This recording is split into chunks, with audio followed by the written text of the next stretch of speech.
The ACC it's one of the most feared events for all the athletes and one of the most popular for all bodyboarders and fans. Whoever wins here could possibly win the world title.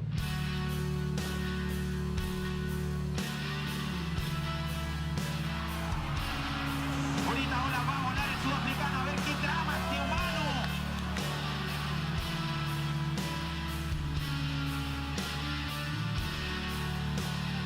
Vamos a ver qué trama este muchacho, va a ir arriba. ¡Ay! Tremendo aéreo de cohete Houston.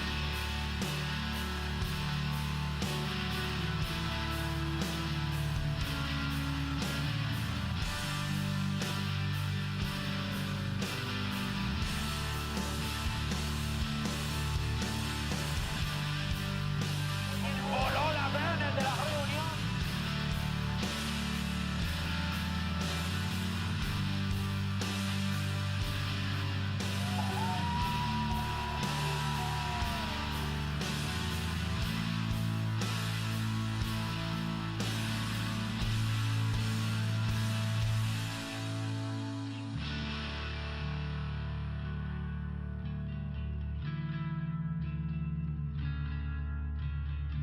What's up, everyone? Manny V here. The Ilustre Municipalidad de Arica and Tomate Surf Shop invite you to the 2016 Arica Chilean Challenge, presented by Erizos Surf Brand.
Mic on?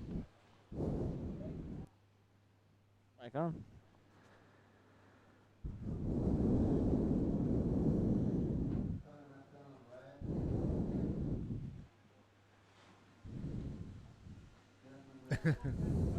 Let's do it. Welcome, everybody. We got the cue. I think we're live. We're looking at our screen, and I see blue, but it is bombing in that blue back there. We're going to get situated here, but you know what? We're going to bring it to you live for day number 4 here at the Arica Chilean Challenge. Yeah, we're stoked. We still got great conditions, so we're going to be sending out the men's, I believe. But, yeah, let's just see what the day brings. We're going to take a look at the conditions as the day continues to see what will happen after round 2. We're going to do heats. Round 2, starting with heat number 7, Garth McGregor and Tanner McDaniel, and that's going to start off the day, and I can't wait to see these two battle it out. You were sitting on the beach for a little bit. Give us the conditions, how they are right now. So it has dropped a little bit, and the waves are really breaking on that inside shelf. Really nice, mind you. Some nice barrels. I'd say it's about 4 to 7 foot on the faces, and there is still some bigger waves. Nice, smooth, glassy conditions right now. The tide's going to be lifting throughout the morning, so we should have nice conditions for our riders in round 2. All right, elimination round, round number 2. If you don't get that first place spot and move into round number 3, your event is over, and that's what's happening from heat number 7 to 16 in round number 2, and there's a high chance we're going to jump in to the men's round number 3. So, or I just got word, or it may even be the women's or pro junior. So it doesn't matter who we see, it's still going to be incredible action. So don't go anywhere. When we return from commercials and the awesome highlight reel, we're going to bring you the incredible action here at the Arica Chilean Challenge. So let me take that back. We are going straight into the highlights. Take it away.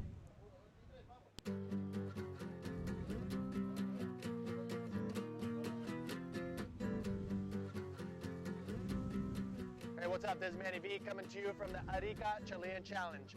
Today we saw the last heats of round number 1, and then we jumped into round number 2, the elimination rounds. It was incredible. Ian Campbell, Mike Stewart, and the Chilenos marching on to round number 3. Now, let's take a look at some of the action.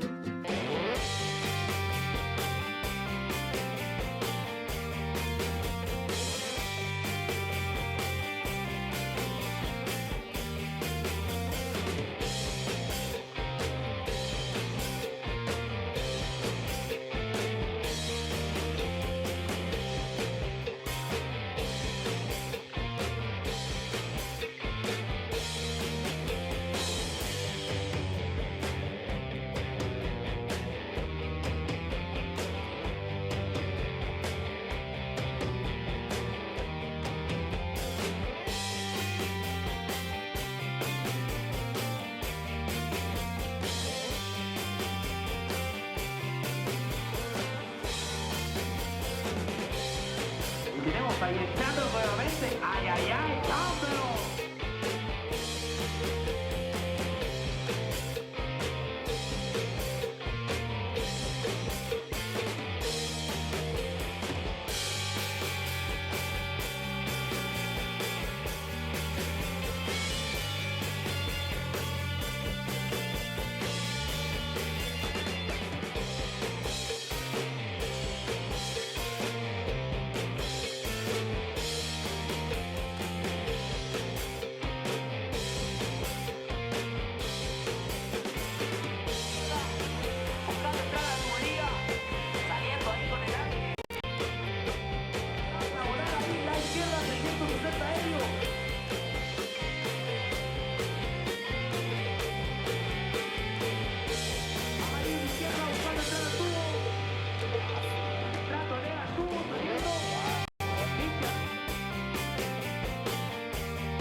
Okay, so there you have it. Another solid day of action here at the Arica Chilean Challenge. Get all the info on apbtour.com. Stay tuned. We got more action coming to you from Chile. Boom!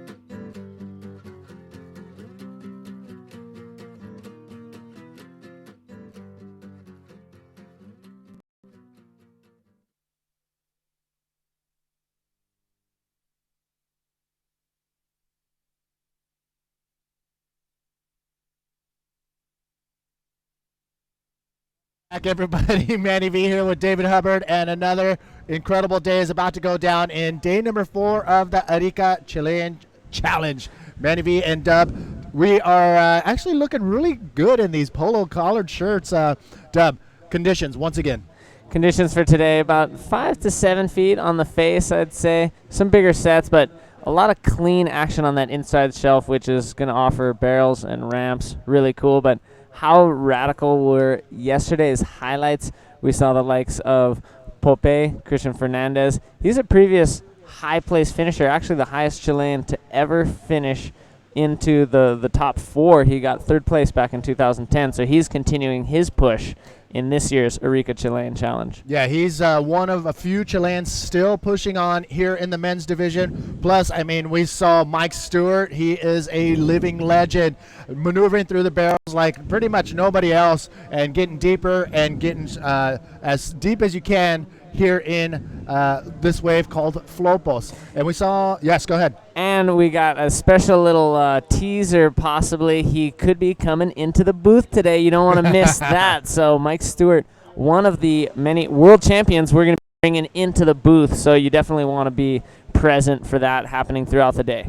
Yes, and upset for the Chileans. Alan Munoz, one of the hopefuls here to maybe make it to the final, got knocked out by the Portuguese Dino Carmo. And I think we're going to get Dino for his interview that we didn't get yesterday. The band went crazy at the end of the show yesterday. So Dino is on his way down, and we're going to talk to Begonia is going to talk to Dino.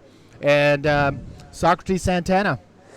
He's now been eliminated from the men's, but he will be in the Pro Junior competition, so we will get another chance to see the shining star from Brazil, Socrates Santana.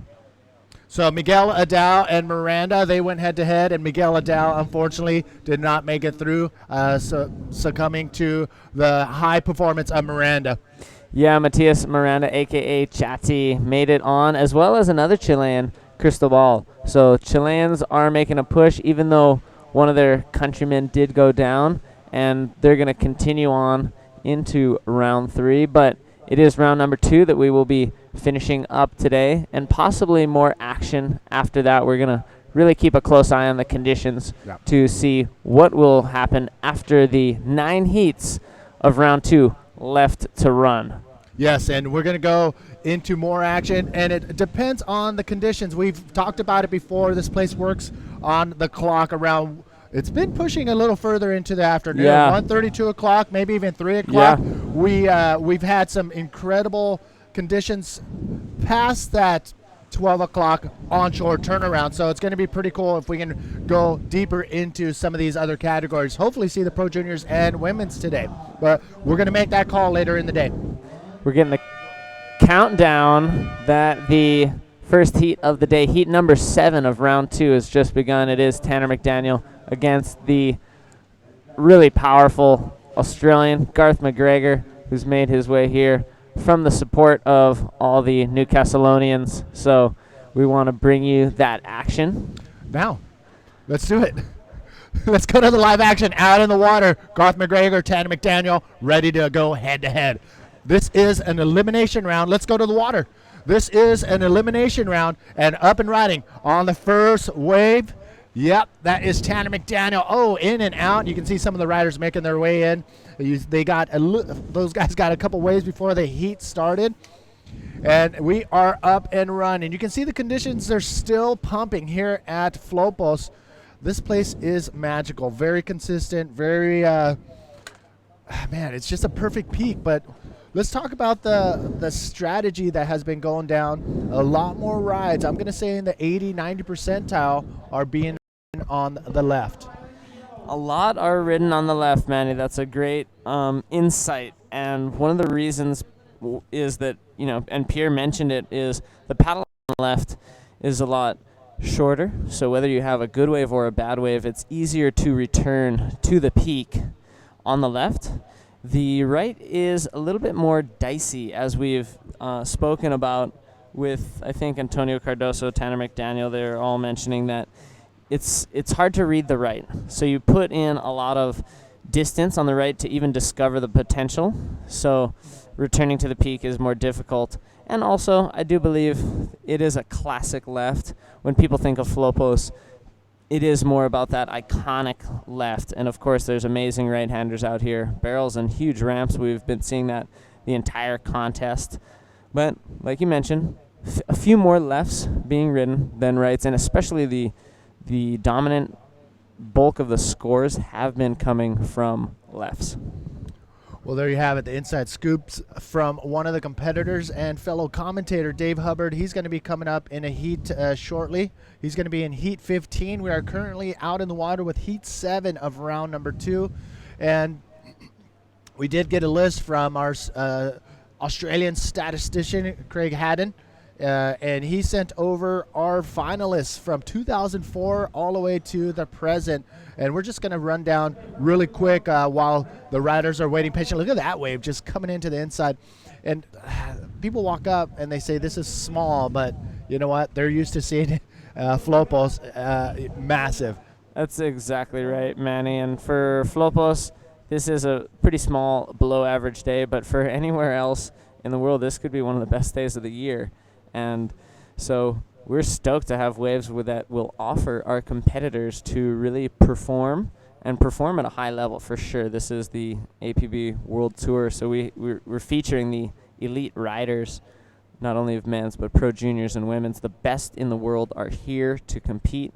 Los mejores del mundo, the best of the world are here. That's right. You speak Spanish, and Spanish is the national language here in Chile. ¿Cómo estás, amigo? Todo bien, y gracias por bienvenido y mirando el webcast en vivo. So we have the multi-talented David Hubbard. And before I get down the list of the Arica Chilean Challenge champions, quick shout out to those that are making this possible, our sponsors, Ilustre Municipalidad of Arica, Tomate Surf Shop, and the event is presented by Arizos. Also helping us out, Universidad de Tarapacá, Agua Cielo, 360 Energy Drink, Panamericana Hotel, FM OK, and Hertz. And we want a big, huge shout out as well to our sponsors in Australia, Bodyboard King as well. Wonderful. All right, let's go down this list real quick and give a quick shout out to those that are tuning in as well. That'll come next, and I'll post something on our Facebook page, but stand by for that. First, it was in 2004, the first event. Ryan Hardy, Jeff Hubbard in the final.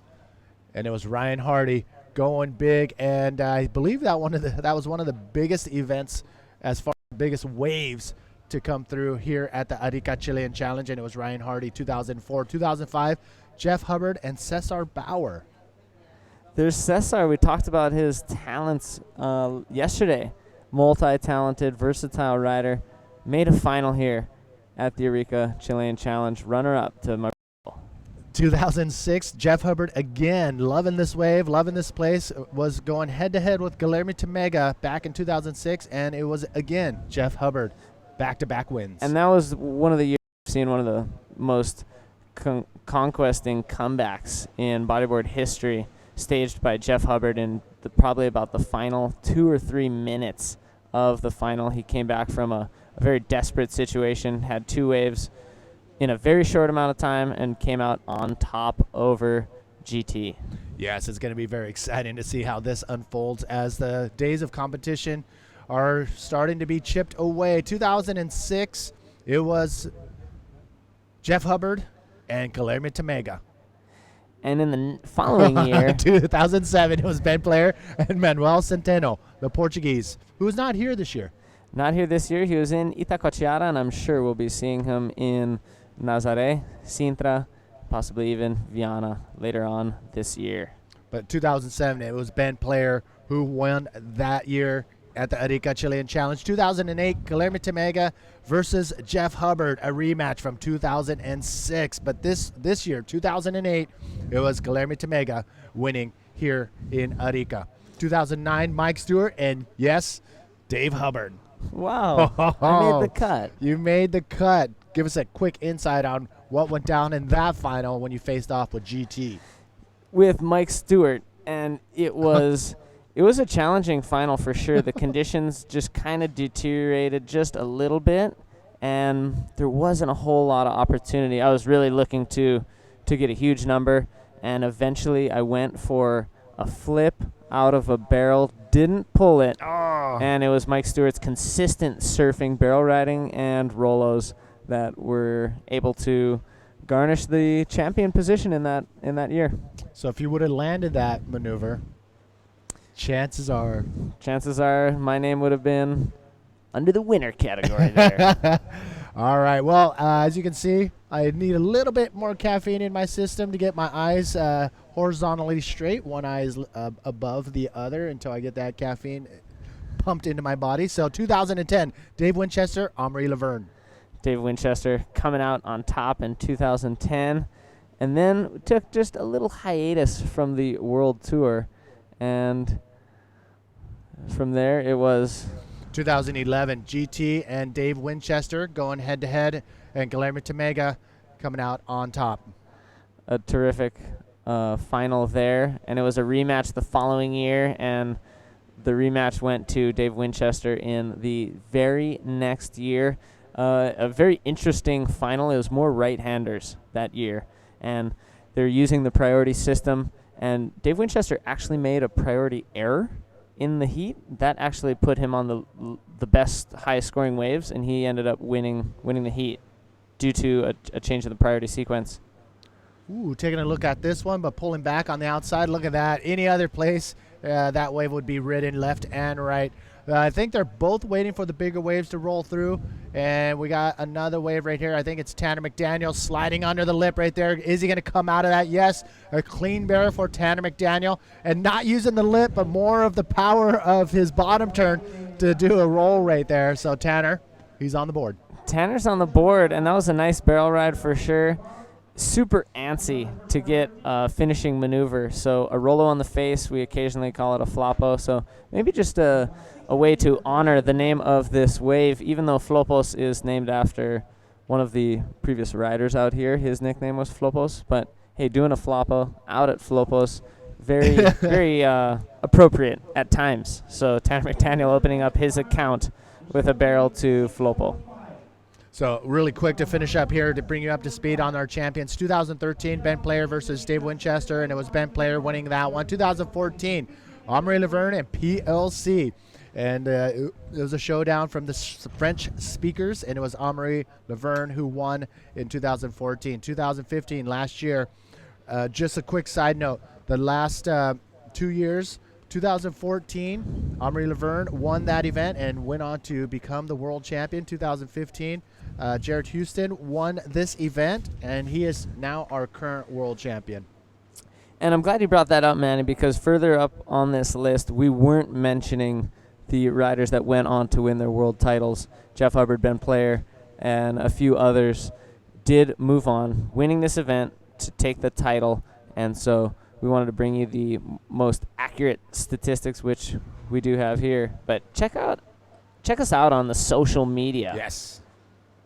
Facebook, Twits, InstaG, and YouTube. Out the back, looks like we got Tanner McDaniel once again, live action. Oh my goodness! Good morning, Arica. Tanner McDaniel just spraying everything in sight with a big air reverse. Wow, Tanner is on a good one.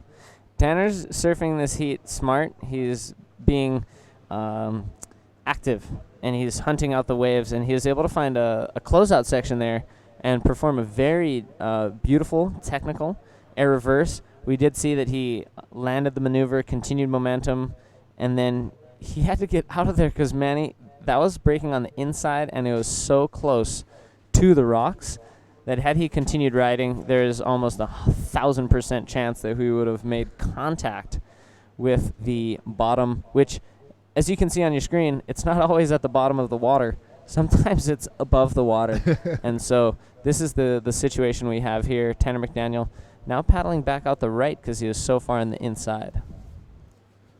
Tanner McDaniel and Garth McGregor out in the water right here to start off this day. And as you can see, glassy conditions. It looks like Garth is taking a look. He knows he's got to get on the board. And here he is, Garth McGregor. He's going to scoop into this. He gets a nice barrel.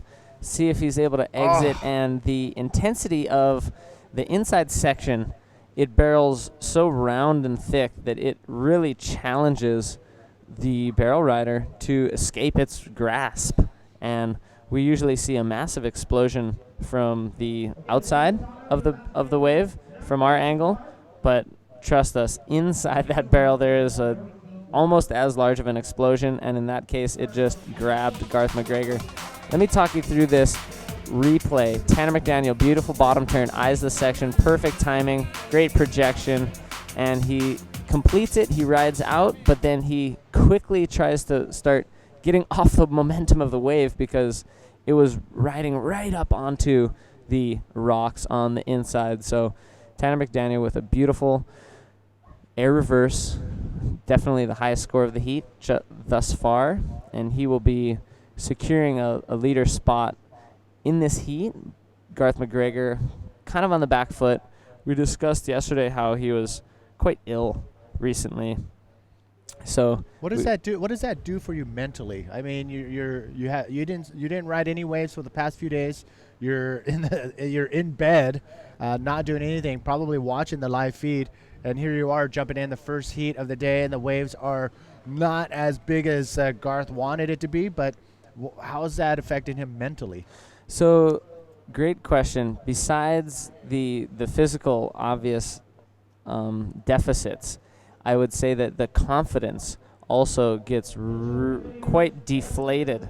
So Garth McGregor just recently came to Arica, and he's ridden this wave maybe a couple of times.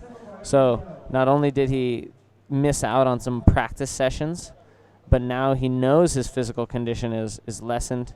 He knows that he's just more mentally just a little bit out of touch when you deplete your body of resources with food and fluids, which we heard he was unable to keep down a few days ago. That not only has an effect on physical energy in your muscles, but also your mental energy, your focus, and your brain's not getting the type of nutrients that it needs to function at a very high level. So for sure he's maybe just a bit spacey, maybe still kind of feeling the exhaustion, and that is still, I'm speaking in the mental aspects there, and for sure the physical effects. Everybody who's been sick knows how it takes a few days to recover if you've been really, really sick. Yeah, I mean he's totally possible to get out of this heat. Here we go, Tanner McDaniel. He's coming around that section. He hopes to hit the lip. He gets a nice backflip, just comes off the back of the wave. Garth McGregor out the back. He's got to come against the 15.75 deficit right now. Tanner's put up a heat score close to 16 cumulative. So these heats are now one-on-one. They're 25 minutes. The top two rides will be counted. They'll be put into a total, and the highest heat total will be moving on into the next round. So they're battling for their two wave totals, and Garth has yet to really get a score on the board, and it's Tanner McDaniel who's been able to find two nice scores, one of them probably in the excellent range with that air reverse, and we have waves coming in out the back. So we're going to hopefully see more exchanges, because we know Garth has the potential to get shacked off his cone, as they say. So we're gonna hope to see him scoop into a nice barrel, hopefully even exit. So as we continue to watch, we will be taking note of the technical aspects of the riding that go into how these scores are formulated by our expert judging panel. And it is the most radical maneuver in the most critical section of the wave. So taking a look, our riders deeming not much potential there. So we've talked about it before, but a barrel, that's a really critical section of the wave to ride. Difficult to escape, especially if you're deep. And our air maneuvers are the other most really critical section. So Tanner gave it a paddle. There'll be a priority change, but that Wow. wave was coming too far inside. It would have been, if any maneuver was completed, for sure contact with the rocks, as we see that wave just wash up like right on the shelf. So even though it had a nice shape, it was breaking too far inside, and Tanner was unable to access it, but also probably a good thing he didn't. All right, to bring you up to speed as far as the criteria out in the water, these are 25-minute heats. Top 2 waves are being scored, and the winner of the heats advance on to round number 3. Second place, that is the end of the road here for the Arica Chilean Challenge. And you can see on your screen right now, Tanner McDaniel in a commanding lead with a 6.5 and a 9.25 given for that big maneuver right off the bat from Tanner McDaniel, big air reverse. So Garth McGregor, he is in combination land. Which means he is in that combo situation, needing a combination of new rides. So we often give you the situation, and it's usually one big score or one sometimes small score that is necessary for an opponent to change the position of themselves in the heat. But at this point, Garth McGregor will need 2 brand new rides to even access the point total that Tanner McDaniel has put on the board. Man, so he's behind the 8 ball for sure. And all the Australians that are tuning in, actually it's pretty late in Australia right now. I think it's almost bedtime. So if you're tuning in and watching, the Garth McGregor out in the water right now could use your vibes to get him past this heat. But it's going to be a tough one. Tanner McDaniel on a pretty good run this morning. And the waves are perfect for barrel riding and big maneuvers still, even though it's dropped just a tiny bit compared to yesterday. So Garth McGregor, waving his hand, trying to get an update on what is situated out in the water.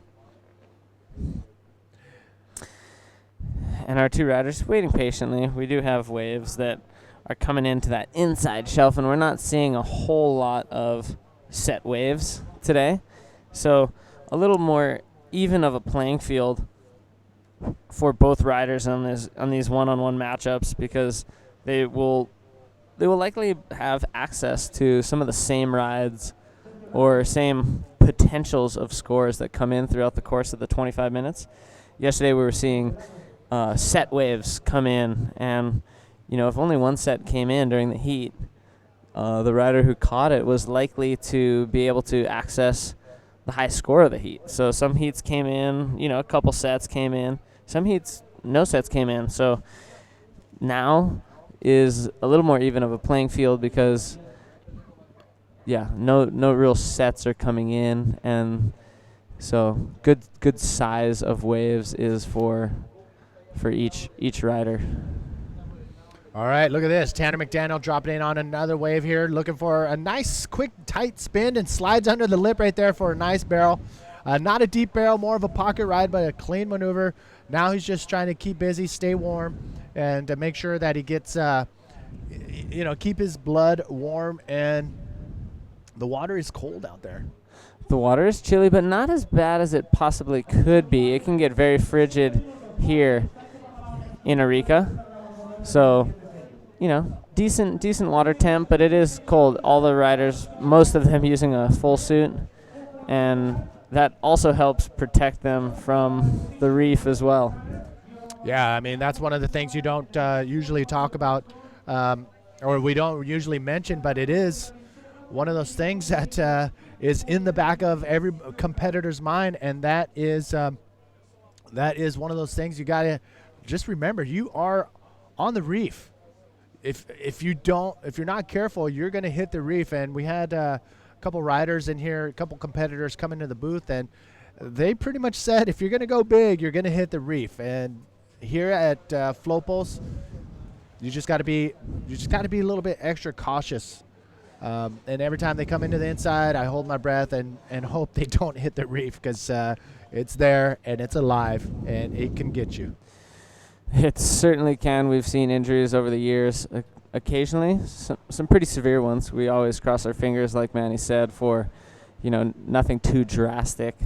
And from what I've read on T-shirts, chicks dig scars. So if if our competitors get some scars here from Flopos, it may be also kind of a little victory patch, kind of a little sign of their experience, and a little memento, a little souvenir, I should say. Yeah, but right now in this situation, you probably don't want to have a scar. Save it for the final. Then you can have a better story to tell. But look at this. We have some waves coming in out the back. Are they in position? It looks a little deep. These peaks down the way, that is going to put them right over the reef. But look at this. Tanner McDaniel, he doesn't care. He's going in. He's going for it. He kind of slows himself down. He hopes for a little barrel. But now he sees that is not going to shape up.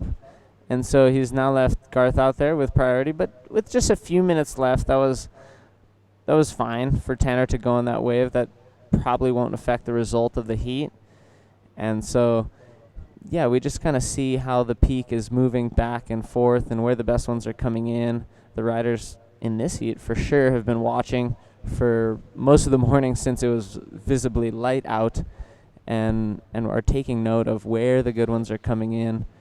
And it has been more on that inside shelf. So right now they are sitting just a bit deep, but wow, there it is, one of the freighters. And Manny, we were almost alarmed to see a break in the clouds, to see some of those sunrise colors. Normally those clouds extend all the way to the horizon, and there we got a beautiful view of just a little clear patch in the sky, and you can even see it on your screen as we look at the venue that we have right in front of us. So hopefully that doesn't mean super different conditions for the rest of the day. Hopefully it stays the normal glassy for hours and hours and hours, but we'll just have to wait and see. Yeah, it looks like we do have the riders paddling back over to the main peak. Garth McGregor, oh my goodness, he is in combo land. 1 minute 44 seconds remaining in this heat. I think Garth is probably just looking for a wave that he can actually just say, hey, I did get a wave, a solid wave in Flopos, and to end my heat. But here he goes. Is this going to be the wave that he will say, okay, I did get barreled and I did do a maneuver? So yes, Garth McGregor, he's going to take that home. It's coming down to the 1 minute, 20 seconds remaining. So Garth McGregor, he's going to finally get a solid score under his card. But he knows right there, he's putting his head down saying, you know what, the waves didn't come in for me. Well, with a minute left, that's yet to be decided, because I'm fairly certain he has moved out of his combination situation. So he's made steps to still advance out of this heat. If he doesn't wave the white flag and some nice waves come in, he could totally manage an incredible score and do the unthinkable, like we almost saw Alan Munoz do yesterday. But yes, as 30 seconds does count down, it is looking less and less likely. But Garth McGregor, got a nice wave in this heat and a nice score. So he gave it a go. He did what he could, and just good on him for competing in this shape, and hopefully the rest of his trip goes awesome. Yeah, I mean, he's got time here. He's going to most likely spend some time getting better, and when he does get better, I'm sure he's going to enjoy the sights and sounds of Arica as a tourist and a spectator now here at the Arica Chilean Challenge. So Tanner McDaniel starting off the day with the win here against Garth McGregor in some little smaller conditions, but still contestable. Don't go anywhere. We're going to be back with heat number 8, Danton Correa and Kevin Orihuela from Canary Islands. Don't go anywhere. We'll be back right after this.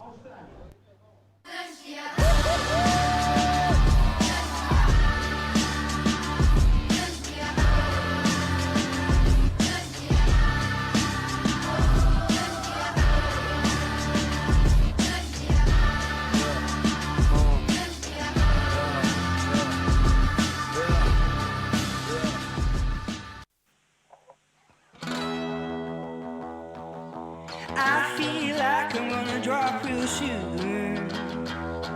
My mind's hurting, I'm over the moon. Pulse is sagging, I'm losing the pace. It's the way you feel, man, now the way you taste. Rebel, rebel, I see you with your gun.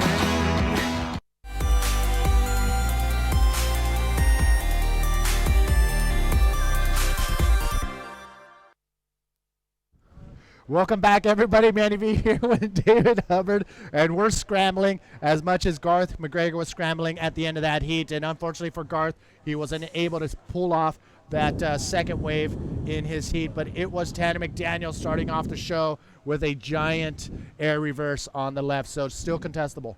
Still contestable, and a 9.25 drop for Tanner. So let's go ahead and get straight into the action. It's Kevin Orejuela from Nice. Canary Islands.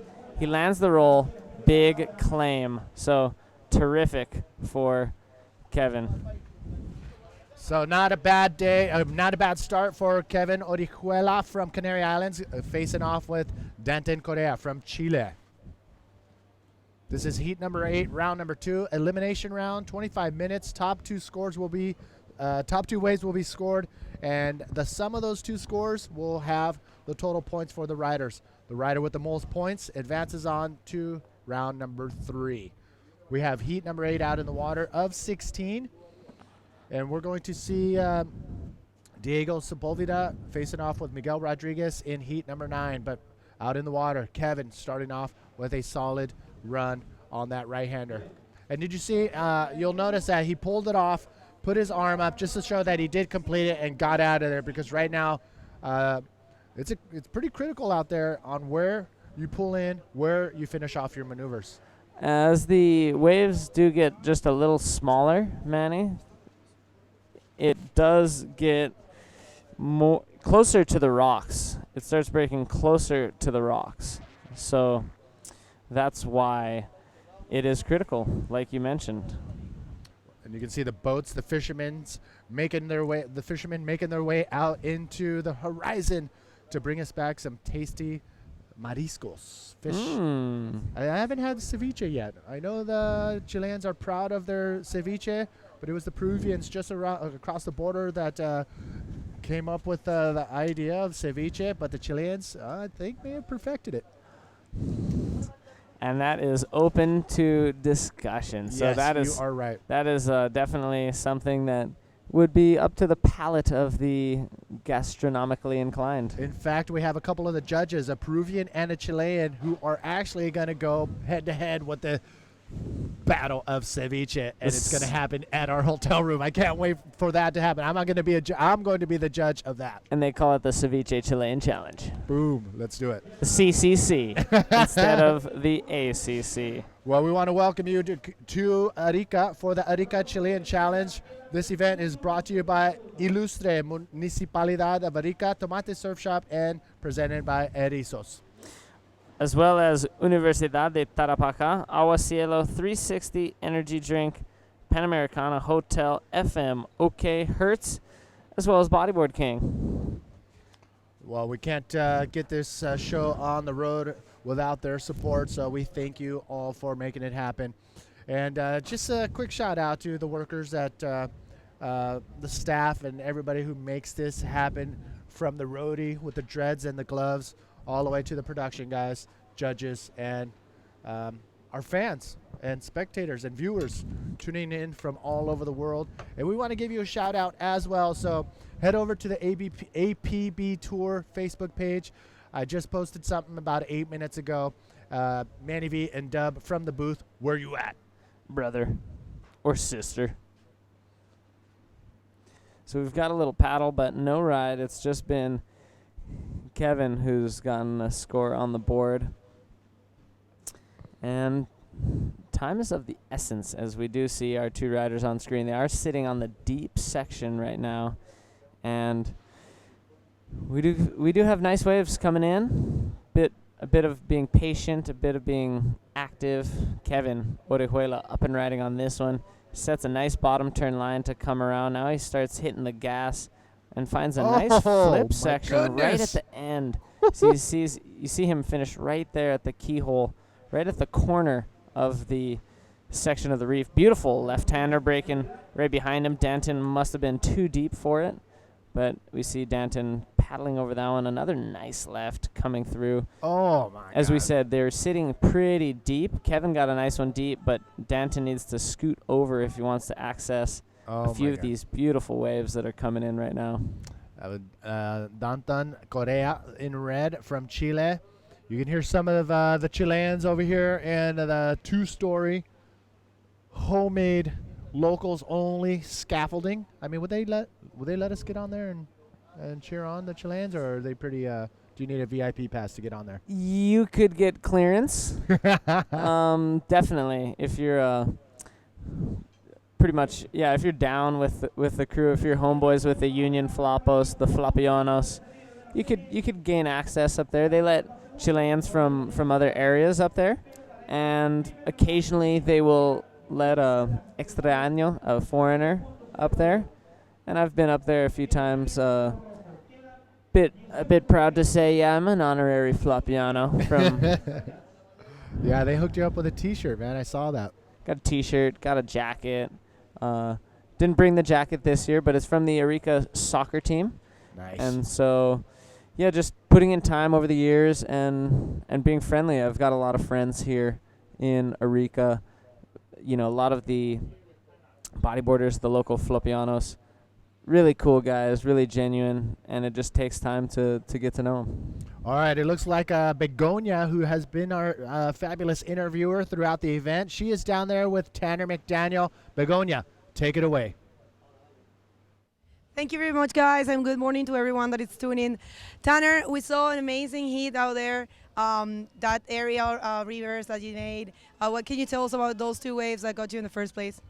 Yeah, I was just kind of, I don't know, it's pretty small out there, or smaller today, and I was just kind of trying to stay busy, and luckily got onto one that gave me a pretty good ramp, and yeah, stoked it all worked out. I was kind of, felt like I was just scratching for a lot of waves out there, and I'm glad I managed to get on a couple good ones, so hopefully I can just mellow out in my next heat and get some better waves, but I had fun.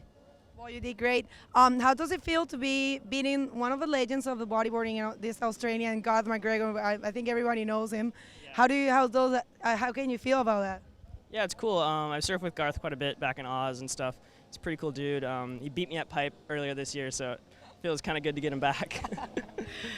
Well, so Tanner, congratulations, you did great, and we know we're sure we're gonna see you here back. Back to you guys. Congratulations to Tanner McDaniel, who took out Garth McGregor in that first heat of the day, heat number 7 of round number 2, the elimination round. So tough run for Garth McGregor. Yeah, but he's still stoked to have made it over here to Arica, and just a little more experience from what you can expect competing on the World Tour. Sometimes you show up ready to show your stuff, and it doesn't always go as planned. Sometimes fate has different ideas. You can get sick. You can lack experience on the wave. The heat cannot go your way. There's so many things that can happen, but for Garth to stay motivated and be pumped, he's a really positive fella. So I would expect him to take this in stride, and he's supposedly going to be showing up at least Fronton. Oh. Hopefully Nazaré too. It'd be great to see him at both of those events, and I think he could really do some damage out there if we had the right conditions. So Garth McGregor, we hope to see a lot more of him, and hey, maybe we could even bring him into the booth and have a chat. He's just a lovely character. Yeah, that'd be great to have him. I mean, he's got time now on his hands, so we can totally have him in here. We'll ask him once he settles in here in Arica.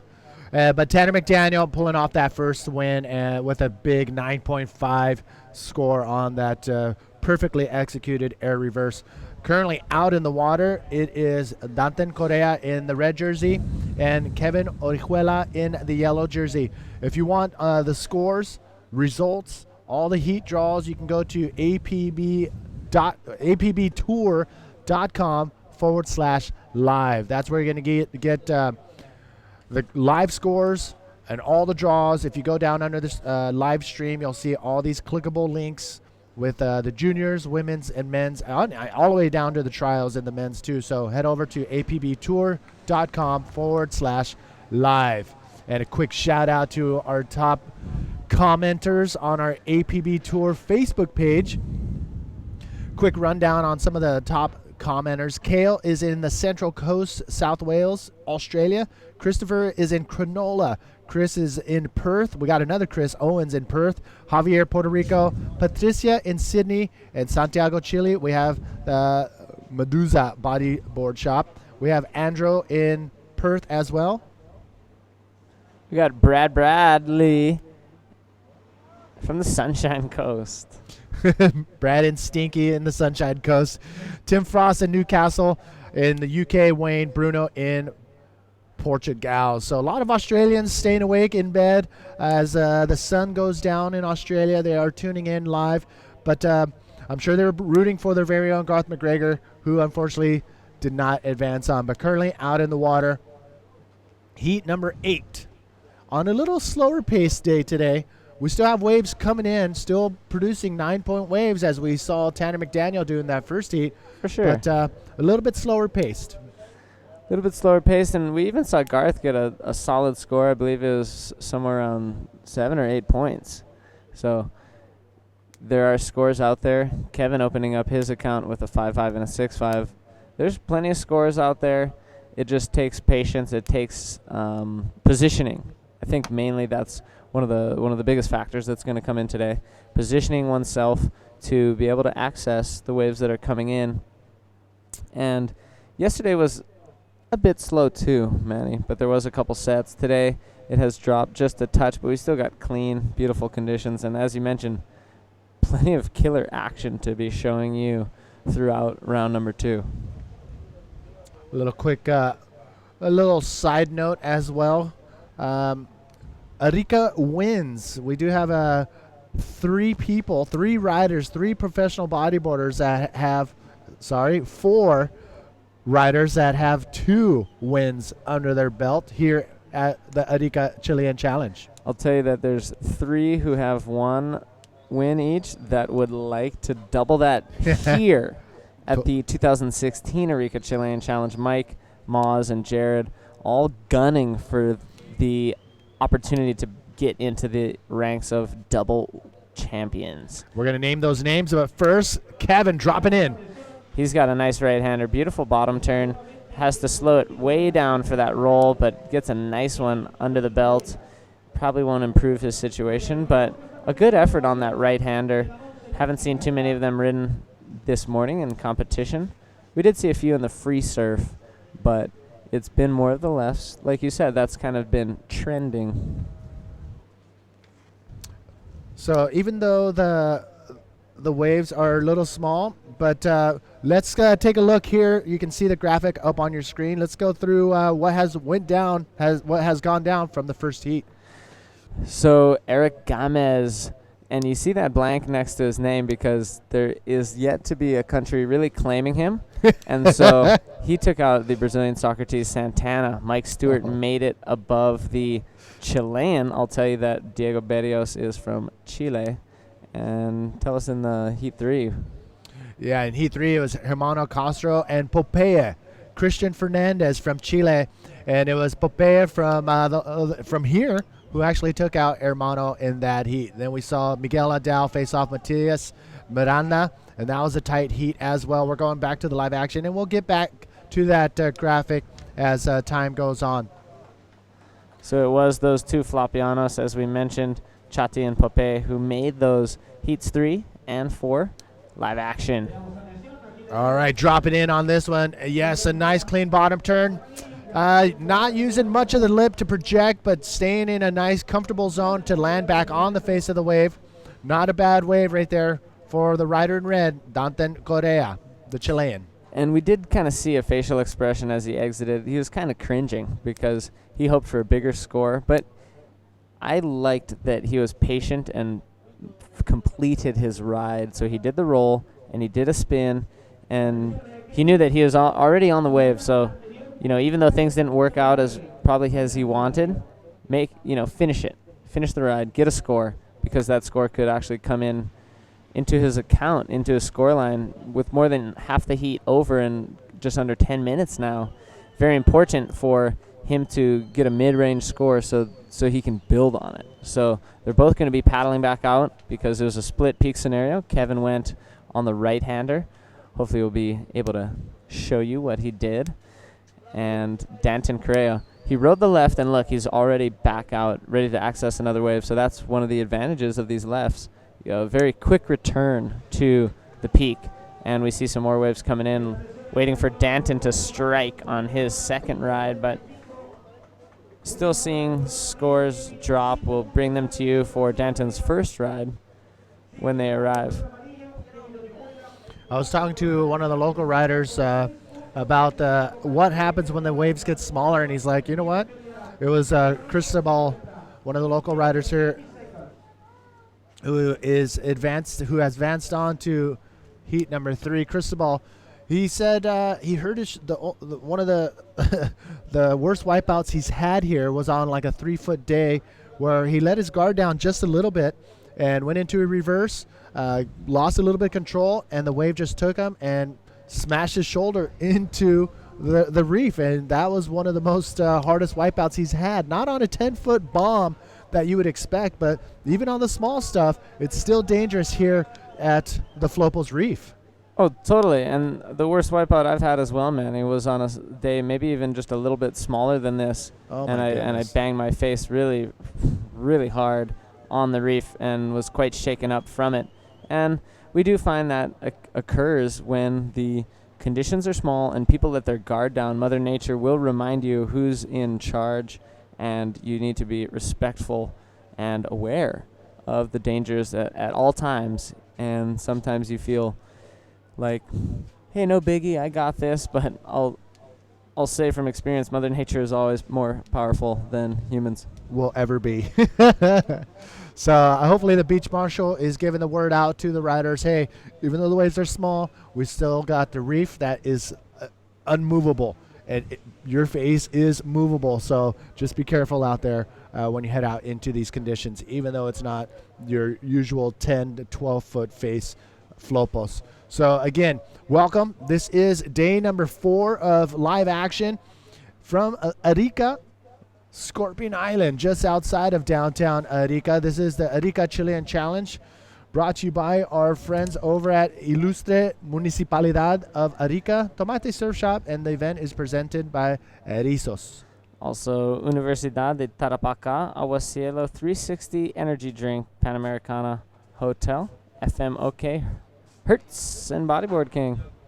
Thank you all for making it happen, and everybody tuning in from all over the world. We can't thank you all enough for being a part of the APB World Tour and tuning in and giving a shout out. And you know what? We got a full day of action today, as we mentioned on the very start of this show. We did say that we're going to finish off round number 2 and then go into either.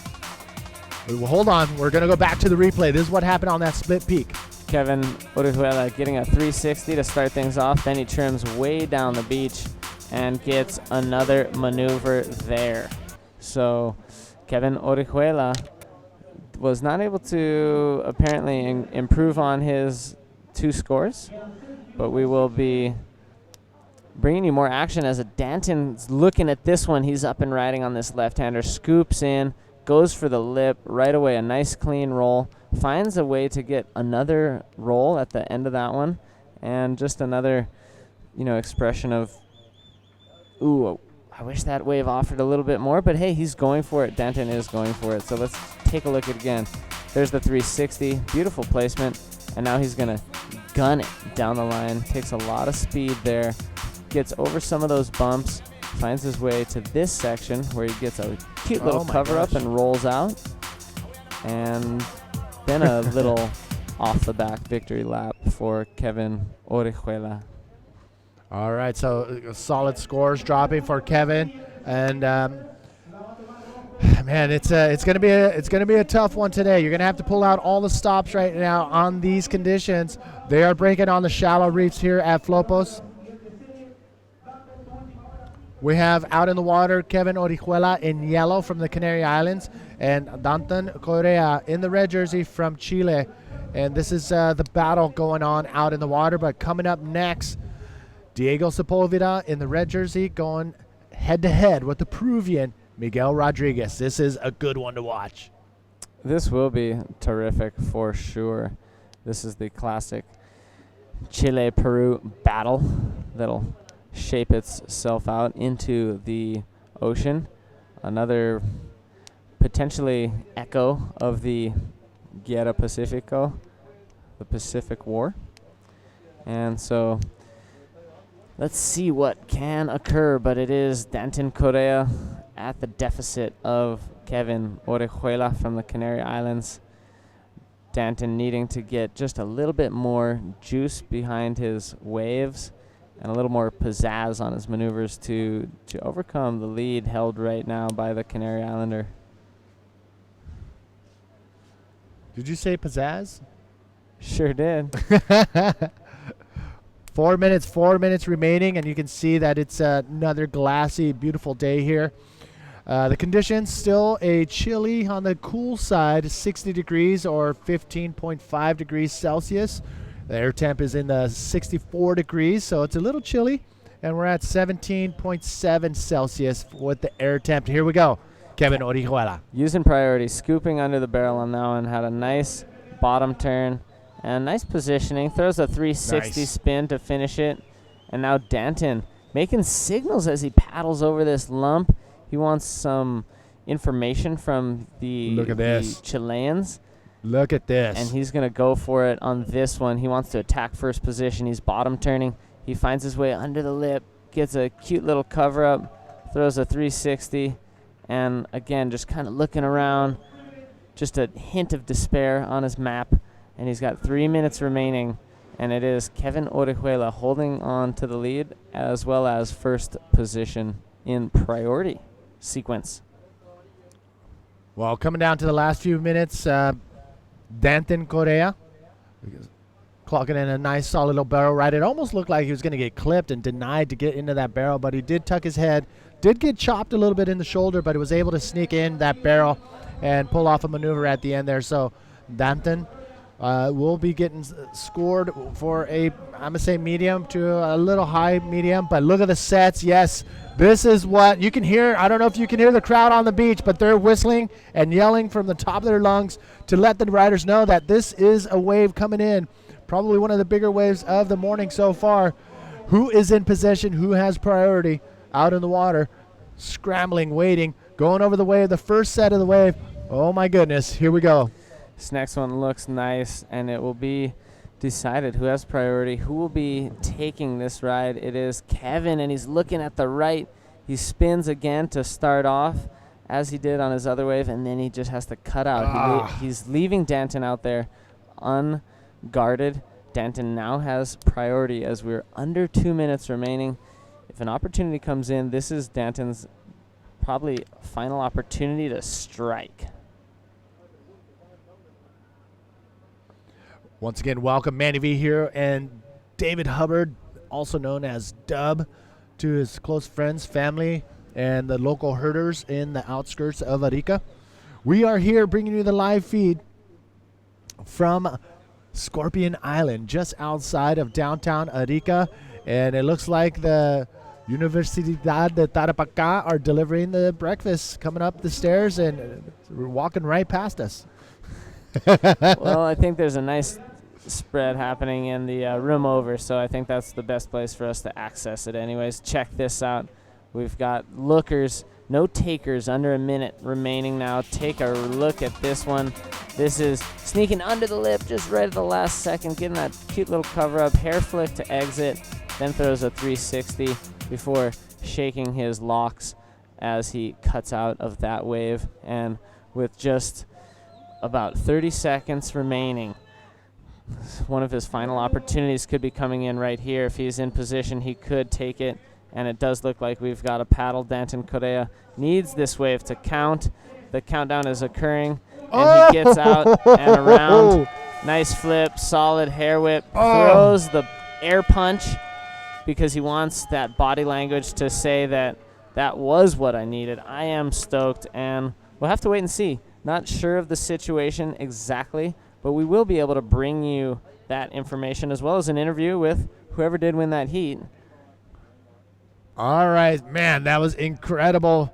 Nice, clean roll. I mean, a backflip coming out of that barrel. So, Denton Correa, are we ready for commercials? I think we may be.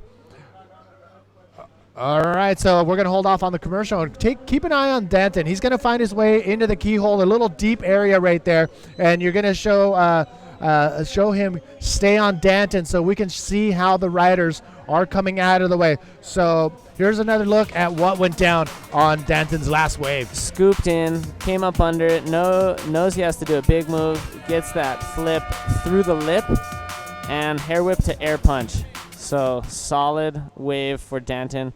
Was it what he needed? We will wait and see. The heat has begun, and we already have a ride up from Diego. Oh, Throws my goodness. the roll incomplete. All right, check this out. We're going to hold off on the commercials just for a second because we had the winner of the last heat yesterday. We didn't get an opportunity to talk to him, but we got him now with Begonia. Begonia, take it away. All right, hold on. We're still on standby with Begonia and Dino Carmo from Portugal, who took out one of the heroes here, Alan Munoz, one of the heroes of Chile. And now we are ready. Begonia, take it away. Thank you very much, guys. Dino, yesterday we saw you taking Alan Munoz on that very tight heat. You surfed very well, barrels with a roll on the exit. What can you tell us about the heat? Estou muito contente por ter conseguido ganhar a bateria. Sei que o Alan Munoz é um dos melhores do mundo e certamente um dos melhores aqui no Chile. Ele conhece muito bem esta onda, em todos os campeonatos aqui em Arica ele é sempre um dos melhores chilenos. Sabia que ia ser uma bateria muito difícil e que ainda não estou a 100% da perna pelo que aconteceu aqui na primeira surfada e sabia que tinha que estar muito concentrado para conseguir vencer esta grande lenda chilena e estou muito feliz por ter conseguido. Well, he says he's very, very happy to be to have beaten Alan Munoz, which is one of the best riders in the world and one of the best riders in Chile. He realized he had to be very focused, and because he's got an injury the previous days, and yeah, he was very focused and he made it. You are from Nazaré, which is a very heavy and powerful beach break, and yesterday I asked the same to Antonio Cardoso. I know the first time you surf here, you hurt your leg. And how do you feel by surfing here and there's such a dangerous wave and have hurt on the first wave? Did it take confidence from you? Você compreendeu ou não?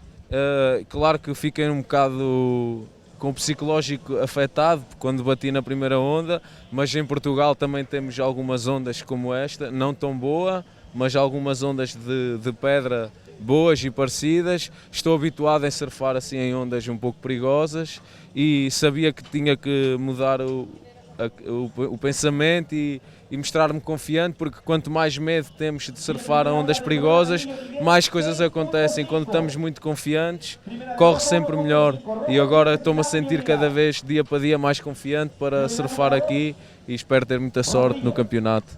Obrigado. Quero aproveitar e agradecer aos meus patrocinadores, que sem eles não estava aqui. Quero mandar um alô para Portugal.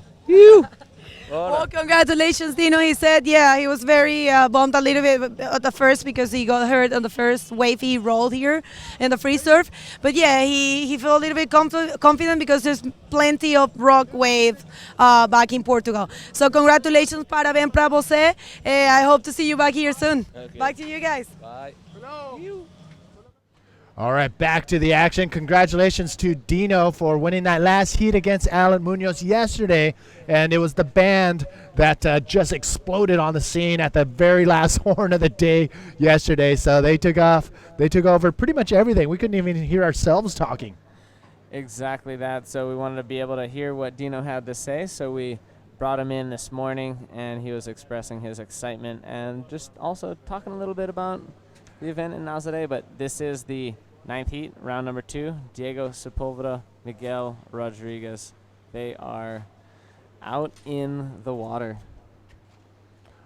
All right, again, another day of competition here in Arica for the Arica Chilean Challenge. And yes, we do have some more action. We've seen already a 9.5 dropped from Tanner McDaniel on that first, I believe it was one of the first waves of the day. So even though the swells and the sets are coming in a little more less frequent, we are still getting some big waves that are rolling through. Totally contestable, totally rideable, and totally explosive riding to be had. Up and riding, digging deep. Diego Sepulveda, he's looking for a Oh, my nice goodness. barrel on this one. Pulls in pretty deep. Not sure if he was able to pull it.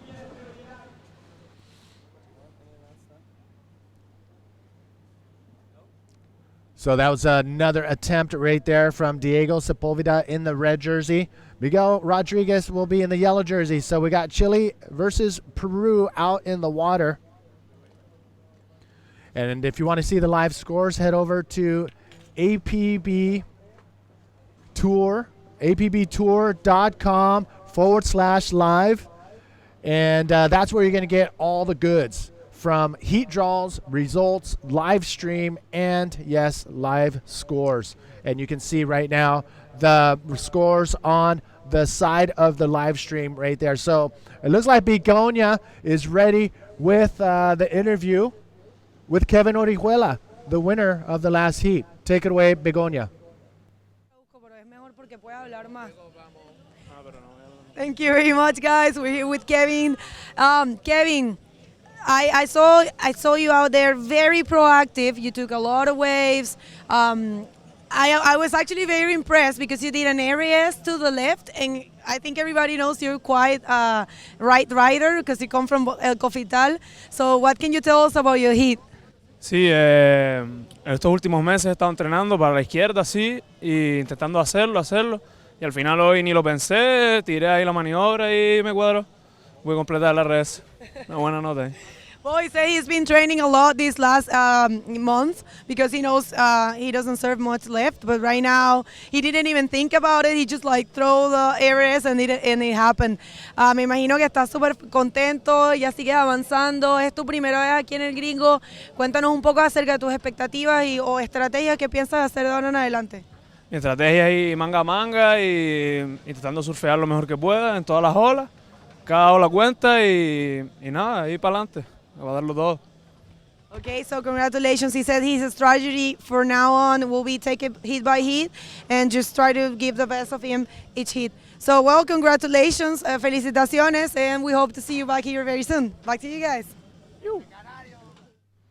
Well, congratulations to the Canary Island local young gun, Kevin Orihuela. He advances on to round number 3. So currently out in the water. Here's what you got. And if you want to see the live scores, again, apbtour.com/live. That's where you're going to see live scores, heat draws, and results that have gone down so far in the Arica Chilean Challenge. So we are looking at this classic matchup, the Chilean and the Peruvian, neither with much happening just yet. And we are starting to, continue to tick down the clock. And we are hoping that nice scoring opportunity does come in. And just such a big thank you to Universidad de Tarapacá, definitely taking wonderful care of all the staff. Yes. With terrific attention to food and beverage. Yeah, they've been very good to us, and we can't thank them enough. And we can't thank you all enough for tuning in live and to stay on top of all the inside scoops and everything APB Tour has to offer. Make sure you follow us on Facey, Twitter, Instagram, and YouTube. And there you have all of our handles for those social media outlets. Again, thank you for tuning in. And quick update on what we have going on today. Round number 2, we're going to finish off round number 2. Currently out in the water, we have heat number 9 of 16. And we're going to finish off round number 2. And that is what we have on your screen right now is what went down and what is coming up for round number 2. Exactly right. And we have moved into the second half of round number 2 now. And we will be completing round number 2 today.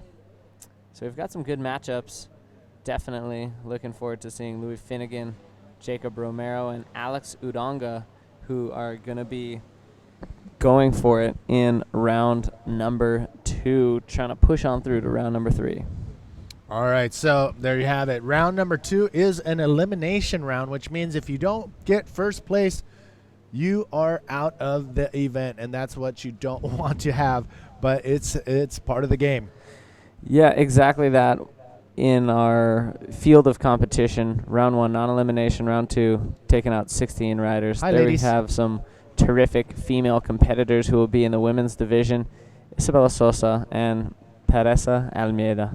Isabella in the dark green coach, multiple world champion, and the cutie from Portugal. I believe that's Maxime Castillo's girlfriend, but more on the ladies coming up. But first, pulling into this little barrel on the inside. Again, the riders are starting to get a little bit close to the inside reef, but look at this, out the back. Diego Sepulveda going for a nice through-the-lip Rolo, and he's going to make his way to that corner section and escape into the keyhole. Both riders are going to be paddling back out. Diego getting the better of that exchange that time, but it is the Peruvian currently in the lead. We'll wait for scores to drop from that. 14 minutes, 43 seconds remaining in this heat, so a ton of time to make changes. And look at this set coming in out the back. Pelicans going up and over. Who is going to be on this first one? I believe that is Diego Sepulveda in the red jersey, taking a look. He's not going to waste any time. No, that is Miguel Rodriguez, the Peruvian, dropping in. Nice clean barrel. Stays open, comes into the inside, quick spin, and kicks out. We've been talking about that reef and it's how dangerous it actually is when it's smaller. Potentially, and depending on your approach, could be more dangerous when it is smaller. And we had a little talk before about injuries that have come. Some of the more serious injuries for some of the riders who've had experience out here came from smaller days. Yeah. And one thing about smaller waves, they break closer in, not further out, and more water is pushing directly up. Let's check out Diego. He's up on this right-hander. Nice bottom turn. He opts not for the barrel, but he wants to find a lip maneuver, and he just gets hammered by the falling lip, unable to scoot under it and penetrate the lip for a maneuver. Instead, the lip nearly penetrates him. It almost looked like it was going to take his head off at one point. Yeah, just his alignment, his lines on that wave were not on point at all. He unfortunately wasn't able to get in under the lip and get inside of the barrel. But, and you know what? It didn't work out for what he wanted to do. So Diego Sepulveda heading back out to the lineup. Look at these sets rolling in. There is action out the back, and it is the Peruvian who is sitting there just patiently waiting. Let's see if he is able to access some points here. All right, Miguel Rodriguez currently leading the charge in the yellow jersey with a combined score of 11. Again, top two waves are scored in this round and every heat. In fact, in this event, top two waves are scored. The sum of those two top scoring waves give you a total of points, and that is your points for the heat. The highest points will get you into first place, and in this situation, will advance you on to round number 3. Exactly right. As we see a little gap in the action, these fellas are definitely hoping for more scoring potential. We've just seen some light scores thus far this morning, at least in this heat, but that 9.25 from Tanner McDaniel was just evidence of what can happen on screen. Pablo Jimenez, event photographer who has the beautiful image of the event that's being advertised this year. Just a terrific photographer. There we see his quiver. He's got a long lens as well as a 50, and he's using, I think he told me Mark D4. So let's check out Yellow scooping under this. Yeah. The Peruvian finding a cute little tube ride. Cuts out with a little look to the beach. So a little bit of sass coming in there. So that was pretty pretty cool there. So that right there is going to be one of the highest scoring points of the heat so far. Diego Sepulveda in red, Miguel Rodriguez in yellow. Battling out in these conditions. Again, a little slower pace in the last few days, but still, waves are coming in. And it's funny that the locals call this a very small day, but any other place, man, it'd be like 100 people out there. Exactly, and this morning there was quite a few people out there practicing. Yeah. So, when the world of bodyboarding descends upon Ex Isla Alacran, you can definitely expect some crowds, even on one of the smallest possible days. But like you said, a terrific opportunity for our competitors to push on and make some solid efforts at getting further in this event. Round number 2 will be eliminating 16 riders. Then we're going straight into round number 3. Another 16 riders will be eliminated there. One-on-one matchups from here on out, Manny. So that's where the action is, just between 2 riders in the water. One moves on and one does not. Let me ask you this. Now that the waves have dropped a little bit from those first few days, do the riders change their quiver up to get more volume on their boards so you get through these smaller waves, or do they stick to the boards that they've been riding on the bigger stuff? I would say that they're probably sticking to the boards they ride on the bigger stuff, because at other venues, yes, that might be necessary if the waves really drop and it's under head high, something like waist or shoulder high. You might want more volume to access some smaller waves. But the waves are still super hollow, Manny, out there. Even though they're smaller, they're very hollow. So in that respect, they're still going to want to use equipment that can handle that.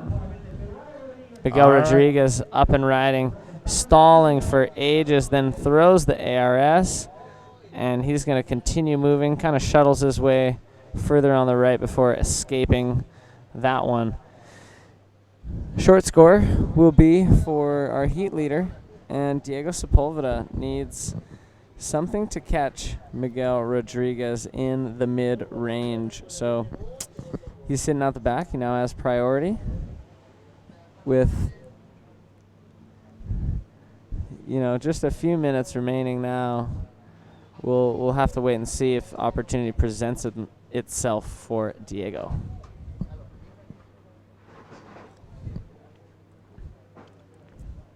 Ex Isla Alacran, on the outskirts of Flopos, is also a little safe haven for some of the smaller boats.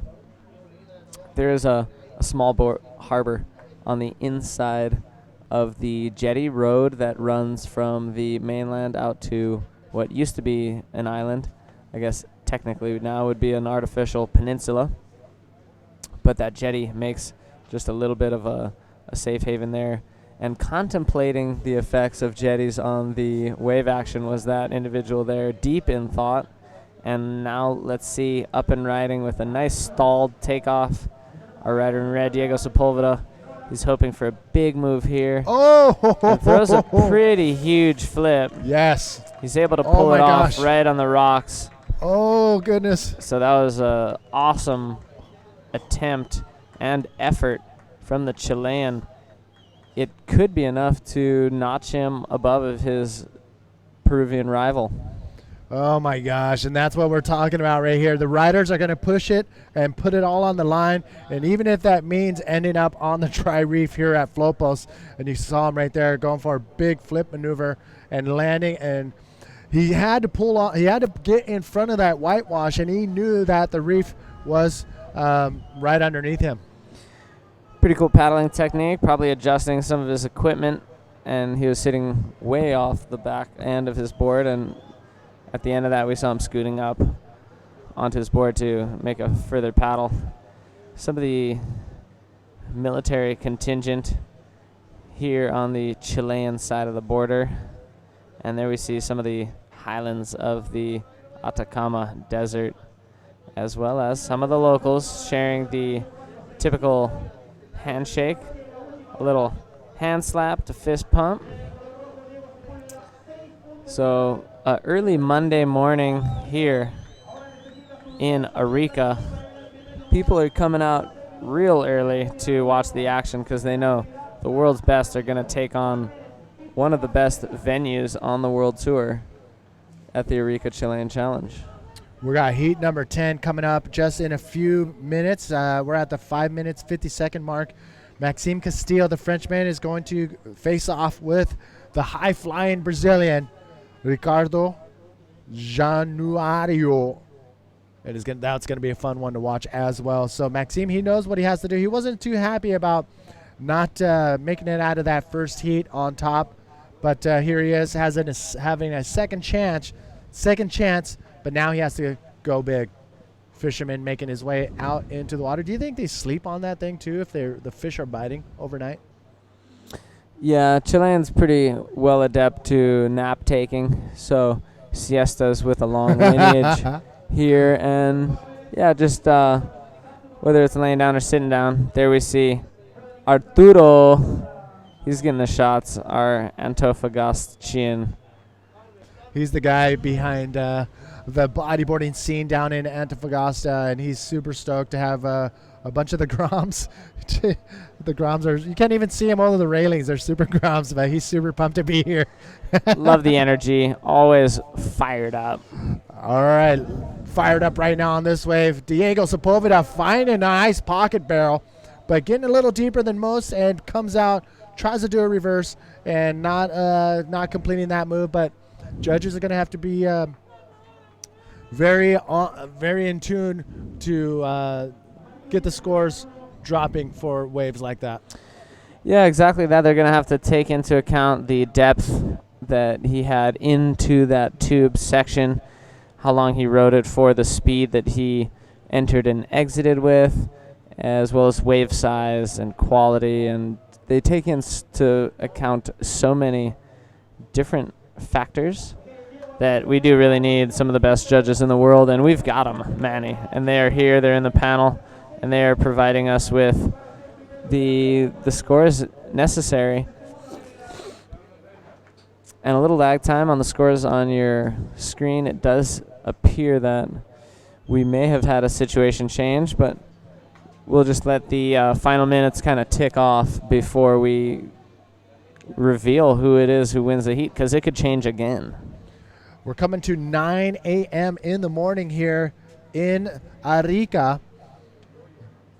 And it's still a little chilly. I mean, we have this overcast, daily overcast, but that is keeping the winds down. We get glassy conditions pretty much for the first entire half of the day. All morning it's glassy, and somewhere around 1, 2 o'clock, the winds start to change, and lucky for us, we got a pretty good long competitive window that we can turn on and turn off the competition and only use the best part of the day. But the last few days, we've been pushing it pretty close to 3 o'clock, which has been pretty awesome. Super awesome, wonderful opportunity for us to continue the action and continue to bring you live action. Thank you so much for tuning in to the Arica Chilean Challenge 2016. Yeah, big shout out to our friends over at Ilustre Municipalidad of Arica Tomate Surf Shop, and the event is presented by Erizos. Also, Universidad de Tarapacá, Aguacielo, 360 Energy Drink, Panamericana Hotel, FMOK, Hertz, Bodyboard King, all pivotal and crucial elements of this event taking place. So thank you to all of them, as well as all of our viewers and supporters worldwide. It is a pleasure to be able to bring you the action here at this incredible venue that breaks just off of the south side of Ex Isla Alacran, accepting swell from probably about 180 degrees all the way to west, maybe even slightly west-northwest. So tons of opportunity for swell to pelt this beautiful Scorpion Island. Well, who's going to take the opportunity of catching one of the bigger waves out of this set? No, digging hard is Miguel Rodriguez, but not able to get into it, so he loses priority. Diego Sepulveda, now in red, has priority. Looking around, is he going to go for it? You can hear the yells and whistle. He loses priority. 1 minute to go. 1 minute to go in this heat. Fascinating exchange there, situation of paddles. And now we have the Peruvian. You saw that he looked out the back to make sure there wasn't anything behind it before taking off. He ends up just trimming down the line before cutting out. It does leave the Chilean out the back with the wave coming in. 50 seconds remaining. 50 seconds remaining in this heat. And we're gonna get you the official results as we get our scores popping down on the screen. And you can see 2 reds and 2 yellows out there. It is the next heat, preparing for the next heat to go down, heat 10 in round number 2, Maxime and Ricardo. And the time is winding down.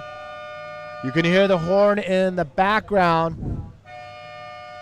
Heat number 8, heat number 9 in the water has now finished. Don't go anywhere. We're going to come back with heat number 10, round number 2, right after this.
Welcome back, everybody. Manny V here with David Hubbard, bringing you the live feed from the Arica Chilean Challenge here on Scorpion Island, just outside of downtown Arica. So a little slower pace, but still, that doesn't matter. This is round number 2. If you don't put it all on the line and end up in that second place spot, your event is over. So it's about getting that first place spot, advancing on to round number 3. Exactly, and we do have our next heat commencing underway now, as you heard the horn start behind us. So we had a great battle between the Chilean and the Peruvian in the last heat, and it was the Peruvian, I believe, who moved on through. Now live action, Ricardo Januario getting a nice cover up on his first attempt, gets a nice left-hander, and right behind him wants to be a part of this wave exchange, Maxime Castillo. He's hoping for something to form up, but he's able to escape. Maxime knows that there's not a lot to be had out here, so both of them paddling hard to get back out into the lineup, which they should do, because any big waves coming in, they have to make sure they're in position. And here is another look at who is out in the water. That is the 10th heat, round number 2, Maxime Castillo in red, the Frenchman, and Ricardo Januario from Brazil in yellow. This should be a terrific heat. 2 young bloods, one from Brazil, one from France, showing their stuff.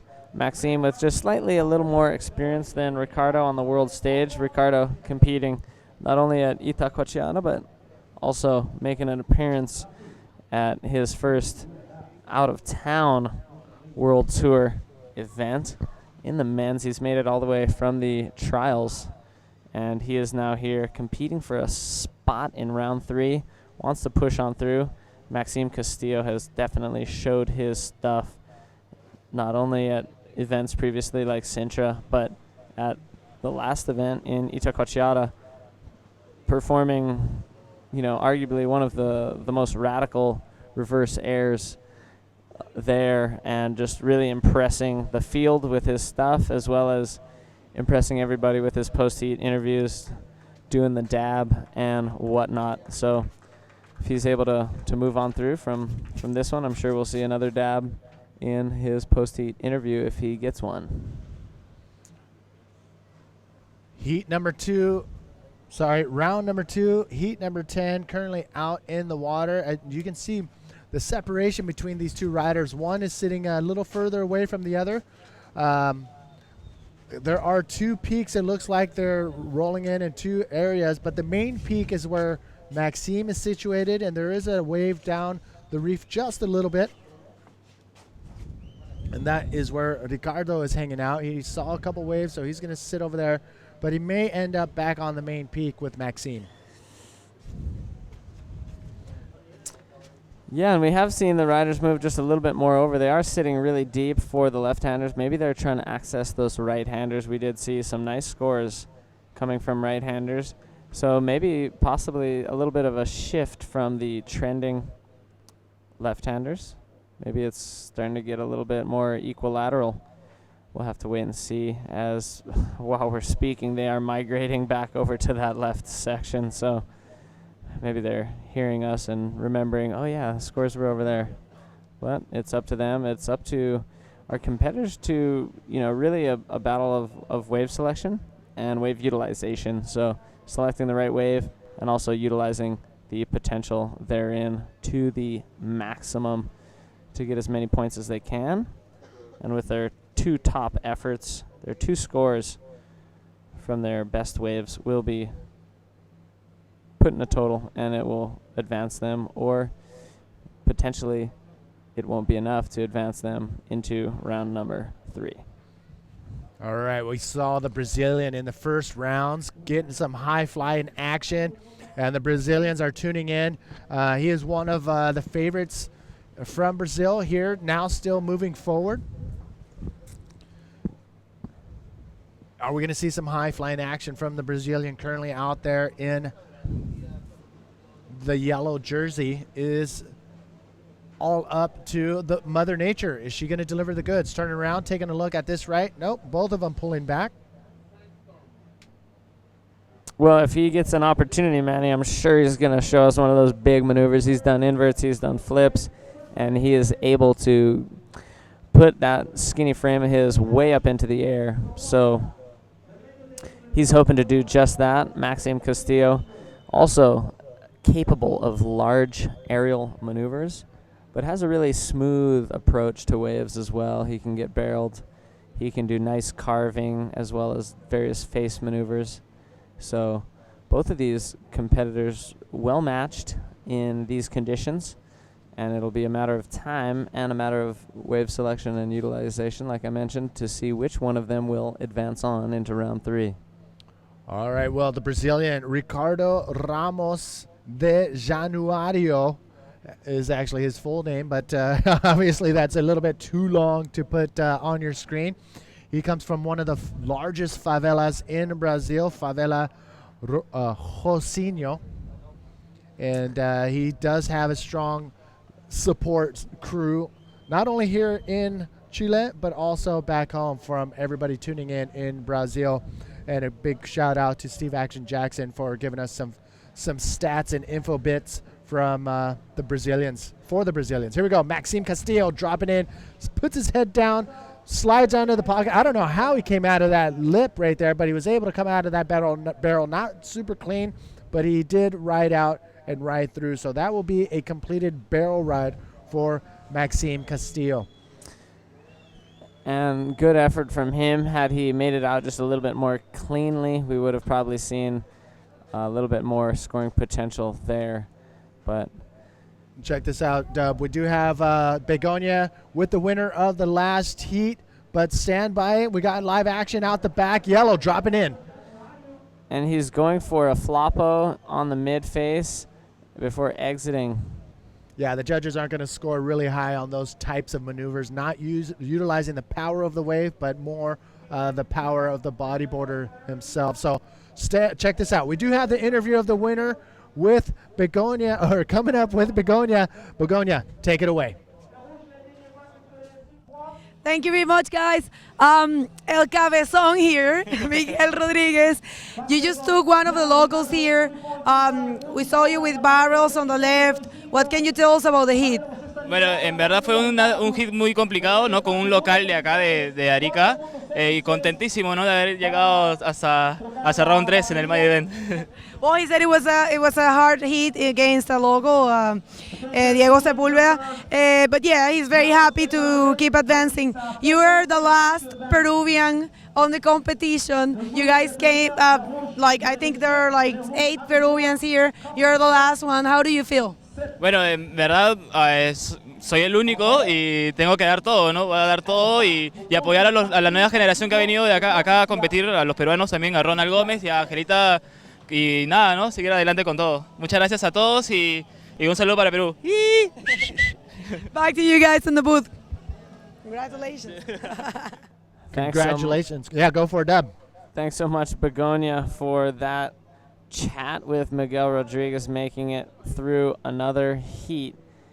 And he's been making a solid push. He's made it pretty far along in the Itacoatiara Pro, and now he is again here in the main event of the men's. Keeps his hopes alive. He's on to round 3, and we're waiting to see whether the Brazilian or the Frenchman will do the same. One of them will be moving on to round 3, but right now it does look like it is Ricardo Januario with a bit of a lead over Maxime. We did see Maxime go for that flip during the interview and just came slightly unstuck at the end of it. So now we're going to see Ricardo up on this left. Choco dropping into this nice clean barrel. He's going to stall and putting the brakes on. He's dragging his legs to slow down. And again, another floppo from Ricardo. Again, solid barrel riding skills right there from Choco. And comes out. He wanted to do a maneuver at the end, but again, not using the full power of the wave. Instead, just using his body to roll over. So a clean barrel, solid barrel for Choco. Exactly that. And, you know, the judges are going to award what he did do on the wave. They won't penalize him for what he didn't do, and they also won't penalize him for what he did wrong. And I'm putting quotes in my finger, so technically in the world of bodyboarding, that is not an acceptable maneuver to do, but in contests, for sure, that's maybe okay in some areas, but here on the world stage, unacceptable maneuver. But we do have professional judges. They will not penalize him for that. And in regional events where it is unacceptable, there is very ruthless judges out there who will deduct points from his previous efforts on the wave because of inappropriate behavior like floppos at the end of a wave. But hey, it's happening to the best of them. We saw Tanner do a floppo earlier on, and the judges are too keen for it at this level. They're able to see if a rider uses the lip to project themselves into a maneuver, and they're not interested in rolling over. You know, those tricks are for dogs. And so you tell the dog to roll over, you know, jump, bark, speak, and all that stuff. But we want to see riders behaving like men out there. And even, you know, women and juniors are able to put such solid performances with lip maneuvers. But lip maneuvers, like Rolos, we want to see them done with the lip. If they're not, virtually going to be ignored. Yeah, well, Tanner McDaniel and Choco are putting these maneuvers out just to have something. So again, they're not going to be penalized for them, but they are. I guess they're back against the wall when they finish their barrel rides. They want to finish with the cherry on top, and both Tanner and Ricardo, as you saw, are pulling everything out. It doesn't look. You know what? We'll leave it at that. But just so you know, here at Flopos, there's power behind the wave, and the judges want to see power moves, high performance moves. But again, Choco, solid barrel riding skills on that wave, so the judges will score that accordingly. And he has put himself in the leadership position and pressure on Maxime with almost half of this heat now finished. It will be up to the second half if Maxime is able to complete a maneuver like the one he did, that really nice big backflip. Moves like that will score high, and had Maxime ridden out of that, it would be a different story in the leadership position at this moment. But he just came unstuck, so he's going to hope to hold on to his next effort A Look at little bit this. of a paddle now. Look at this. Maybe a right going to be accessed as we have Maxime actually. Oh, Ricardo way Look deep. at this thing. That's what we're talking about right there, Choco. Use the lip, get the power from Flopos. Unfortunately, he did not pull that maneuver off, but a good attempt right there from the Brazilian in the yellow jersey. That's more like that was beautiful. You know, he used the lip, he got projection, and that was a incredible backflip. That was wonderful. So Chaco definitely has the skills. We never underestimated him with that, and now he's choosing maneuvers that are more suited to the world stage. Really terrific effort there from Choco, who was able to get that wave seemingly under the priority of Maxime. Took off way deep, found a left, got a nice section, and like Maxime's other effort, wasn't quite able to ride out of that big aerial maneuver. And the position where he attempted that maneuver, he was almost right on dry reef. So it was a very good effort, especially with the fact that the dry reef was just, feet away from where he was going to land. So we have the riders in the next heat making their way down to the water's edge. We're going to see Angelo Inay from Chile going against Sebastian Kreft from Chile. So both Chilenos heading down to the water's edge. That is coming up in the next 11 and a half minutes, which is the amount of time remaining in this heat. Sebastian Kraft used surf trunks, I believe, in one of his earlier heats, and he's using a spring suit in this one. Oh, my goodness. Probably one of the only riders not in a full suit. Sebastian Kraft, just showing that he's just that gnarly. Well, here is where you can follow us on the web. APB Tour on Facebook. They're all there. But that's where you're going to get all the info, cool photos, videos. Actually, the latest video from yesterday's highlights is up on both the APB Tour Facebook page and on YouTube. Make sure you take a look at that. That is some of the action that went down in the last few days. And these video clips are nothing short of incredible. Yeah, they definitely are. We love to see these bodyboarders bringing the action, and that's exactly what we're doing today. Round 2 is in the water. We're in the second half of it. This is a matchup between the young Brazilian Ricardo Januario and the young Frenchman Maxime Castillo, heat number 10. And I think we may have some surprise guests coming in for the rest of round number 2, and they're going to be alternating with Manny and I, so definitely stay tuned if you want to hear what some world champions have to say about the action taking place. Maxime driving hard off the bottom ARS, and he pulls it around this time, lands it perfectly, and we saw him on a previous wave pull a bigger flip maneuver and trying to pull that into a multiple combo, but lost grip on that second maneuver. But that was a completed maneuver right there for Maxime Castillo. And I'm going to say that he's pulling away right now from Ricardo Januario, also known to his friends as Choco.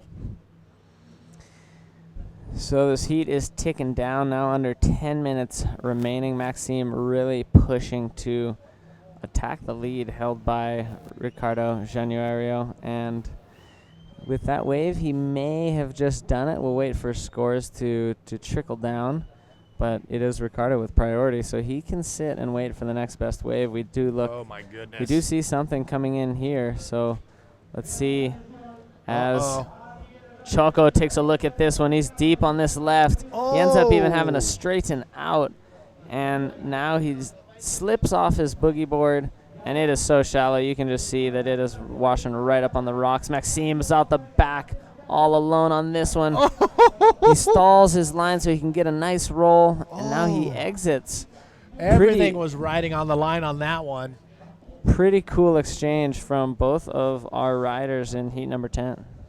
Wow, it looked like Maxime was just on the edge of losing his rail, getting hit by the lip, and didn't know what to do as he finally made it around and then decided to, you know what, I'm just going to go for it. I'm going to go straight to the lip and pull off a big move right there, Maxime Castillo. And he did, so terrific effort from both of our riders. Did look like Ricardo's wave was going to be incredible, but he was just a bit too deep, and it ran away from him. both of our riders now making their way back out into the lineup, hoping for potentially a few more scoring opportunities. It is going to be Maxim Castillo with the lead. I mean, with the priority. Wow, scores are dropping right now for both riders. And look at this, and deep barrel, Maxime Maxime Castillo. 7 minutes, 30 seconds remaining. Oh, another solid wave right there. Deep barrel from Maxime Castillo. As scores are dropping right now. So Maxime really putting it on the line, and he is going for that inside section and made it happen and even escaped the barrel. So really terrific effort, but we got more waves out the back. We're hearing whistles and we're hearing hoots, and now it's going to be Ricardo's turn if he's able to find something on this one. What is Choco going to do? The Brazilian slides under, gets a high line and gets a speed line, and wow, nothing there for the Brazilian, so he cuts out of that one, leaving priority to Maxime Castillo. So Maxime, he's feeling good right now, but we know that Ricardo, the Brazilian, he can put the maneuvers together and get that first place spot away from Maxime Castillo. And on your screen, you can see what is going down in the water. So currently, it looks like the Brazilian is leading the charge with a 14.65, his two top scores combined.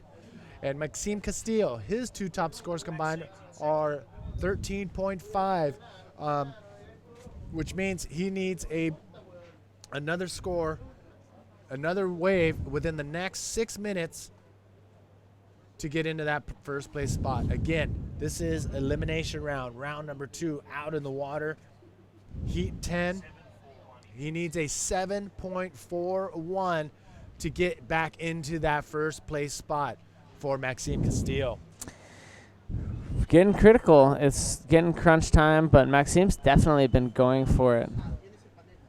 About 5.5 minutes now, and this is definitely crunch time for Maxime.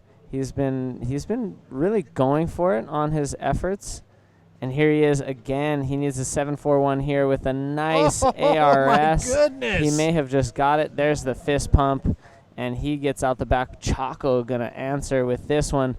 Even a nice roll for him. Throws a cute spinner there, really tidy, and gets out. Wonderful exchange. We could be seeing the situation change. Potentially, we'll have to wait and see. But a terrific effort from Maxime Castillo to get that wonderful aerial maneuver, that ARS, completed this time. That's right. Within the 5-minute mark, Maxime and Ricardo going head-to-head. And Ricardo with a solid maneuver. And Maxime again with a solid maneuver. So it's going to be interesting how the scores are going to be dropped from the judges. But it could be coming down to the wire as they go back-to-back with the wave exchange and big moves thrown down. Exactly that. Really terrific and exciting. Like we thought, a wonderful matchup. And this is beginning to be a very tight race for the advancing position. And both of these riders want to keep their hopes alive in this very prestigious event. So scores are starting to drop in, and I think Maxime Castillo 8.0, 8.65 for Maxime Castillo, and scores are still coming in. 4 minutes remaining. There could be a situation change on our hands. Maxime Castillo has just moved into the lead. He is now leading this heat with just under 4 minutes remaining.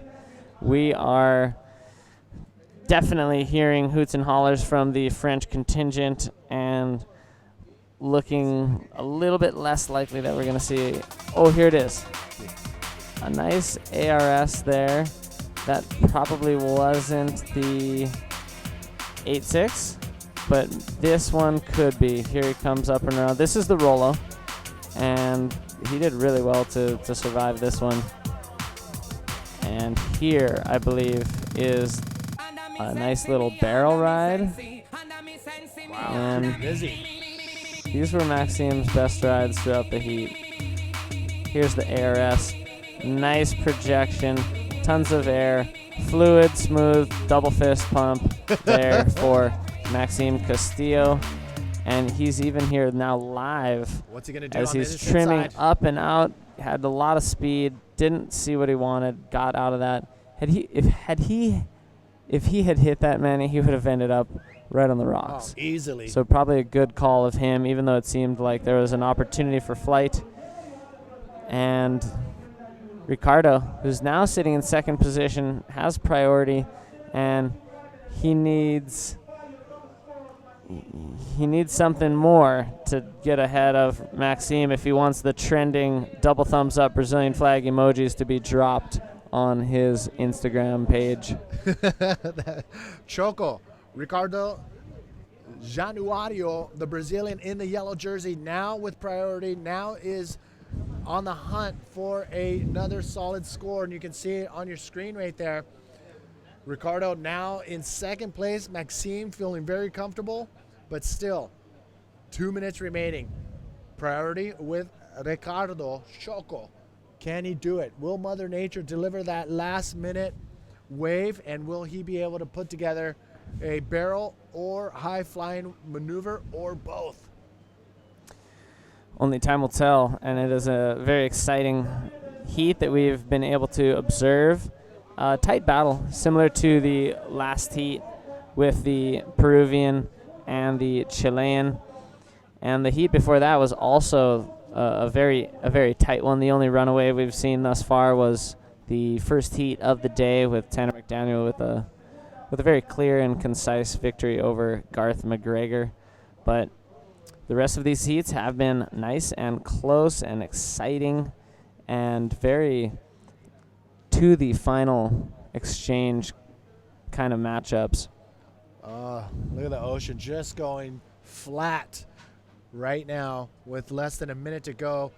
Ricardo feeling the time just melting away, waiting for one more chance to get that first place spot from Maxime Castillo, who happened to take it away within the 5 minutes that were left in this heat. And Maxime Castillo, he does not have priority. He has to sit and wait to see if Ricardo is going to catch the next wave, and he has priority. Ricardo coming down to the last few seconds of this heat. Oh my goodness, is Maxime gonna come back from the dark side in the last 5 minutes to get into that first place spot? And he did, and he is stoked. Maxime Castillo, the Frenchman, wins that heat and advances on as Ricardo Choco Januario, unfortunately, is now out of the contest. So don't go anywhere. We're going to come back with heat number 11 right after this.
Welcome back, everybody. Manny V here with David Hubbard, bringing you the live feed from the Arica Chilean Challenge on Scorpion Island, just outside of downtown Arica in northern Chile. And we have a competition on our hands. The waves are still here, still power behind them, and the reef is showing as well. So danger, powerful waves still coming in, and the riders are still throwing it down. That is the sound of the heat. And it is Angelo Inai and Sebastian Kreft, two Chileans battling it out for a slot in round 3. The good news is one of them will be in round 3. So one more Chilean moving on in this event, but which one? We'll have to wait over the next 25 minutes to see. Let's go to the action out in the water.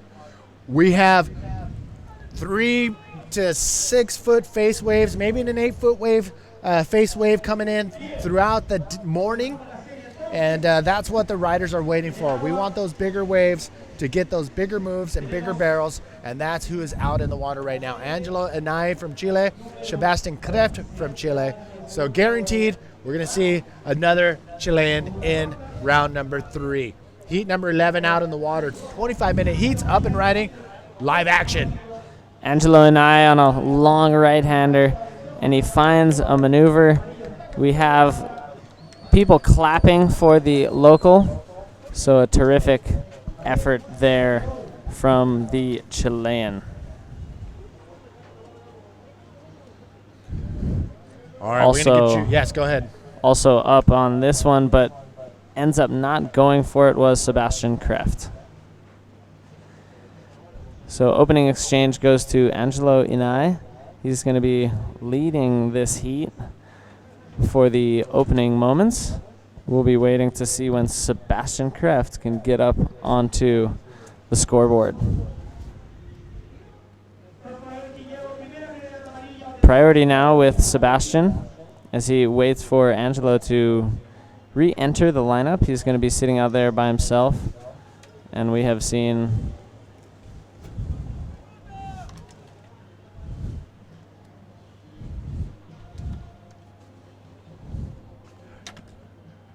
as you can see, the waves still marching in. We do have some sets rolling in, and when there are no sets, it looks like you can actually stand up paddleboard out there. But when the sets roll in, you don't want to be anywhere near a paddleboard because the power behind this wave and that shallow reef is not somewhere you want to be when the sets do roll in. And you can see another wave rolling in. Nice and smooth, clean conditions, glassy conditions. And look at that thing just peeling across the reef. We've had the last 3 days of competition ranging anywhere between 8 to 10, 12-foot face waves.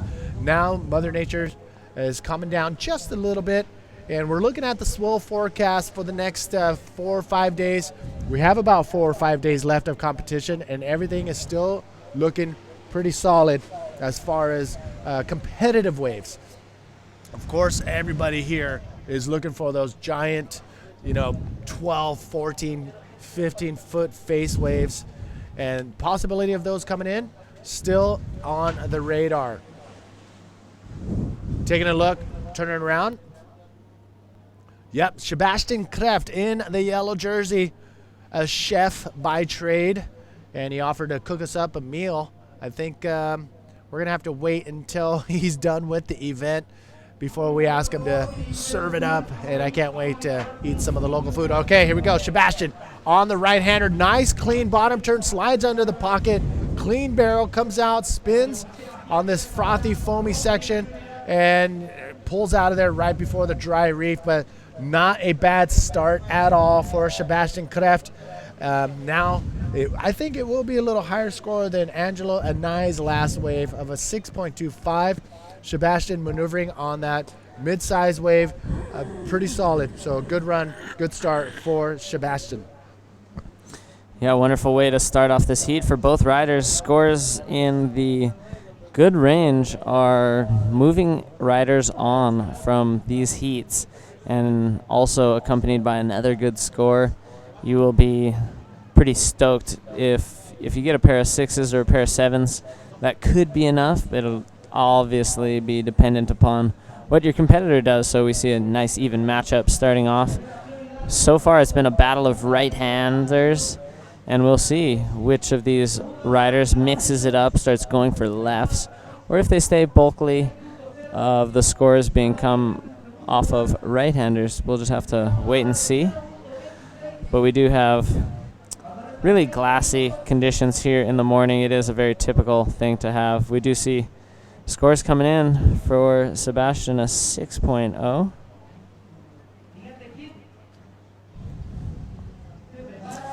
And so a very tight battle to open up this initial exchange in the first few minutes.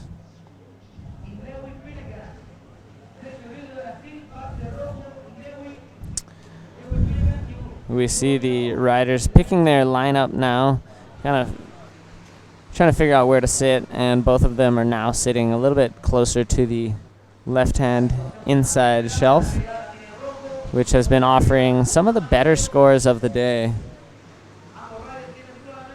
We'll have to wait and see if just a little bit more comes in. We got a nice wave approaching, and we do have a taker. It is Angelo and I. Scoops under, gets a cute little barrel. Now he throws the reverse spin on the wave face and cuts out of that one. All right, a little slower paced again out in the water, but when the waves do come in, the competitors are all over it like ants on honey. And we do know that not only bees, but ants flock to honey. All right, so check this out. We do have a full day of action once again out in the water. We have round number 2. We're going to finish off the 16 heats of round number 2. We have currently heat number 11 out in the water. You can see where we're currently at as far as the 2 top scoring waves, and that is the sum of those 2 top scoring waves. And Sebastian Kreft and Angelo and I out in the water looking for that first place spot. That first place spot is going to get you into round number 3. Second place, that is the end of the road. 25-minute heats, top 2 waves are scored. And again, we are going to go into more action, possibly the women's or the pro juniors after heat 16 of men's round number 2. So when you see Alex Uranga and Victor Lopez out in the water, you know that is heat 16. And we're going to either see the women or the pro juniors coming up, or possibly even the men's. We're going to see as the conditions progress from this point on to make that call. So don't go anywhere. We got live action up and running. Nice clean projection off that roll from our rider in red, Angela Anai. But right there, I'm telling you, if you're going to pull maneuvers off, you're going to be pulling them off and riding the whitewash almost onto dry reef here at Flopos. So waiting patiently on the outside.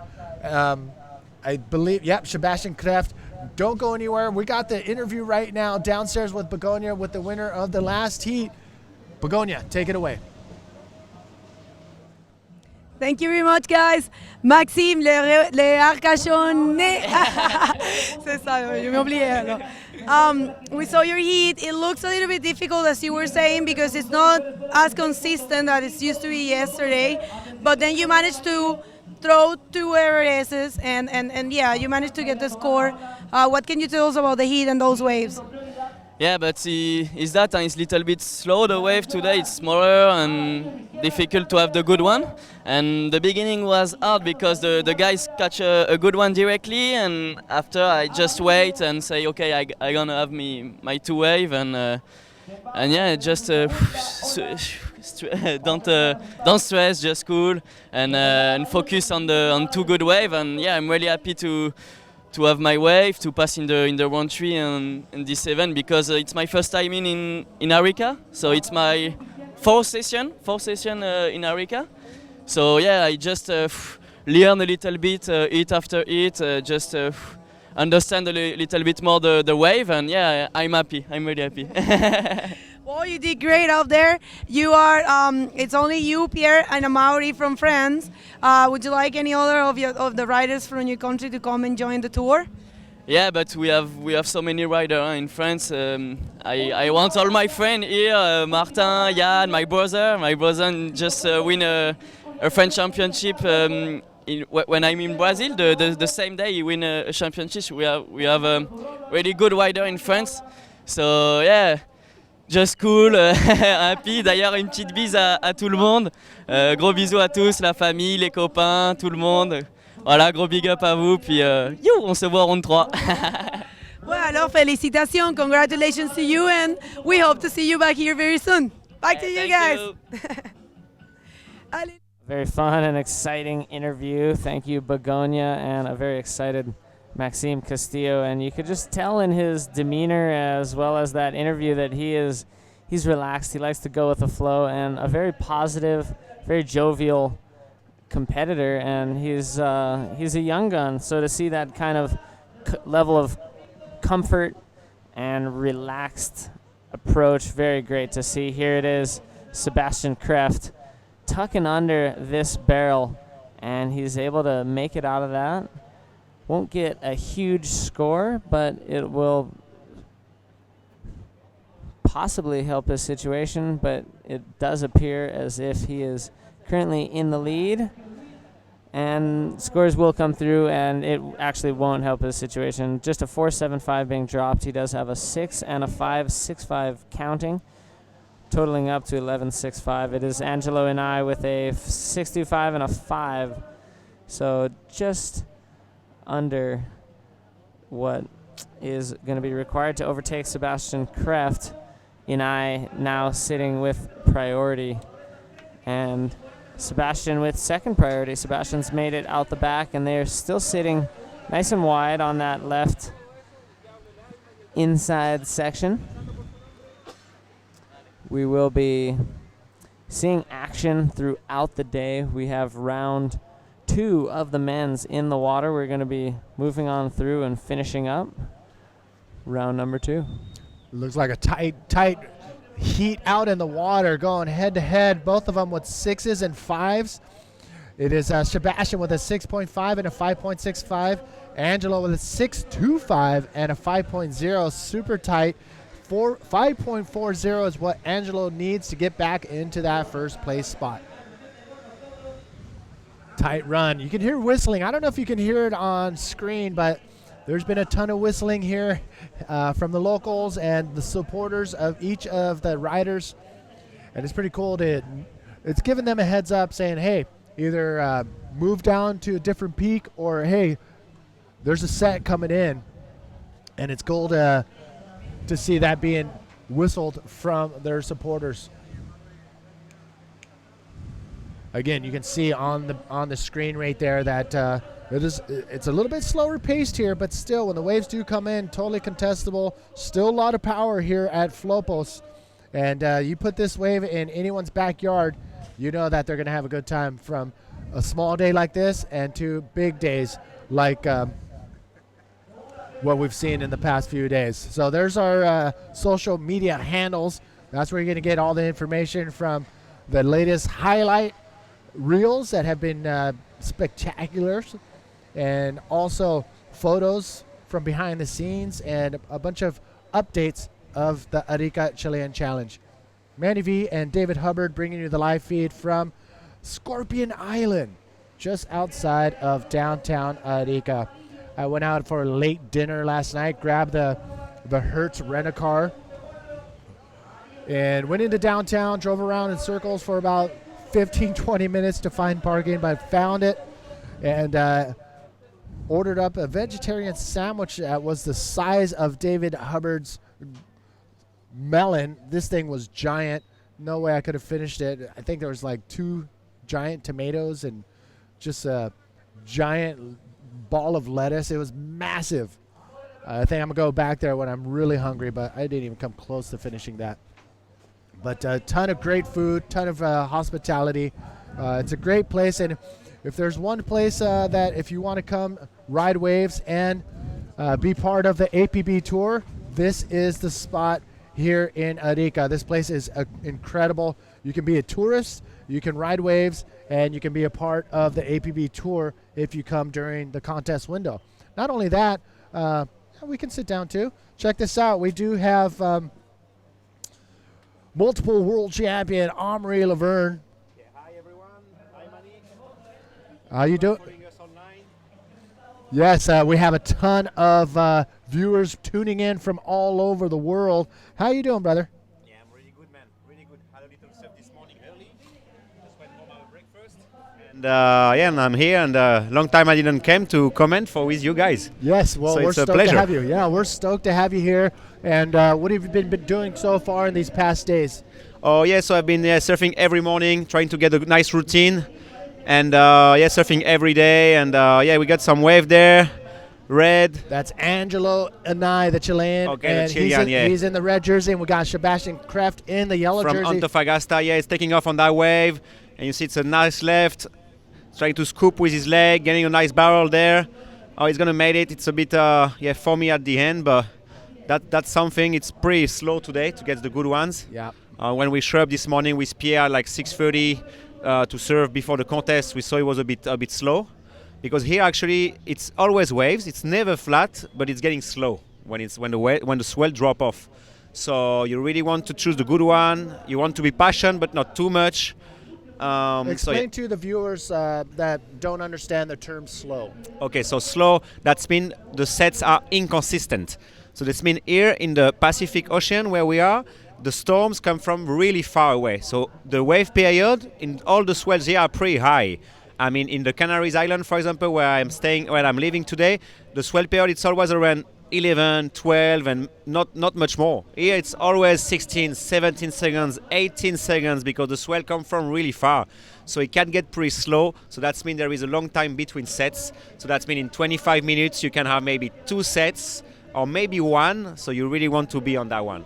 That's right. So, and those are, I mean, with a 25-minute window, a 25-minute heat, when the bigger waves come in, you have to be in position. You need to catch a wave and up and riding right now. Angelo and I pulling in deep, and you just saw his legs go up and over, and you know he's did not make that barrel. And you were out there earlier. When the waves get smaller, how dangerous does that reef get? So yeah, so that spot it's getting most dangerous when it's small actually. So when it's big, it's impress you a lot. It get a lot of power. But when it's small, it's get really close to the rocks, and the rocks are full of shells. Pico Rocco, full of local shells. It's really dangerous. Most of the guys getting hurt here, they're getting hurt when it's small, because it's offer you like a good ramp. You really want to get into it, but it's really close to the rocks. So the guys have to take care of the rocks, and we saw so many injuries in that spot in the last few years, and most of the time when it's small. So you're not only hitting rock, but you're hitting sharp shells that'll cut you up and grade your skin and cut you up. Exactly. You can hit the bottom really strongly, and you can get cut by a really. Oh, we got a set behind. This is a really good set today. Oh, yeah.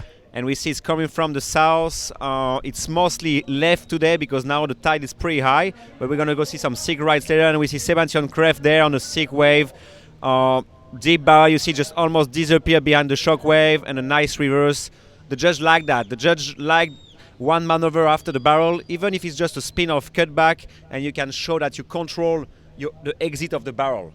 That's right. I mean, that's what the judges are looking for, control of your speed and control of the entire wave, and that takes a lot of instincts and a lot of time, especially out here. I mean, everything changes from the wind texture on the wave, the tide, and the wave size itself, so you got to adjust with the wave. Exactly, you have to adjust, you have to catch the good one, and it's all the details are really important, because here many people are catching barrels, but not everybody are having the same control in the barrel. So the judge really want to see control in the barrel. That means you use your legs to take off and to bottom turn, and when you exit the barrel, you have to get control. Sometimes some guys just exit the barrel really quickly and they don't show too much control, and just to put like one reverse like Sebastian Kreff did now, this is like a half point more or even 1 point more, because you show control, which is really important. And we got a nice sets coming again. So this is good, this is what we want. Angelo and I with priority in the red jersey. He's out there, he's in position.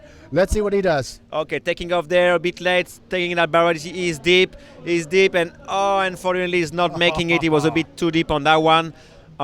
In this kind of barrel, it's really technical. I mean, especially when you get deep, you get really close to that shock wave. So the shock wave, it's like when the lip hit the water, it make like an explosion. So the explosion go to the beach, but it go also inside the barrel. So you can't really see it from here, but when you are in the barrel, this wave have a proper shock wave, and you have to do with it. You have to deal with it.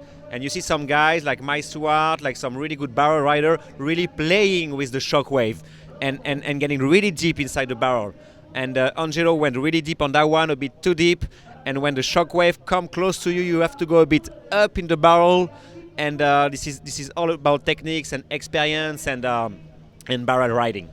And that is something you should have in your pocket coming to Arica, because you know this wave is all about barrels and big moves. Exactly, yeah. The barrels here are really technical. You know, sometimes when it's big, it's not like sometimes it's a perfect barrel. You don't have to do much. You just go in there and with speed and you make it. But most of the time, it's a really technical barrel. I mean, it's like half top and then getting hollow and half top again. And we see Sebastian Kraft there now watching that one. He was a bit too deep. And I remember a few years ago we had a contest with this kind of waves, and I remember I lost against Tamega that day, and pretty tricky. And we get Angelo on the right, looking for a ramp, getting there. No, it's not gonna happen. Shut down. Yeah, it's pretty fast too. You know that wave when it's getting close to the rocks, you really want to wait for the good ones. I mean, it's 25 minutes each. You have to catch the judges are gonna get the 2 best waves, so you really have to be patient. Not too much, because sometimes if you wait too much, you just miss the sets and miss the good waves. You have a pretty good track record here in the Arica Chilean Challenge, making it to the final 3 times and winning here 1 time. First, how hard is it to make it to the final, and how hard is it to win at such a prestigious event? Yeah, this is it's 11 years already that I'm coming here in Arica. This is one of my favorite stops on the tour, you know. Firstly for the waves, you know, this wave is just one of the most consistent waves in the planet. So obviously on the world tour. And it's all about experience. It's really hard. Like, I mean, I don't think anyone do that to come on the first year and to make like a really good result on the first year. This is really hard in Arica because you need to understand the wave. This wave, it's strong. It's really close to the rocks. So yeah, it's all about experience. So step by step, free surfing with the best guys. You're watching. You just start to understand the wave, understand where are the rocks, you know, because sometimes you think, I can't hit it, but you see some guys doing it, you know, like, wow, how he did that?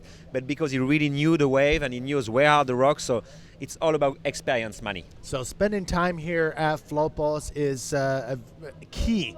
Is the key. So do you see a local rider, because they're from here, actually being in a contention for a win? Oh, for sure. There is a couple good riders here, like from Arica, Christian Popey, alias Popey, is really good on these right-handers. You know, he's like his pocket. You know, he beat yesterday.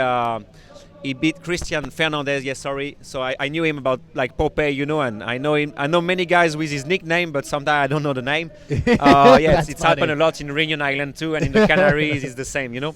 So yeah, so Christian Fernandez, one of the best local here, one of the best guys on this right-hander. Already had a 3rd place a few years ago. He beat Hermano Castro, I think, yesterday. This guy is potentially a contender. Especially in this right-hander, I mean, he's doing like really consistent flips, you know, and he knows his wave really well. All right, as we see sets rolling in, we'll always go to the live action, but I've been trying to pick Dave Hubbard's brain and some of the pros coming in here. Talk to us about the boards being used by the pros, and especially you. What are you riding out there? How many stringers? Do you want flex? Do you want stiffness? What are you riding? Okay, so there is a couple riders using the same board pretty much every year in all conditions. Like guys like Pierre-Louis, for example, is using the same board, the 41. PP, he likes stiff board, this is why he's go really fast. So double stringer, Pierre using a double stringer. Same for Jared, they like stiff board. It's why Jared is flying so much, you know, because he goes really fast. And with his stiff board, you have a lot of projection. I prefer a softer board because I'm more like a pocket rider. So like you saw last year, for example, in the final between me and Jared, you can see the really different style of riding. Jared was racing it, being big boost, and me, I was trying to ride the pocket and spinning the barrel and flipping out, you know, just different style of riding. Well, so what is the soft board I was talking about? Yeah. So me, I'm using like a PP, but just with 1 stringer, not double stringer. And today I have it's a new technology of sniper bodyboarding. It's called Infinity Stringer. So that makes the board with a really good reaction, but not too stiff, because I like to get control in the barrel. Because the wire here, it's like 16 degrees. So if the board is really stiff, you're gonna get speed, you're gonna get projection, but you're gonna lose a lot of control. Yeah. So, but sometimes I feel I could get more speed, and I don't have enough speed sometimes to really get out of the section like Jared does. So yeah, it's important to find a good balance between control and speed and projection. All right. So I mean. Details. Okay. What is the softness doing? Okay, so today you've got most of the people are using 2 cores today in bodyboarding. You have the PP core. Hold on. I want to hear all of this. Okay. And we're gonna go into the next heat, and we're gonna go come back to that because I think the viewers are really interested on knowing. Okay, all the that details about yeah, the boards. Yeah, the softness. What does that really do? What is it really doing? So, we're gonna come back with Omri Laverne, try finalist here at Arica and winning it here, and he's gonna talk in depth about his boards, the equipment he uses, and we're gonna go into the next heat as well. So don't go anywhere. We'll be back right after this.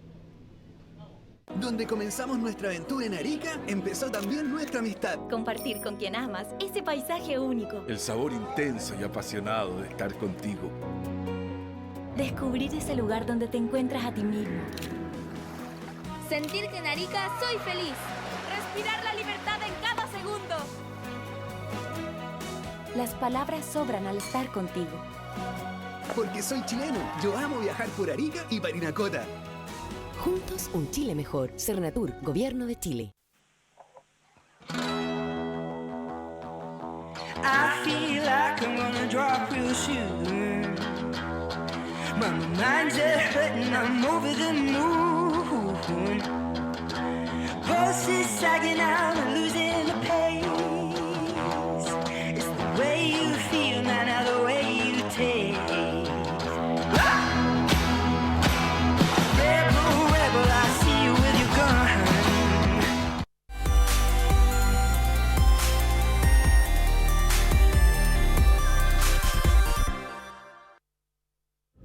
All right, welcome back. We are live here at the Arica Chilean Challenge, and we've got Emery Laverne in the booth with us, and he's bringing us tons of information. But we've got heats still out in the water. Heat number 12 has just begun. So let's get right into the action, and we're going to talk with Moz, and he's going to describe a lot of different things for us. Here we see live action now. Live action, we've got Sergio Luis from Brazil on his first wave with his barrel and roll out with a spin. He's building his campaign slowly as the wave are a bit smaller today, but still some good potential. I mean, this wave of Flopos, it's good from like 2 foot to almost 12 foot, so offer a good potential for the riders today, but we're going to see more moves today. Yeah, everybody trying to get the best wave and making through to that round. Great analyzation there, Moz. And Manny had you commenting on equipment. It is something our viewers are really interested in, and we want to hear as much detail and much information as you'd like to share with us about your equipment and what you know about others as well. Yeah, so I was talking just before the end of the last hit, I was talking with Manny about the board I'm using. So today we've got most of the people are using 2 different cores. We've got one course called the normal PP, which is pretty stiff. Most of the guys are using this core, and we've got the other core called Energy, which is a PP with lower density. So they call it like the PP for cold water. I like to use it in the Canary Island, for example. It's a bit soft. I mean, it's a bit flexible, so you don't have as much projection as with the PP, but we got a really good control in the barrels.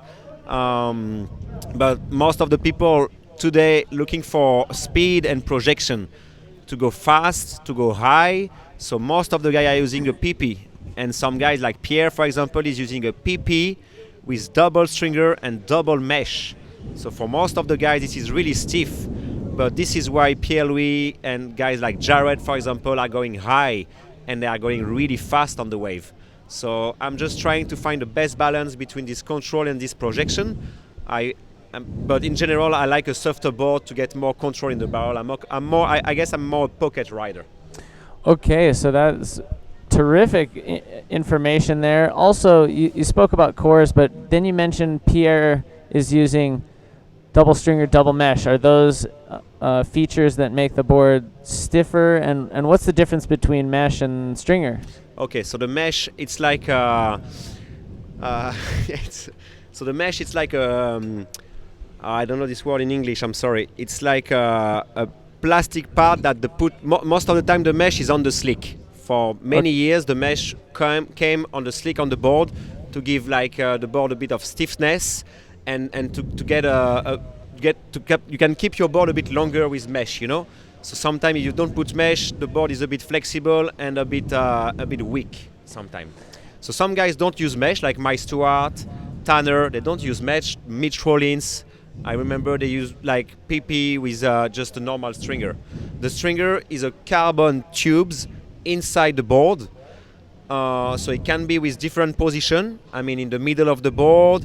Today they have like the free stringer system, which is one in the middle and two small stringers on the side. And we also have the double stringer, which Pierre and Jared use. So we've got many different combinations today. So yeah, depends on the water temperature, depends on the types of waves you like. I mean, in a wave like fronton, for example, where it's heavy and really steppy, you want a softer board because you really want to control that takeoff and that bottom turn. And because the wave is really powerful, you're not going to lose too much speed. But on a wave like Arica, when the cold water, the board reacts really differently. Awesome explanation. We do have the winner of the last heat down with Begonia. Begonia, take it away. Thank you very much, guys. So, Sebastián from Antofagasta. You were saying before that it's a little bit slow there. We keep hearing that from the riders. What can you tell us about your heat and the waves that got you in the first place? Yeah, the heat is very difficult because you know you can check the period and very slow, you know. But you know you can look the waves and turn it on, and for good waves I can take good tubes and a lot of maneuvers. That's very good. So you're from Antofagasta, which also has rocks on the bottom. It's all also reef breaks. Yeah. Exactly. And so you feel very comfortable because I know you've been coming to this event since the very beginning. Yeah. So how do you feel now that you are advancing? Yeah, older man. Yeah, I started here maybe 22 years ago when the first riders, remember Milenko Dekovic, rest in peace, my friend, and a lot of beginner riders. For me, it's like home because it's look similar waves and feel very comfortable here, and I love this wave. So congratulations! Do you know they keep calling you Mike Stewart? Chilean Mike Stewart, yeah, it's my brother. My loose brother. Nah. Lost brother there. So well, congratulations. You did a very good job, and I wish you the best of lucks for the rest of the competition. Back to you guys. Thank you. Thank you, Begonia, talking to a very exuberant Sebastian Kreft, who moves on into round 3. And now back in the booth, we still have Moz with us, a nickname short for Mozir that he received back in Reunion Island. And I'm sure you'd like to say something to the people in Reunion who are watching. So yeah, I can talk in Creole or sure. Whatever, yeah. Ben ouais, tout mon bon ballon là coûte à moi. Ben là nous pouvons apprécier avec David et voilà pour commenter un petit affaire. Voilà, et super content représente la Réunion ici sur petit championnat et m'y tient bon, m'y largue pas. On retrouve vous autres toutes. Reunion Island, a terrific venue. As well as a previous venue for several World Tour events. Back we had the Hof Pro at Saint-Lô, and then even within the last several years we had a few events there in Reunion Island. So obviously a hotbed of bodyboarding talent and a big piece of bodyboarding history. And Emery Laverne hailing from Reunion Island, but now you're living in the Canary Islands and you surf a lot. Wave that we'll have the final event of the APB Men's World Tour at Fronton. So yeah, really stoked, and with all the shark cruises as they call it today in the Reunion Island, start in 2011. Pretty much when you were there, Dave, cruising with me in Reunion, that was pretty much the beginning of that shark cruises. And just came pretty hectic for me to train over there, so I was thinking, okay, I'm gonna go a couple of weeks somewhere to train, and I choose the Canary Island. And in October this year, I'm going to celebrate the 5th year in the Canaries with my home building at the moment, my wife, my kid. I mean, it's been a big turn in my life to choose Canaries as a training base. And so yeah, really stuck on that. And I'm leaving now. I have Fronton. That last contest of the APB Tour is in my window. So yeah, really stoked. And as we see there, Louis Finnegan from Australia on that little cracker, a nice barrel, pretty deep. You're gonna look for a ramp. It's gonna do a nice spin there. As you see, the waves are pretty short, so you really want to take advantage of that first part of the wave with a nice barrel or a move. And obviously today it's the barrel is not as if it was big, but you can be really deep and find some good section out there. Exactly that. On screen, the competitors area, we see Alex Leon, architect of so much of this event, asking for an autograph from Garth McGregor, who's feeling a bit better, and a couple Canary Islanders, who I'm sure you surf with in your Canaries, home base in the Canaries. So you have a lot of experience here at this wave in Arica, El Flopos, and tell us a little bit, what is today, we've been talking about it, it's a below average day. It rarely gets smaller than what we have here, but still wonderful waves for our competitors we're going to be seeing, and have seen terrific maneuvers. Tell us a little bit about the experience and exactly how you're mentioning the way to pick the waves in this exact condition. Yeah, so Arica and Gringo, one of the most consistent coasts in the world. So obviously one of the most consistent wave on the world tour.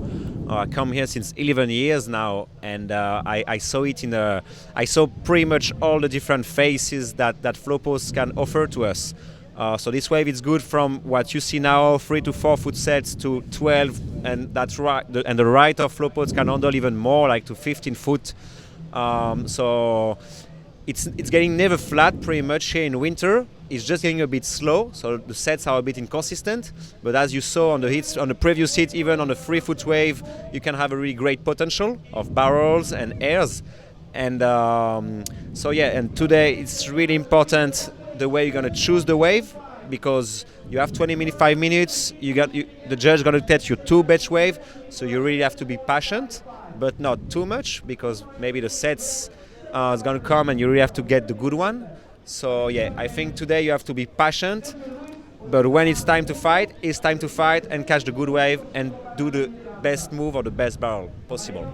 Wonderful description, and we have seen some very tight heats, and it really has come down to the wave selection, as Moz is saying, and the rider with the more potential on that wave and being able to utilize it has come out on top. And we still see a nice battle taking place out in the water. It's just about halfway through, getting close to it. Louis Finnegan with a pretty solid lead, as Sergio Luis, who is sitting with priority, just has 1 wave on his scorecard, so he will be hoping to get a 7.51 to overtake Louis Finnegan. And this guy Louis, he's appeared on tour last year. He did the whole tour, finished in the top 10, which was a goal of his, something that's terrific for a more or less a tour rookie to accomplish in their first year. And tell us anything you know about Louis and what you think of his riding.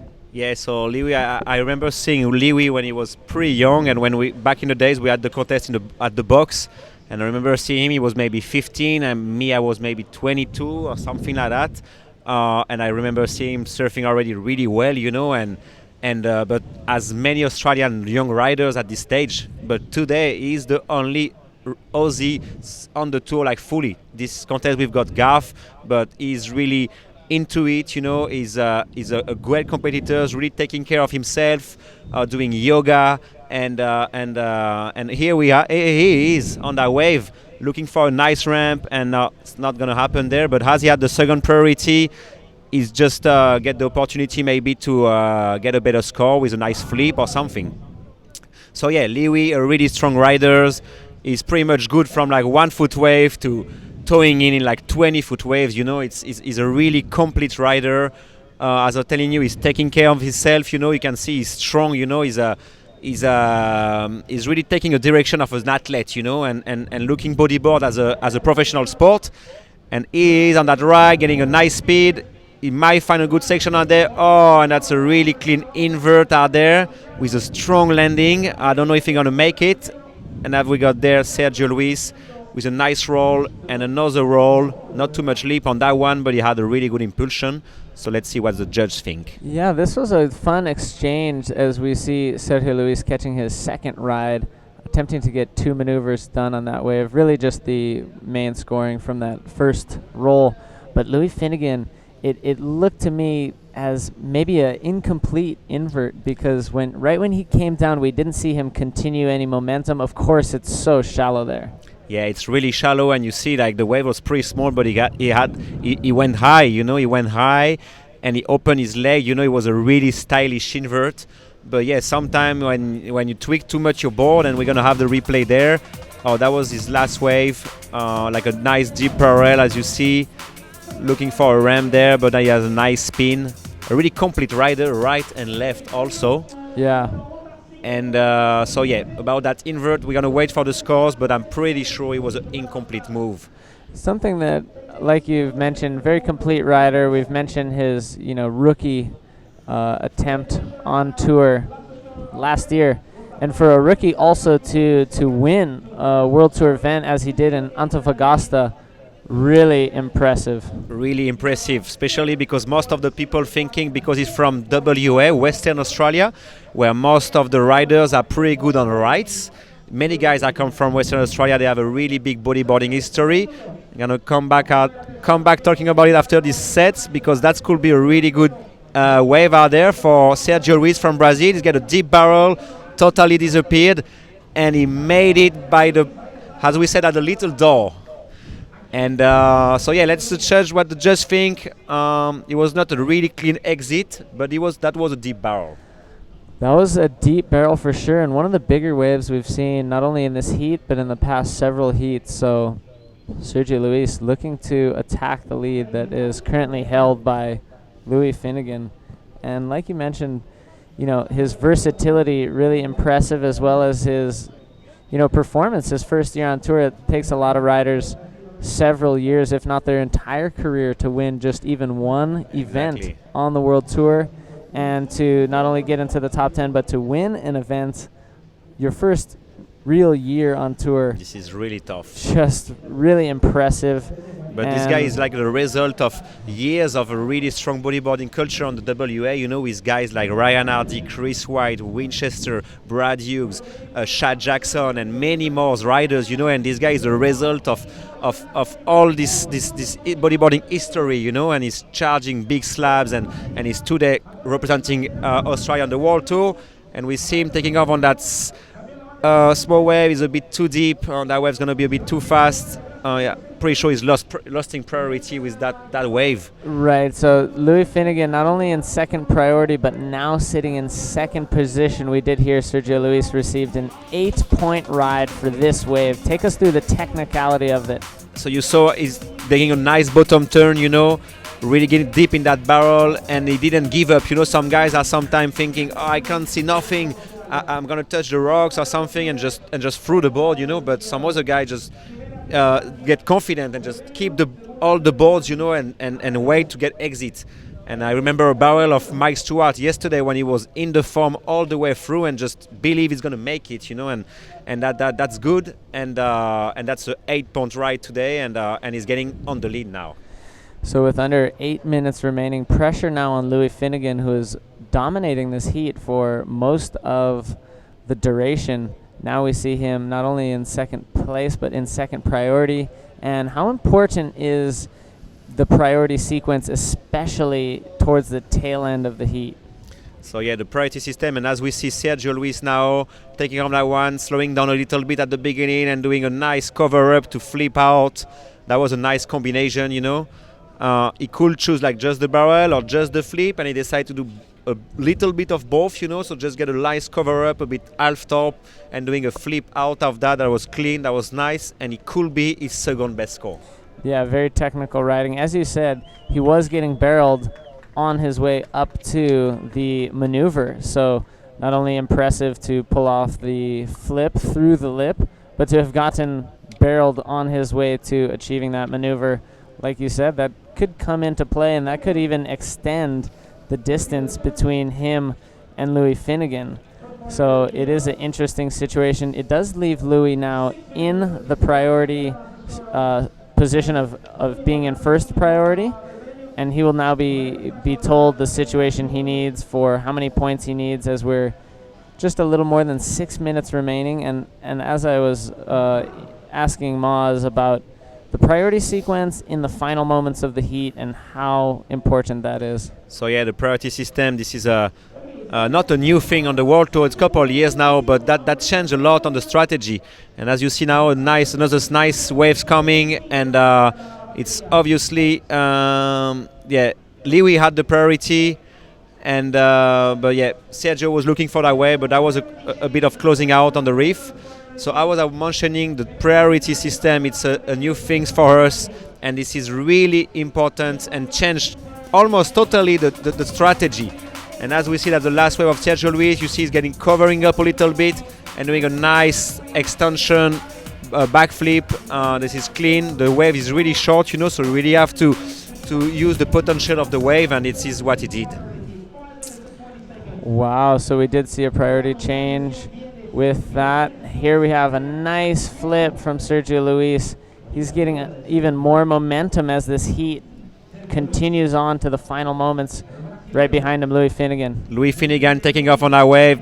Backdoor, this is a deep pit is there, and unfortunately it was a bit too deep, you know, and as we are really close to the rocks, as you saw, the wave just gets sucked over like a bit too much, you know, and you don't want to be behind that shock wave at this moment.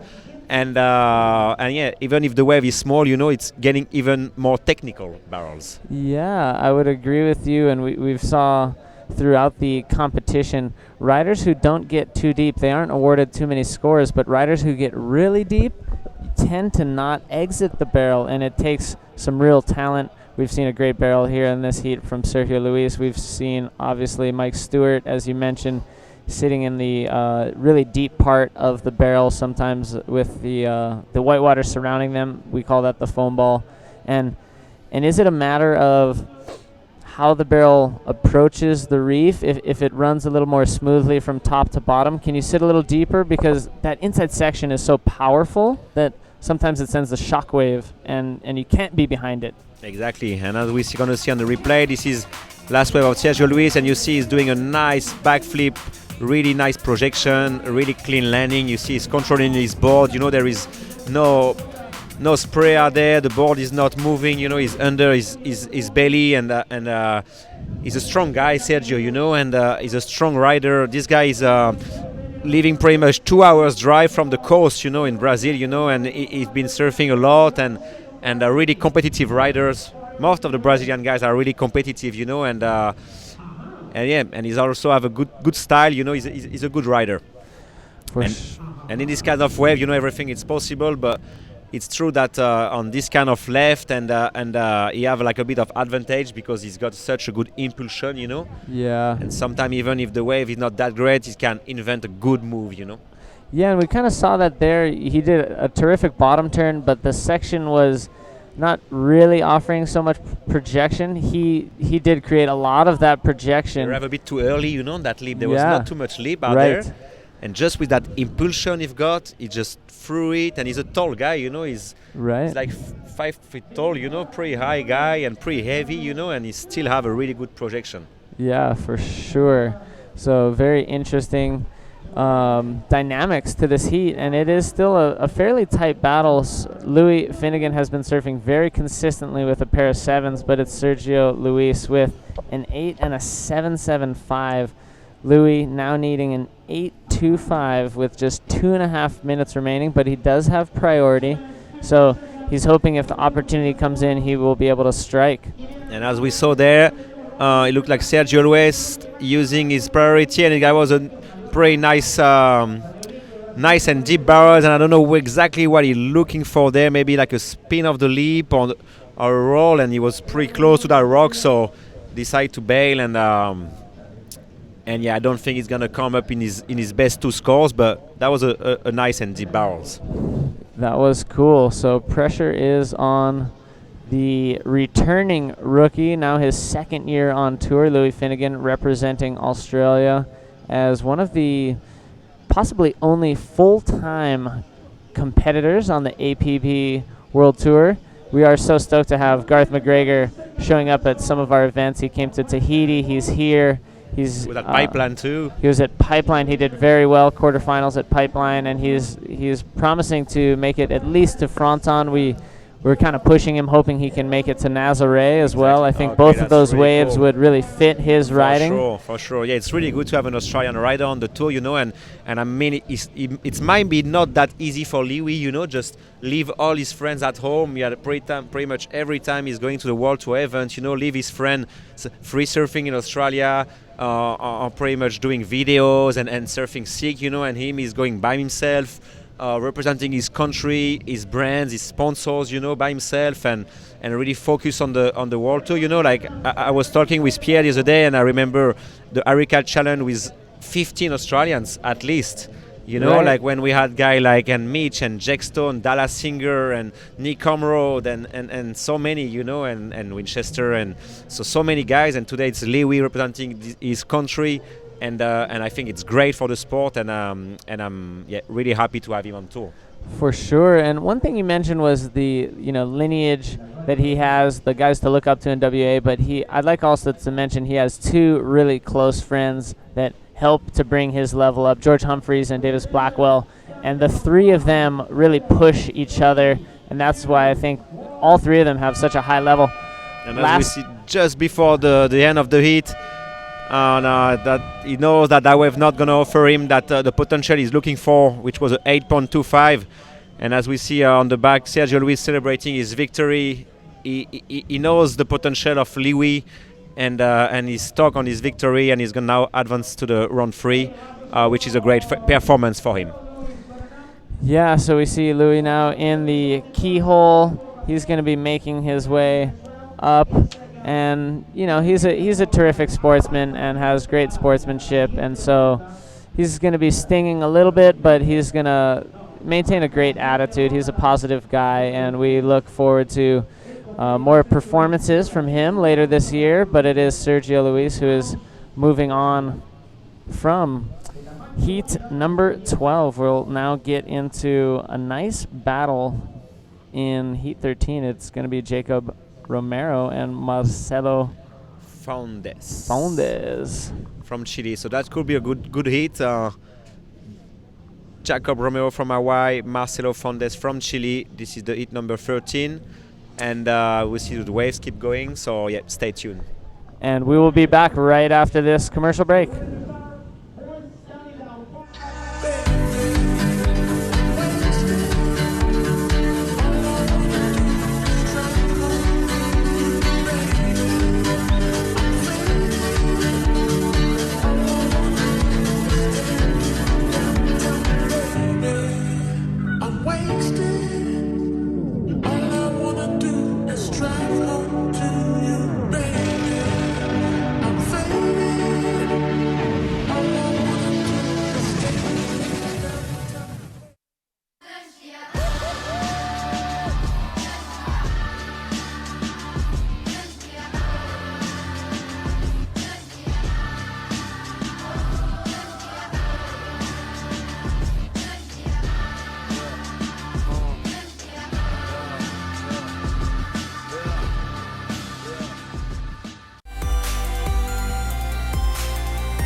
Welcome back to the Arica Chilean Challenge. We do have the Frenchman now living in the Canaries, Moz, with us in the booth. Thank you so much. But we got a great battle out in the water, the Chilean versus the Hawaiian. Let's check it out. Out in the water now, it is going to be Jacob Romero, Marcelo Fondes. Let's see the action now as we have terrific conditions. Let's talk a little bit about the conditions for the people who are just joining us now. So yeah, hi everyone. Hope you can join us. So the conditions today are a bit smaller at the Gringo Locos Arica Chile, but it's still really fun, as I was mentioning before, this wave it's pretty much good to fun from like 2 foot to 12 foot. So this is really a really consistent wave. So today it's a bit smaller, but there is some shore riders are looking for moves, couple deep barrels. Yeah, and my mic was maybe not on, so I'm gonna So hi everyone, we are here for the heat number 13, Jacob Romero and Marcelo Fondes. The conditions are a bit smaller today, but still really fun. We saw some deep barrel, we saw some nice moves. Sergio Luis did a good show on the previous heat with a deep barrel and another wave with a nice flip. So it's a bit smaller, it's a bit slow, but the wave come, it's perfect, and we're gonna have some nice bodyboarding action today. Certainly, and we saw a great matchup in that last heat, and it was a tight battle, and it really did come down to some of the final wave exchanges.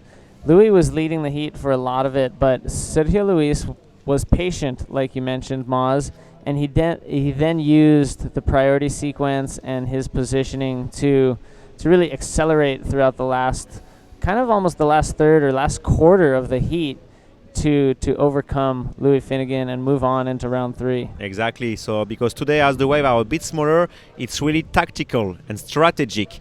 You know, when it's getting big, it's obviously strategic, but it's really physical, you know, because it's big waves. You're gonna handle some big wide spout. You have to feel good in the water. You have to be confident physically. Today it's not much about the physics. It's more about the strategy to really catch the good wave. It's obviously technical too, because you have to get the deepest barrel as you can and make the best moves as you can, you know, so with the best projection. So yeah, it is obviously really tactical today. Well, we do have Mike Stewart. We do want to thank you, Maz, so much for your time. You've been able to share some terrific insight with us. And now we're going to be able to get a little bit of word from Mike Stewart, but you can say... Yeah, thanks anyway. Thanks to everyone just following us now, and good luck to all the riders, and I pass the mic to Mike Stewart, and I see you guys later on the booth. Bye-bye. Right on. Wonderful. Maz sharing terrific insight with us. We wish him luck in round 3. And now we're going to have Mike Stewart coming on into the booth. Check it out. We got Jacob Romero up on this right-hander, and he's looking for a nice flip, but just comes down just a little bit onto the tail there. So Jacob Romero, a very talented rider, and he's able to pull backflips off of most sections, but just a bit incomplete on that one. Yeah. Hey, what's up, Jet? Welcome, Mike. Yeah. So anyway, ran down here a little bit late. Sorry, gang. Yeah, that last wave of Jacob was, I think a lot of times in these events, especially when it gets smaller like this, you're really trying to make those moves, accentuate those moves, and I think in that case, he really was trying to get a super lofty flip, and I think. In his approach to try to get that extra oomph out of that move, he probably just bit off a little bit more than he was able to handle on that landing, which is pretty hollow. Yeah, and he kind of just tweaked it a little bit much where his tail kind of came down first. So sometimes landing flat can pull you out of that one. At other times, you want to get your feet down. If you did get all that oomph and height, sometimes you need the landing gear, we call it, to come down. So it looks like he got a little bit caught in between the two, and an incomplete maneuver for Jacob Romero on his first ride, but still good to start and get into the flow and feel what's out there. Here he is up again. Now he surfed these kind of rights his whole life. This is what his whole game is. So nice extended roll, cutting out. That was a nice roll, Dave. Yeah, he did get the extension there, and it was clean and it was complete. So building on his incomplete move on his first one, now he has a score on the board, but he has left the Chilean out the back. Chilean up and riding. Marcelo nice Fondes. barrel, nice little pump in there to kind of get that higher line, trying to extend his point potential with that extra roll. Not much lip on that roll, but did it nonetheless. So, kind of gets himself on the board and starts building his score base. Exactly. It seems like Marcelo getting the better of that exchange with a nice barrel ride, and like we mentioned, not a lot of projection from the lip, but a rollover nonetheless to complete that wave. Did you call that a rollover? Yeah, he kind of rolled over. That's a good term for that. And we have seen earlier today, some straight up floppos happening out there. Floppos at floppos? Is that what we're talking about here? Yeah. Did you see Tanner's heat? I did see Tanner's heat. That was a pretty amazing mid-face flop. Yeah, so it wasn't so much of a flop, it was more of a forced rollover. Yeah, high-speed forced rollover. All right. So we're getting the technical jargon dialed in for these maneuvers, but being a little lighthearted at the same time because, as we explained earlier, we really want to use the lip and get projected out, and that's what's exciting about bodyboarding is the degree of difficulty in some of these lip moves. Yeah, for sure. And it also shows, just how keen everyone is to try to do whatever they got to do to get through a heat, It's like guys will big borrow, steal, scratch, just to get through heats. There's so much on the line here, you spend so much time getting to this very moment that these guys are at where they're in a heat competing. This is their lifelong dream in a lot of cases, and it's like, they're willing to do whatever it takes. So... And willing to do whatever it took to make it out of that last heat is Sergio Luis down with Begonia. Take it away, Begonia. Thanks a lot, guys. Sergio, we saw you out there taking very smart decisions, surfing very well against Louis Finnegan. Tell us a little bit about your heat. Competir contra o Louis, é difícil, mas eu não estava concentrado nisso, eu estava concentrado em pegar minhas ondas e fazer minhas notas. Graças a Deus pude pegar boas ondas ali na bateria, pude trocar boas notas também. Tô amarradão. Claro, a gente fica um pouco nervoso, mas é normal da bateria. Well, he said that competing with Louis it's never easy, but he wasn't focused on that. He was focused on doing his job out there, and he was very focused, and he did an amazing job. So. Louis was one of the favorites here, and he's the sole Australian. I mean, right now it's Carl McGregor as well, but he used to be the sole Australian competing. How do you feel now that you actually beat him? Com certeza ele é um dos favoritos. Isso está bem claro, australiano muito bom. Mas eu não estava nem aí para isso. Estava concentrado em mim, nas minhas ondas, e fazer o meu trabalho lá dentro e dar o meu melhor, porque ele podia vir fazer qualquer manobra e podia me passar. Então eu aprecio muito o seu surf, mas hoje deu para ele não. E queria também agradecer a toda a galera lá do Brasil, minha família, meus amigos, meus patrocinadores, W9, GT Boards, Eriços, Like Bodyboard, Life Media também, e a todos que estão me apoiando lá. Obrigado pelas vibrações, é isso. Glória a Deus em primeiro lugar, sem ele nada disso seria possível. É isso, é mais uma. E gostaria também de pedir certas desculpas lá no Brasil. Eu me exaltei, falei alguns palavrões na entrevista, e se alguém não gostou, eu peço desculpas, mas a bateria, a adrenalina sai a mil. Então é isso. Valeu, galera. Obrigado. Well, congratulations, Sergio. He just said he admired Louis, but he just went out to do his job. Congratulations, parabéns para você, and I hope to see you back here very soon. Back to you guys. All right, thank you so much, Begonia. And you can see the hashtag on Sergio's hat, hashtag Go Sergin. And if you want to throw him 2 thumbs up with a Brazilian flag emoji, just go ahead and drop that on his social media, show him your support. But out in the water, it is Jacob Romero, the Hawaiian, and Marcelo Fondes, the Chilean. So we've had quite a few Chileans progress into the main event, and several of them here in round 2, fighting for a chance to move on to round 3. We've already had some Chileans progress, but yeah, Jacob. Here's a left Jacob got on the break here. Pulled in, tried to get a line there, but that just kind of ran away from him. There's not much you can do when the wave doesn't cooperate like that. So it's just like, when you're in a heat, you realize there's probably going to be a certain amount of waves you're not going to make, and it's just the way it is, So you just can't let it affect you too much mentally. You just got to keep chipping away at it, and hopefully get a section that allows an opening, and you can come out. Mike Stewart with tons of experience, not only in the barrel, but specifically here at Flopos in Arica. And if you could share a little bit of insight, Mike, on this, specifically the left-hand barrel. It's the part of the wave that barrels more. There's opportunities on the right, of course, but the left has that nice hollow barrel. But there's different speeds, different shapes that come in. And if you could just share some insight, because you're a master at reading the tube, and I'm sure the viewers would love to hear about it. Yeah, well, this is, I think Maz touched on it earlier. It's kind of a unique barrel in that it's not your perfect shearing line where it's real definitive. It oscillates in there. It totally changes its configuration as it moves down the shelf. And so it might start off super tight, or it might start off super wide and then it gets tight.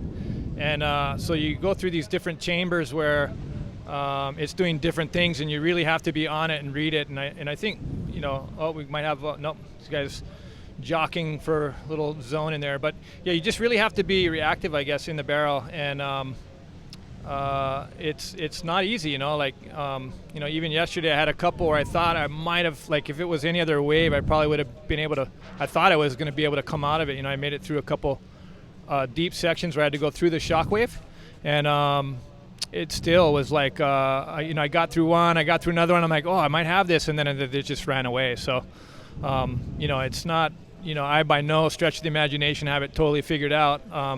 I'm just winging it, pretty much. I mean, I guess for me, I've been riding barrels for so long that a lot of it just is kind of second nature, and so I'm accustomed to those adjustments and making those changes while I'm riding in there, and but it is a very tricky wave, and I think that's one of the reasons why I think I'm so intrigued with this spot. Not just because it's such a sick wave, but it's a challenge. It's just so challenging. Definitely. Well put by Mike Stewart. Talking about the barrel here on the left-hander of Flopos, here we have Marcelo. Marcelo, bottom turning here. Nice extended roll. Not much to work with. The waves are quite small now. Probably just trying to get whatever he can to try to get his scoring up. He only has one wave, so he needs that. He needs another good wave. And he was way on the corner of that, so like you mentioned, Mike, it was a very short ride. Some of the riders Jacob over. Romero on this left. Okay, this one might open up for him. He's in there. He's good base. Oh, that one just kind of tightened up on him. As I was explaining earlier, that section totally tightened up. So, this wave's got a lot of juice, and when it does tighten up, it's really hard to get through it. Yeah, we've spoken about sticky foam balls at other venues, but this foam ball is very clingy, and if it touches you, it becomes very difficult to escape, especially when the foam ball forms instantaneously from a shockwave inside of the tube, like a thick section breaking in front of you or around you. We saw some of your barrels were a little bit longer and drawn out, so the shockwave and the foam ball was a little bit more gentle. Yeah, maybe more. The ones you made. Yeah, more definitive. Yeah, maybe. But that one you could tell, if you're to rewind that, you'd be able to tell that if you watch the barrel, the cavity of the barrel decreased in size rapidly right where you got stuck. And so to get through that lip, so it's not just a matter of the snowball and the shocky, but the lip itself is kind of collapsing on him.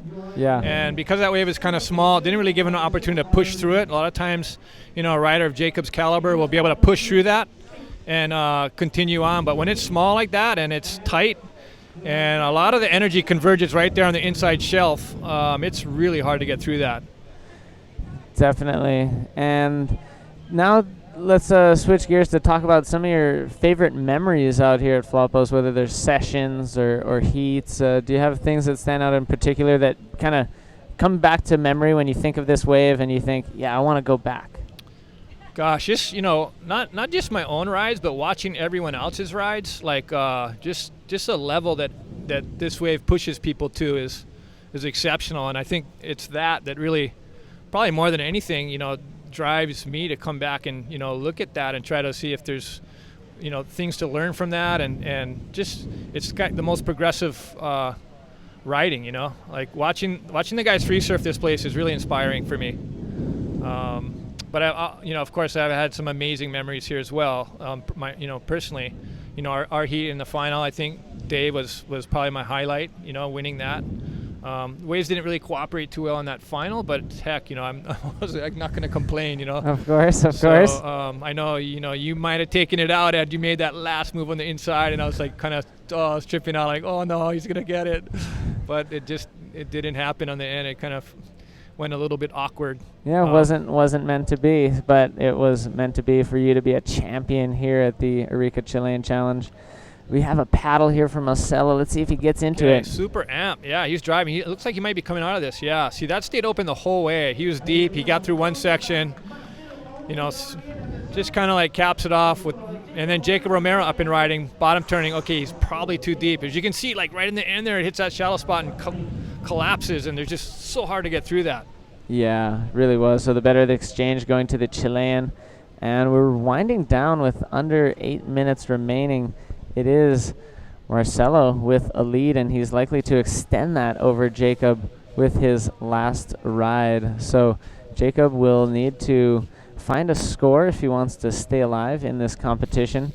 I'd like to bring up one memory I have of you, Mike, is that stands out to me, and it's of big flopos, and it was like probably about an 8 to 10 foot day, and face values, it was easily 15 to 20 foot on the face.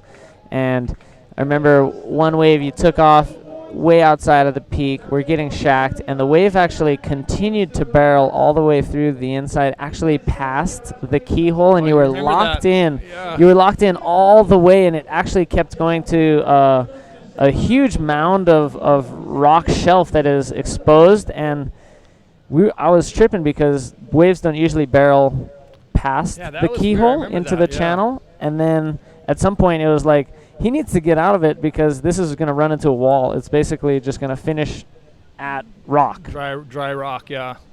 Yeah, I remember that distinctly, actually. And that's so unusual. I'm happy that you witnessed that, because it was like, man, that was heavy. You know, I was kind of spooked in there. You know, I was driving. I was thinking there'd be an opportunity to come out and at least like get some speed, redirect my angle, and cut out. But that thing just locked me into the death pit at the end there. Totally, but it was great. You ended up surviving it. You did get out, and you were able to continue the sessions. Yeah, so I think it helps, you know, growing up on the Big Island. Wait, we might have some live action here. It looks like Marcelo taking off on this one. Oh, kind of crumbled on him a little bit. Lost the opportunity in that live section, but it just cuts out, unfortunately. You know, you kind of notice here, like, Jacob is renowned for his rights and his right flips. Like, that's his go-to move. And you know, he has been nursing an injury, and I was talking with him last night a little bit about it, and we're both kind of doing the same thing. Like, I went through a shoulder surgery earlier on in the year, and I missed a couple of events. I couldn't really weight bear, and he's kind of the same situation. So now it's kind of the psychological thing where you know, he just doesn't feel the complete stability on that right now, and I think that's probably the reason why you see him riding more lefts. Because yeah, you know, watching this guy on the right is pretty impressive. I mean, he's done some of the biggest, if not the biggest, airs out here, and you know, it's good to see mixing it up, you know, on the lefts. And actually, this will be maybe a good thing for him, you know, kind of like push him more into little left pockets, which might not be something he spends a lot of time on. Yeah, so his physical conditions and possibly also the wave conditions out there lending itself to Jacob looking more for these lefts. Besides his initial right-hander, we haven't seen too many scoring opportunities come from the right. So whether it's strategy of physical feeling or what's offered right now, Jacob making the shift over to that left-hander. Let's see Marcelo. Yeah, so he kind of had a good line here, just driving through, and you can see that wave, that barrel just stayed open the whole way. The shocky and the hollowness of it did kind of toss him up towards the top of the barrel, and then he came out with a quick reverse just to cap it off.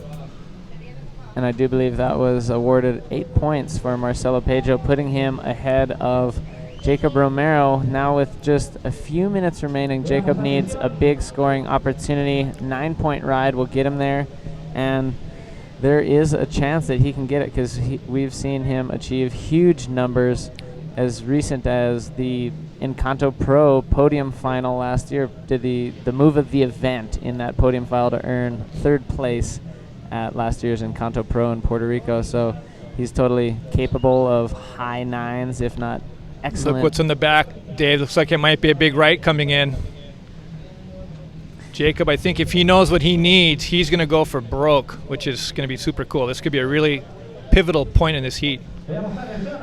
Oh, Wave just ran away from him. Oh, so he was real deep. That's so unfortunate. Yeah, he was real deep on the takeoff, and he committed to the wave. He took off on it. He will now be in second priority with 3 minutes remaining. Tell us a little bit about surfing with priority, and I know it's not something brand new, but it took a little while to get it into the professional competition realm where now it's a consistent staple.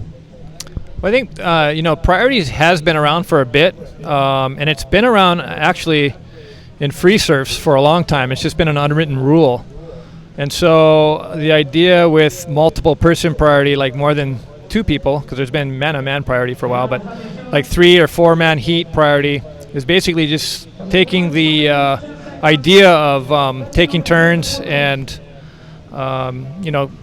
giving everyone a chance to catch waves, bringing that into a competitive scene. And I think it was a little bit hard for the judges initially to wrap their heads around it, and we're a little reluctant to the change because it is such a important issue. This one of priority and making guys, like I was mentioning earlier, they spend their whole careers getting to this point where they're in a heat, and you want a fair shake at it.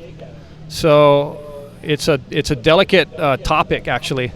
And I'm just stoked that we worked it out and got it going. And, thanks to Terry McKenna, I guess especially, we did that first test priority 4-man heat in Portugal. And he was open-minded enough to try it. I've been trying to encourage them to go with the 4-man priority and try it. Hey, this will work. And I guess when you look at it from a short time frame and try to explain it, it is difficult to explain. But because the heat happens over the course of 20 minutes, it works out really well, and things just fall into order more or less, and it seems to work pretty well.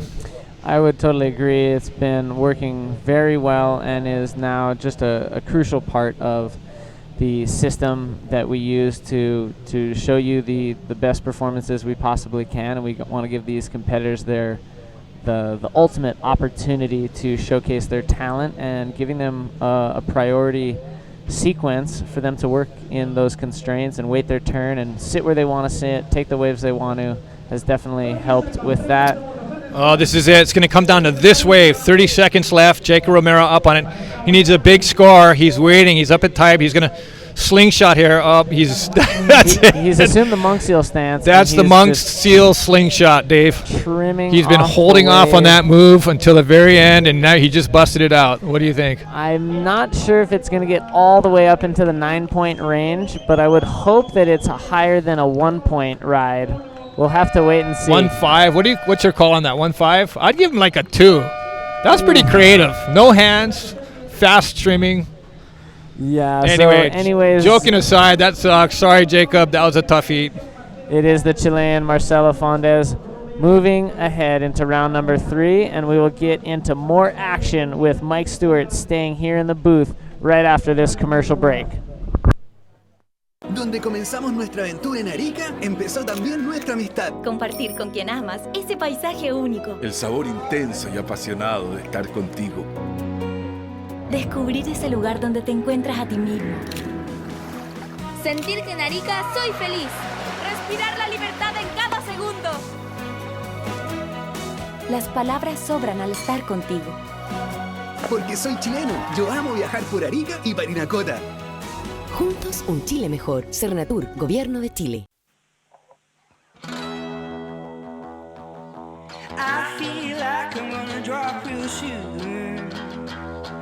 My mind's hurting, I'm over the moon. Pulses sagging out, losing the pace. It's the way you feel, man, now the way you taste. Rebel, rebel, I see you with your gun.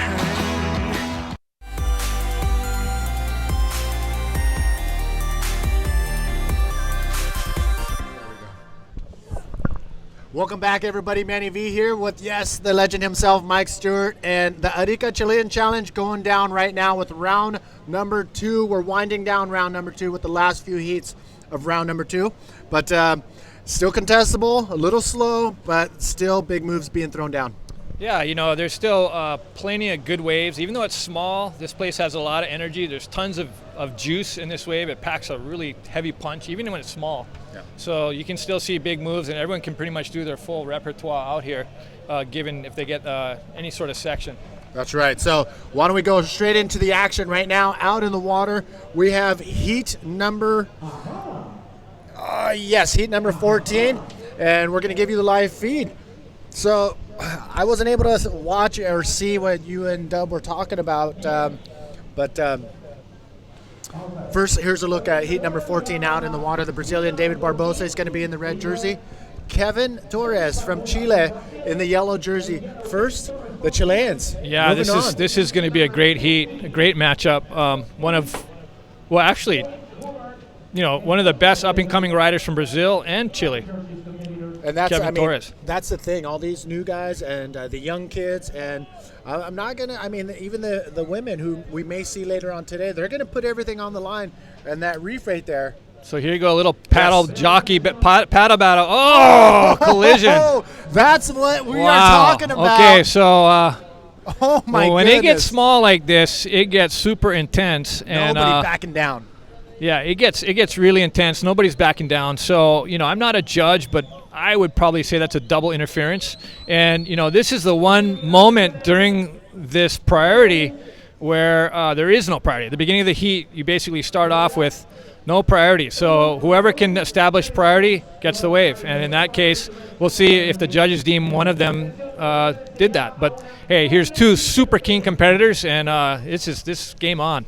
So during a interference call, which may happen to both of them, to the viewers, what happens? So basically, that wave doesn't count for either of them, and they both get only scored now on one of their top two, I believe. So okay, so that was a peak. There's a left and a right on that. So this will change the dynamic of this heat. It's going to come down to really one big wave, one big move, one big barrel. So again, the interference. So interference, so if you interfere with your competitor, basically that wave isn't scored, and then they take that wave counts as a zero as far as one of your top scoring waves. So now he will be scored.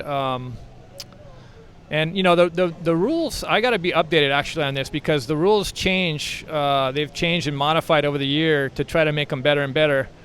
And here we go, yellow. So this is Kevin up, nice roll. He's waiting for another section. He's going to get it. Nice flip. Oh, my goodness. So there you go. Kevin Torres. Oh, and he packs in a spin. Nice combination of moves there. Yeah, I mean, to pull off what he just did was pretty awesome to see, as most of the waves coming through are either a barrel with one move, but here he is able to put in 3 clean moves on that wave. Yeah, when that right lines up, it usually gives you a section on the outside and then a section on the inside. So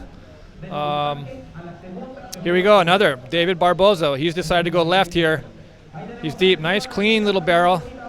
He's going to try to do something on the way out. Nice extended roll. You can see the rocks right to his right there, our left. And those are menacing rocks. Well, have you hit the reef? Yeah, I have, man. I've been humiliated at this reef. Like, I've basically tried to. Anyway, let's just explain this. So, two guys going. Okay, so that there's even some technical aspects to that. Like David, you could say Kevin had a pretty good line going into him, but David was smart. He kind of readjusted his line and went straight to get on the inside of him, so that Kevin would end up on his back. But I'm pretty sure the judges would have seen that, and it's just going to be a double interference. Yeah, the judges, and we're gonna get the call from the judges. But look at these waves. Now we got some waves coming in. Yeah, so here's a pretty sick right. Kevin up again. Oh, nice barrel. Wow. And he's looking for another inside. Oh, gets a roll. Usually, a lot of times that end bit will die out, and it's super hard to hit anything. It's just a big snowball. And if he did pull that off, he would have to ride it out and end up right on the Yeah, right on the rocks. Yeah. So getting back to getting pummeled out here. Kind of to the right of your screen there. I visited all those rocks on one incident. I got washed up and then washed down the whole thing during the heat. It was like the wash up of shame. It was just like ridiculous. And I thought, okay, I'll just try to ride it up and make sure that I complete the move. and I just the white water just grabbed me and just shot me up the rocks, and I just got worked. What did you get? Fortunately, I just kind of not too much happened to me because I just kind of was like a rag doll. All right, looks like we okay, we so have a yeah, call coming in. Okay, to clarify that, yeah, so it was a double interference, and the second score is actually cut in half. So it's not a 0; it's actually cut in half. I'm glad. 15 now is the maximum points you can get, which would be a 10-point ride, and if you got 2 10s, it'd be 15. So. That's the first time we've seen that at this event. When you're in a peak at this, for me, I would just kind of. I don't know. I would probably have yielded, because it's just such a significant penalty. But I mean, you're in a situation where there's not too many good waves coming in, and that one looked pretty good. So both of them weren't backing down, and that's how fierce these two competitors are. Yeah, that's a great point, Manny. That was like that was a diamond in the rough for today's conditions. So you're right. That was was the incentive that they both needed to take that chance. I was picking Omri Laverne's brain about equipment. Did you and Dave talk on this about this? No. Okay. No. Yeah. So Maz, he was opting for more of a flex in his board. Yeah. And he talked about PLC and Jared using more of a stiffer board to cut through the chops. Yeah, get double more stringers. speed. Yep. And what's your preference here in these conditions? Well, I'm kind of old school, I guess. I like a board to flex a little bit. I like control. I like to be able to weave in the barrel. I like to be able to transition turns smoothly. Hold that thought. We're gonna come back to that.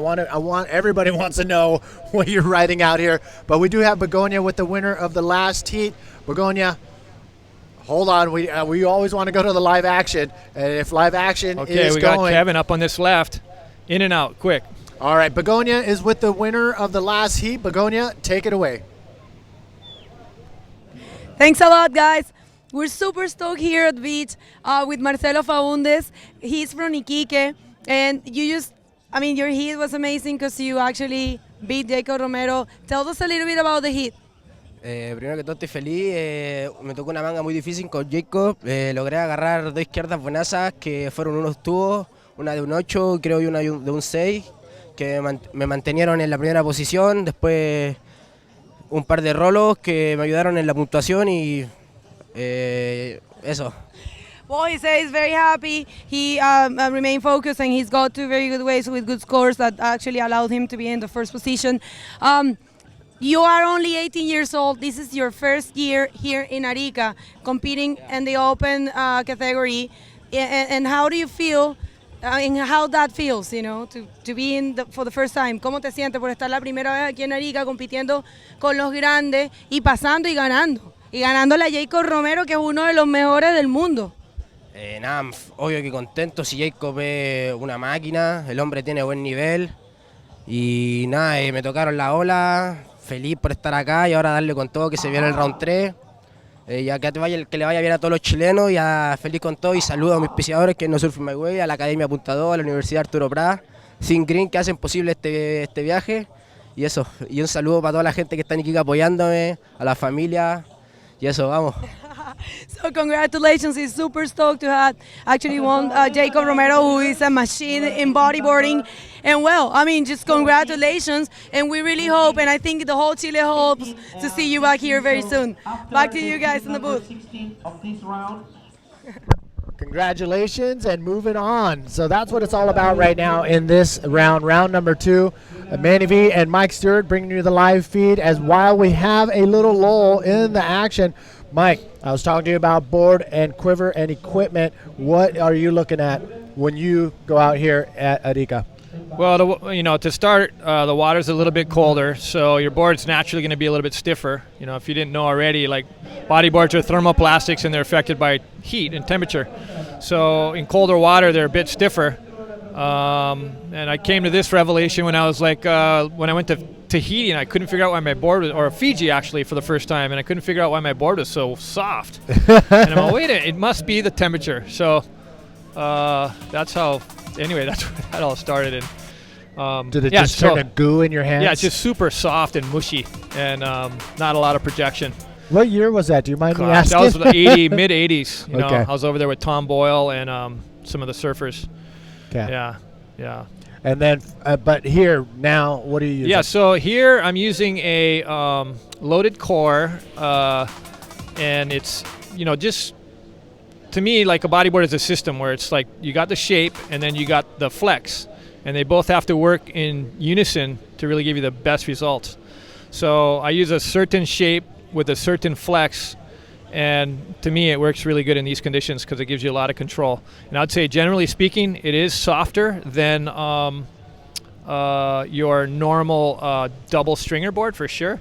It's a single stringer with a low density PP, and so I prefer a board that's a little bit softer and you can control a little bit more versus just fanging for a lip section. I like to be able to transition through moves as smoothly as I can and link them together from one to the other, not just going for one big one, Okay. if the situation allows for it. Yeah. And you would use this the more flex board. I'll get back to that, but here's another replay of Kevin Torres. Yeah, so Kevin looking for the section here. Okay, this is his first wave. So he gets a little roll there, flings back his hair, getting dialed in for the next section. You can see him rocking his rail to get up, and then big flip for the size of that wave. That was pretty well extended. And then he just packs in one more spin and cuts out before the rocks there. So yeah, that was well surfed. He really packed it in. And here's his second wave. You see this thing opens up a little bit here. Hits that hollow section. Nice barrel in and out. Kind of weights up high. You'll see guys waiting up high on the lip to kind of gauge the section in front of them.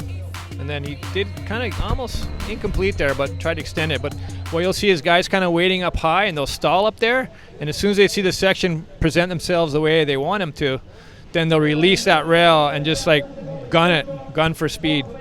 And hopefully with one continuous arc, meet the lip. And we see a lot more of that. Actually, we see him both on the left and right. It all depends on the wave. An up and riding live action, David Barbosa. Okay, David Barbosa, one spin. Let's see, he's going to try to find it. Oh, he's in and out. So he probably realized it. He certainly could have rolled or probably even flipped off of that, but it was such a small wave. He probably just decided, hey, that's not going to be the scoring potential that I need. I'm chasing down a 7 at this point. I only have one score that's really going to count, so I need something better. So he's back out to the lineup.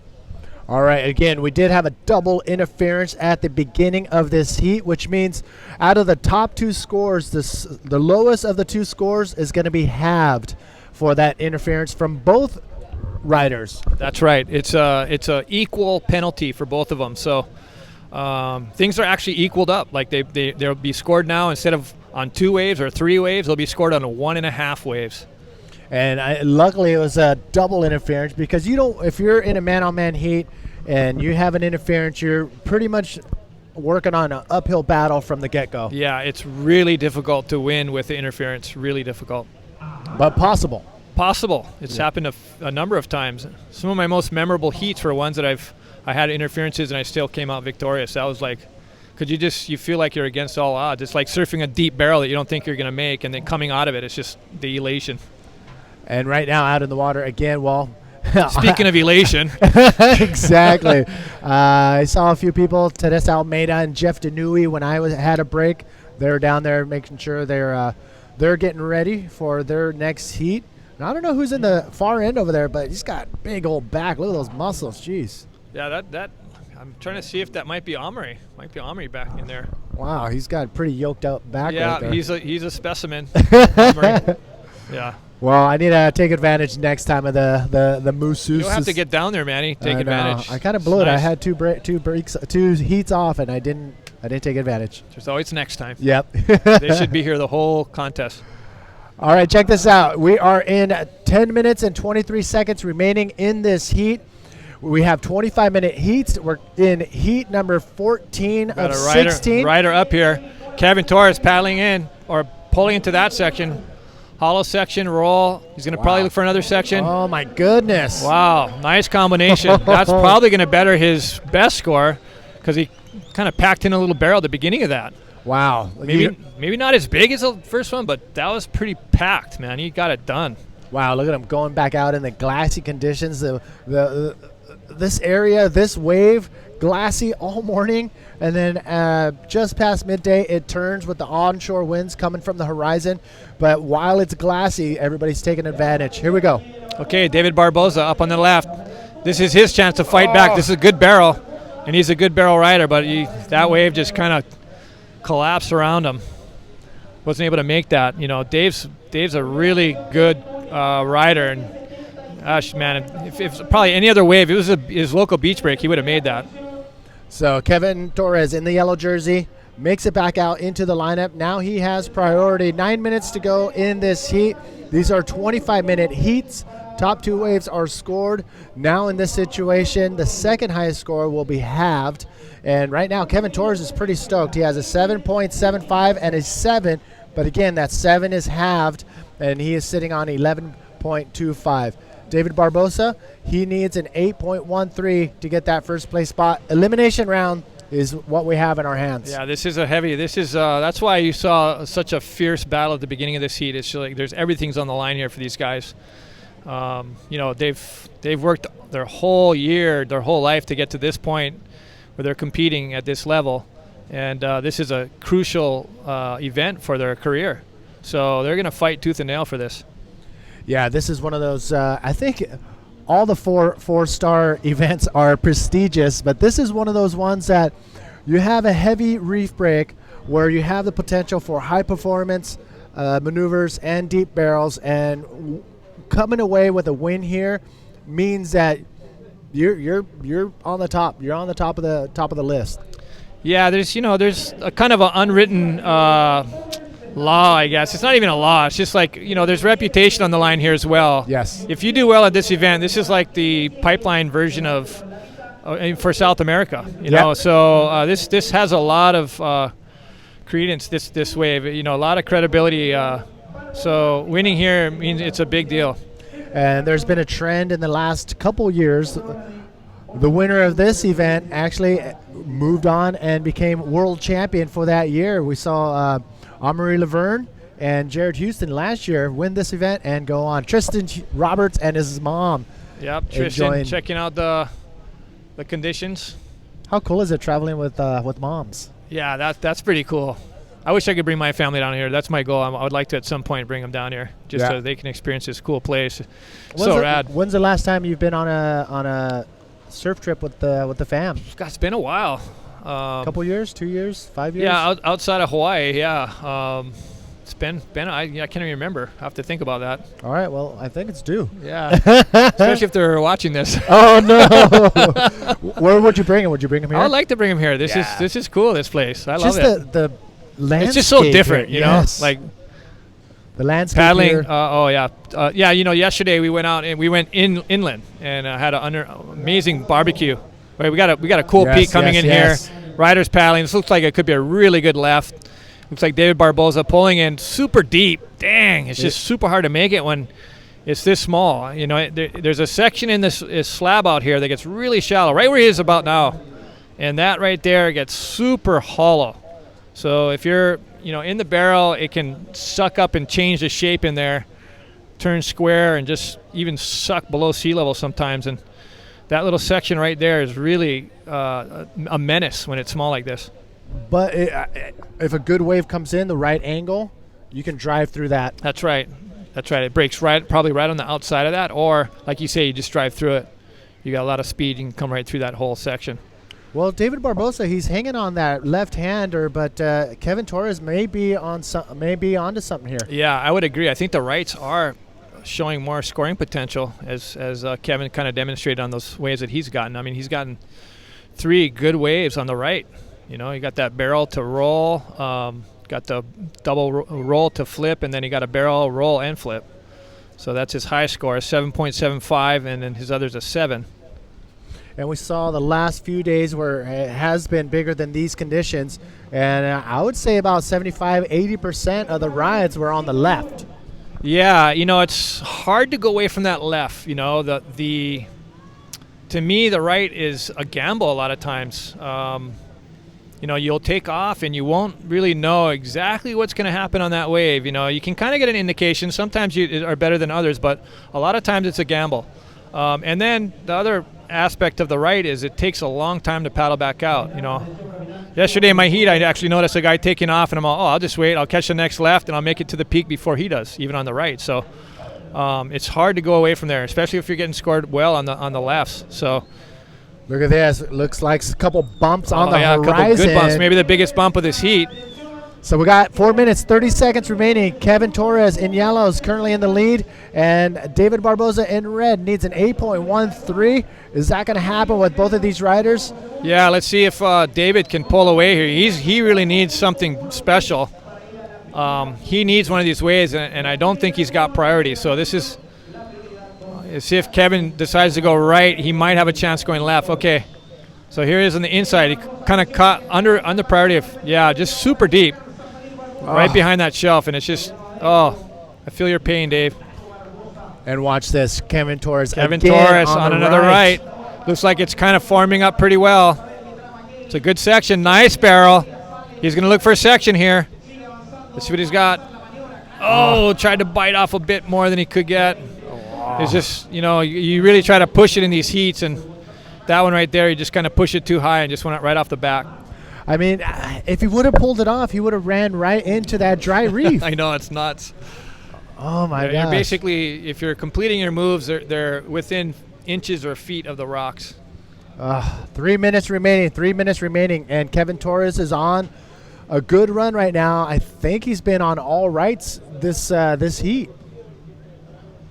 I don't think he has gone left, but he's been successful with that strategy. He's gotten the highest scores of this heat easily. So I know every competitor, they're wearing a leash to make sure the board doesn't get away from them. Fin-wise, everybody has their own preference, but what's the preference you're using, and why are you choosing that? Yeah, I'm using an asymmetric Delta Viper. I like the way that it controls, and you want a fin that has good control. What do you mean good control? Like when you're on a wave, you want your fins to be extensions of your body and your board, and additional planing surfaces as well. So you want them to form or act as planing surfaces, or here we go, splitting the peak. Okay, camera's with Kevin on the right. Another flip. Let's see. He's going to get another. Thought he was going to get one more section. So he's just, at this point, he's kind of got the heat on lockdown. Yeah. We'll see what David did on that left, but my thought process is, based on the previous ones, it's hard to see. Where did he end up? He ended up pretty far in the channel, so it might have been a good way for David on the left. He might have got the better of that exchange. We'll see. All right, we're setting up the replay right now for David Barboza's, but so back to the fins. So they should form. They should function as a planing surface. They should function as control on the wave. So when you change the angle of your ankle, your foot, and your posture of your legs, and the attitude of the fin to the water flow, they should have specific control features. And so I the fins I design and the fins I pick are ones that are planing surfaces first, and then for comfort. So they are comfortable, but the main priority to me is that they function well behind you. So that's the story on my fins. Sorry, a little bit detailed. Okay, so here we go. David Barboza on the left. Okay, so he got a nice flip there, right in the bowl. Let's see. Oh, nice roll too. So that'll put him right back in this. Yeah, it looked like the score came in at a 6.25. So, and his second wave is a 3.25. So now he's still needing a pretty big score, though. Yeah, and we're also looking at the 1.5 scoring, because there was a double interference at the beginning of the heat if you missed it. So that's going to play a big role here. Oh, this is a good ball for Kevin. Staying high, high line. He's going to wait. He's going to drop down here and get some speed and look for the lip. But doesn't look like much is happening. Nice flip. Oh, my goodness. Oh, the dry reef. Yeah, that if you catch that in the corner of your eye. Okay, David Barboza up and riding. This might count. So he's going to look for... Oh, nice invert. That was sick. Oh, my God. He just bailed out right in front of the rocks. So that was cool, but, that was good projection for that little wave. I didn't expect that. I didn't expect him to get so much projection. That was good. The question is it an 8.01? That's a judge's call. I don't know. That was a pretty nice move. It'll be close, I think. All right, Mike. we're going to bring Jeff Hubbard in for the next heat. Do you want to say any shout-outs or anything before we go to commercial? No, it's all good, Manny. You guys are holding it down, and thanks for having me. All right, you got it. For Mike Stewart, Manny V here. We'll be back right after this.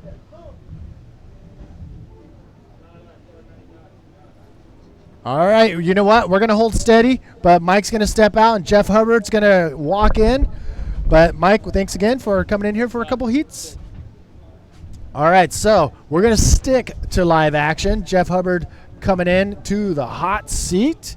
That's all you right there. I think Mike left it on. Let's just triple, quadruple check. Yeah, you're good to go. Booyah. Nice, Rin. That was an exciting finish to that last heat, Manny. Yeah, even though the waves are slowed down a little bit from the previous days, we still got some action. Totally. These guys are making it entertaining. You know, you see the crowd just loving the Chilean support here. They're cheering for the victor of the last heat, Kevin Torres, really coming through with nice combinations of maneuvers to win that heat, Manny. Yeah, and that's what was interesting was he had 2 sevens, and you're wondering why his score is in 14. Well, from the beginning, they had double interference. That's how fierce these competitors were right off the bat. But it was Kevin Torres who comes out on top. So you got a heat coming up, probably not today, but maybe tomorrow or the next day. You made it in round 3. What we are going to go into after heat 16 is the women's division. Yes, that's going to be pretty entertaining. It's a great size. Women are going to put on a mental show today, I think. It's I'm not sure if it's a non-elimination round for them, but the conditions, I think, are going to suit their riding style amazingly right now. It's really barreling and heavy right on the rocks. They're going to just start ripping. But right now, out in the water, we have David Hubbard in red and Joshua Titoledo in yellow. Neither of them have started their campaign yet. Looks like the first exchange right here, Manny. Who's going? Looks like your brother. Oh, my goodness. What a good start right there. Right off the bat, getting a solid score on his scorecard within the first few minutes or within the first minute of his heat. So that is key component. Yeah, that takes the pressure off right there. Starting in, these kind of slower conditions, he really stepped up and did a nice clean ARS on a kind of a medium set wave there. So that was a really good way to start his campaign. All right, here's another look at who is in the water right now. Dave Hubbard in the red jersey and Joshua Toledo. Oh, here he is sneaking out of this little barrel coming around the section with a spin. And the difference between the left and the right between small and big waves. Very interesting. Yeah. So here Dave's first score was a 6.75. Joshua's will probably come in a little lower than that. He got a nice little barrel. It was a little smaller wave, but he did a nice quick reverse spin to finish it off, show his control. So that'll be pretty interesting to see where his score lies. It'll set the tone for the heat on what the judges are looking for, whether they're looking for bigger moves or little barrels. Because there's not big barrels on offer today, Manny, but there are really long, clean spitting tubes out there on the left-handers and rights. We saw Joshua get some barrels on the rights last heat. Yeah, I mean it's still both of the waves are still good and still contestable, and it seems like we're getting a little bit more action as far as consistency on the sets. But man, being out there, needing a big score and no waves coming in must be brutal to the mental side of things. Yeah, it is. Look at this sets coming in. Crowd is cheering, man. They're going Richter. The tide is dropping, allowing for some waves to breaking on that little bit of an outer ledge. We'll see who sneaks into this wave right here. Looks like it's Joshua with a kind of a round rollo there, kind of bouncing around. This is a decent set wave, so he's going to get a good score just because it was a set wave, man, and not maybe because of the quality of the maneuver, but just because it's a larger wave. Yeah, and that's going to be the variable, one of the variables. Talk about that. What are the judges looking for right now in these conditions? They're looking for smooth riding. You saw in the last heat, David Barbosa was surfing really smooth, and even though he wasn't catching the big waves, he was still getting decent scores because his riding was so smooth and technical. He didn't advance, but he was surfing really nice, and he was rewarded for his small wave surfing. And that's the judges are in tune right now on these 25-minute heats. Top 2 waves are being scored. And right now, this is the current situation in the water. David Hubbard, he clocked in a 6.75. And Joshua on that wave he just got was a 5.5. So, again, top 2 waves are scored. And right now, David Hubbard is sitting on a pretty good first score. He's looking for a second high-scoring wave. Yeah, it's really good to see that's where the judges set their mark right there. Set wave came in, Joshua took off. He did just a mediocre maneuver, and so the judges rewarded him with a 5.5. So that was really good scoring by the judges, considering that the wave was a set wave, but his maneuver was below par. So considering that was what established, they just set the range at a 5.5 for that. Had he done a massive flip, he was going to score into the 9s on a set wave like that. But considering he did just a kind of squirrely Rolo, it wasn't enough to really get him into past the average score range. Yeah, we talked about that, using the full power of the wave on maneuvers. We saw a couple riders throughout the day not using any of the wave's power, not using the lip, not projecting from the lip, but still doing these maneuvers. And the judges know the difference between a quality maneuver and a forced maneuver. So look at this, out the back, up and riding. Deep barrel, Dave Hubbard. I don't know if he's got that speed line. Too deep. That was a great attempt. It was a set wave. He was caught inside a little bit, so he took off under the lip, under the hood, and just couldn't come through. But he traveled for a little ways, Manny. So the tide, how does the tide affect this area? Well, what happens is that we have about a meter tide, which for those in the USA who deal with the other not non-metric system, that's about a 3.3 foot tide. And so we had a high tide around 9 o'clock today, Manny, and the low tide's going to be around 3, and it's going to go from 3 meters down to 0. So the waves will move off this shelf that we're seeing on the inside. See, Dave's taking off on the inside shelf, a nice tube, clean roll, just getting a second score. Let's see if he gets another maneuver in there. So yeah, that's a nice clean little moves for Dave. He's just trying to get a backup score. He was in second priority, so he had nothing to lose there taking off on that wave. But getting back to your question, Manny, sorry. Yes. The waves will, when the tide moves lower, the waves will start breaking on a little bit outer ledge there, and they'll start breaking a little bit more to your left of where Joshua's on your screen. And so they'll come in and peak over there. Rather, right now they're focusing in on that inside section, which is more to the right of Joshua, where it's all condensing and getting barreling. At this size, it really reminds me of some breaks in La Jolla, California. Yeah. And that's the difference. I mean, the reef and the tide, they're pretty much in unison as far as what the wave is going to be dishing out. But danger-wise, what's going to happen? Well, they're both dangerous. It depends. Yes, you're right. Let's say if it's bigger, you want to be catching the waves outside. That's going to make it a little less dangerous. It's less closer to the rocks. It's a little deeper. So the bigger the wave, the safer it is, actually. So, I mean, but if the smaller it is, the closer it is to the rocks. And as the tide gets lower, sometimes the wave will shift in and it's real low. It gets really shallow in there where the guys are riding right now, and it's almost bone dry. So you don't want to be landing any crazy moves when it's reef sticking out on you.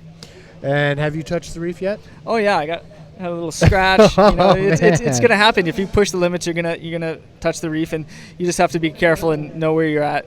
So the locals, it's almost like getting jumped into a gang if you're going to ride this wave. You're going to just get a beat down on the reef if you ride this wave on a daily basis. For sure. Yeah, you can't push guys are going to push the limits out here and take off in a contest and take off deep, take off late, and that's where you're going to get kind of injured. Yeah, it's pretty scary. But with that being said, a lot of the riders know that, and they're keeping their guard up and not letting the size determine whether to let your guard down or not. Totally, exactly. Who up and riding? David Hubbard on a nice wave. He's deep. What's he going to do? Probably a nice big roll. He gets there a little late, so I think he wanted to do a big flip. He got there a little late, so he's just riding out of it. Still, he didn't have priorities, and second priority just kind of waiting around. So it's good he caught a wave, staying active. Joshua's out the back with priority, so Joshua's got his choice of waves, Manny, right now. Yeah, the priority system in place right now on these man-to-man heats, round number 2. Again, we got a couple more heats in round number 2 of the men's division, and we're going straight into the women's division. The women's division and the pro juniors, the competitors in both of those divisions, they've been waiting for days to get out there, and now we're going to see them coming up next. We're going to see the women's division coming up next. Yeah, they're going to be amped. I mean, you're right, man. They've been waiting around since last Thursday. Everyone arrived, and now they're just fired up. All right, check this out, Jeff. We do have the interview ready. The winner of the last heat was with Begonia. Begonia, take it away. Thank you very much, guys. We're here super happy and stoked. Kevin Torres, a local. Kevin, I saw you surfing, really comfortable. I saw you surfing like a free surf, you know, very comfortable, mellow, chilling. What can you tell us about the heat and your maneuvers? Bueno, pegué 2 olas increíbles, donde una era una combinación de un tubo.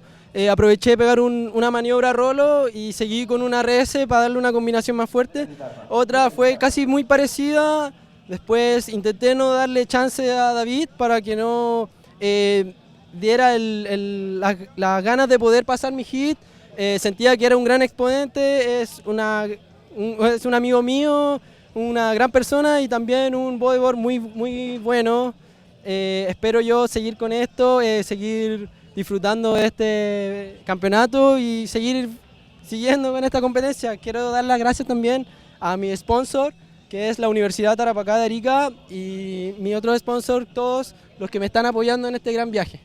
Well, he said he tried to remain calm and not let many chances to David to take waves, but he wasn't blocking or anything. He was just surfing calmly, and yeah, he got lucky with 2 very good waves, one combination, and then a backflip. And yeah, he said it was hard because David is his personal friend and he's a very good rider. But yeah, I mean, he's very happy. And well, so congratulations, and we hope to see you back in here very soon.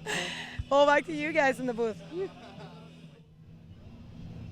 Congratulations to another rider from Chile. Moving forward out of round number 2. Round number 3 of the men's division you're going to see later, probably tomorrow or the next day. But today, out in the water, we have heat number 15, David Hubbard and Joshua Toledo with 14 minutes, 30 seconds remaining. Yeah, it's a good, nice battle here between the boys. Joshua's, I think, from Iquique, and he is a younger competitor, so I think he's pretty young, man. I think he's maybe even under 20. I think he might even be a father, perhaps. So he's got some experience here in the Chilean waters. Being such a young competitor, he's been around on the scene for a while, but I think he's relatively young. So it's nice to see the young Chileans, holding it down and surfing so good lately. They're really going to be a force to be reckoned with in the future of bodyboarding, and at present, they're ripping.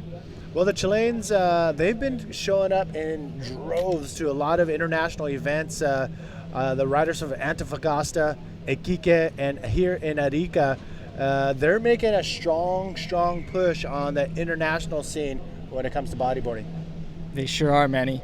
Look at the peak situation here. Yeah, the guys are kind of just, being very selective in this heat, it looks like, Manny. You notice them passing up some waves. Both have 2 waves under their belts, so they're just trying to wait for the best wave of the heat. Now they got some scores. They're kind of settled into the heat pattern. There's 13 minutes left, halfway through the heat. And we could see some fireworks pretty soon from either competitor. You know what I asked? Take a look at our social media handles. We got Facebook, Twitter, Instagram, and YouTube, and we're so lucky to be able to grab those. Yeah, boom! But that's where you're going to get all the information from the latest videos, behind the scenes, and heat draws, and all the goodies are right there on those social media handles. So you know what? I've been picking everybody's brain, from Moz to Mike Stewart, and I'm going to pick your brain as well when it comes to your board and Arica. The water temperature here is about 60 degrees, which is about 15.5 degrees Celsius, cold. What are you after? Do you want flex or do you want stiffness, and why? You want definitely a little combination of both. I use a really old PP quad core, so I use an older quad core, and it's pretty thin, so I have a lot of flex and into the barrel, but it's pretty good on the projection. It has a lot of projection, double mesh, stringer with the quad core layer. It's kind of flies off the lip. So I got 2 boards that are almost identical. One's a little bit beat up and riding. Dave Hubbard, he's looking for a big flipper. Let's see what he can do. Nice backflip, beautiful. See if he can pull it off. What? And he does pull it off. That was amazing. He spun it around the other way. So wow, right into the death shallows. Look at that. I mean, if he would have lost his grip, he most likely would have hit the reef. Totally. The wave ended on dry reef, so he just kept rolling into the rocks, and the rocks just made the wave stop. Oh my goodness. So yeah, your board selection and why? Yeah, so depending on the day, I was using a softer one the bigger days, a little softer, a little more worn in, and then yesterday I started to use a little bit stiffer one, and it seemed to be working pretty good. So I'm probably going to stick with a little stiffer one. It gives me a little bit more handle on the landings. So if you land the heavy maneuver, your board won't buckle. If you have a soft board, your board will just crush. So you want to make sure your board handles those big landings, because that's what's getting you the big scores here, big moves. All right, well, that's another take. We've heard 3 different opinions so far, and here we go. Oh, answering back with a big move of himself, and the crowd is going crazy for their Chilean countryman, Joshua Toledo. We're going match for match, wave for wave out here in Heat 15. Wow. Yeah, so that was a great wave by Joshua. That was the best wave of the heat. A great backflip. Dave had a 7.25 on his, so Joshua's probably going to have a little higher score than that. And so it's going to be really nice to see the exchange here coming into the 10 minutes. Wow. We're hearing the scores coming in as we do have them on our screen. And if you are on apbtour.com/live, that's where you're going to get the live scores on the side of your live feed. And right below the live feed, you're going to get the draws and the results from the very first trials round. So that's where you want to be to get all the info all in one spot. apbtour.com/live. So cool, Manny. So that nice, we saw the fireworks we were talking about. The sets came, the boys are ripping. Let's see the replay. So we'll see Dave's replay first. So see him here taking off, setting up the bowl here. It's a nice bowl, and look at the extension. He gets really beautiful backflip, technical, spins around the other way. So that was a very technical move, and landing right on the reef there, and a little bit bigger wave here from Joshua. And look at him, just clean setup, nice flip into the flats. And just very clean execution. So that's why it was a point difference between Dave's and his, the wave size and the little bit cleaner landing. So it's a very well shown case. Dave's up. All right, nice clean scoop under the barrel. And look at this, comes out of the barrel with a nice clean cylindrical roll. Good extension. Oh, goes for a spin and bails out last second because he either saw the rocks or he knew if he pulled that off, he would end up on the rocks. So that's another solid wave for David Hubbard. Yeah, so this is going to be a great. Dave must have had second priority, so that's why he caught that wave, just trying to keep busy, which is when the other competitor has priority, you just want to make sure you're catching waves and staying active. So Dave had a nice barrel, a clean roll exit. We'll see if it improves his 6.75 from his first ARS on the right on his first wave. It's going to be close. Yeah, it's been a pretty good heat so far. Both of these riders going wave for wave, and let's give you look at that, Dave Hubbard's last wave coming in, still waiting for the last scores. 7.25 and a 6.75 is what Dave had before that last wave, so we're still waiting. But Joshua Toledo's 8.25 is what he got on his last wave, and that was the bigger maneuver, bigger wave from Dave Hubbard's last wave exchange. So yeah, scores are still dropping. And yes, there it is, a 7.0 for Dave Hubbard on the last wave. Yeah, nice. So yeah, he did improve the situation just by a little bit. So that was a nice way to finish that wave off. Clean barrel, spit out roll. So nice control. 360 to bail out on the dry reef, Manny. That was pretty heavy. Dave saw the pinnacles coming up at him and just decided to monk seal out of there.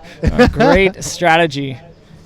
No, I mean this reef is pretty crazy. I mean it's Fronton. This reminds me of the reef at Fronton, but they're two different animals. But here you got barnacles and shells sticking off of the reef and sea urchins. It's that reef right there is alive. It is. It sure is. It's pretty heavy. And if you're not careful, it'll bite you in the butt. Yeah, the sea urchins are gnarly. And let's see what's going on here. We got a little paddle battle. Looking at it. Yeah, so I'm not sure who's got priority here. I would assume it's Joshua still. And so he's looking for what's the score he's looking for, man? He looks like he's looking for a 6. Which is totally doable. It's very doable. So with 6 minutes and 45 seconds remaining, David Hubbard can't let his guard down because Joshua obviously can pull off those 6-point rides. He's got an 8.25 already, so it's going to come down to the wire. It's a great 6 heat. minutes, 30 seconds remaining. There's a set right here, Manny. Oh, split peak possibility. So yep. Joshua up and riding. A little barrel, little cover up, spit out, cut back. Yeah, he didn't get barreled too well, so I don't know if that's going to be a score. But Dave's has priority. So yeah, Dave probably dodged a bullet there, I would assume, because he didn't get barreled very well, but he did a nice cutback afterwards. So Dave's holding priority. Let's see what happens here. Dave's looking at this wave. Manny, talk us through it. Well, he's going to go for it, even though it's on a medium-sized wave, and he knows that he can go for a big move like that. Wow. And that's what he needed to try to get a little bit more further away from Joshua Toledo in the yellow jersey, making his way back out. Yeah, so I think that was a great strategy by Dave. He knew he was sitting on a 7 with a barrel to roll, and Joshua just caught a wave. So Dave didn't know what Joshua did. So Dave probably assuming he got the score.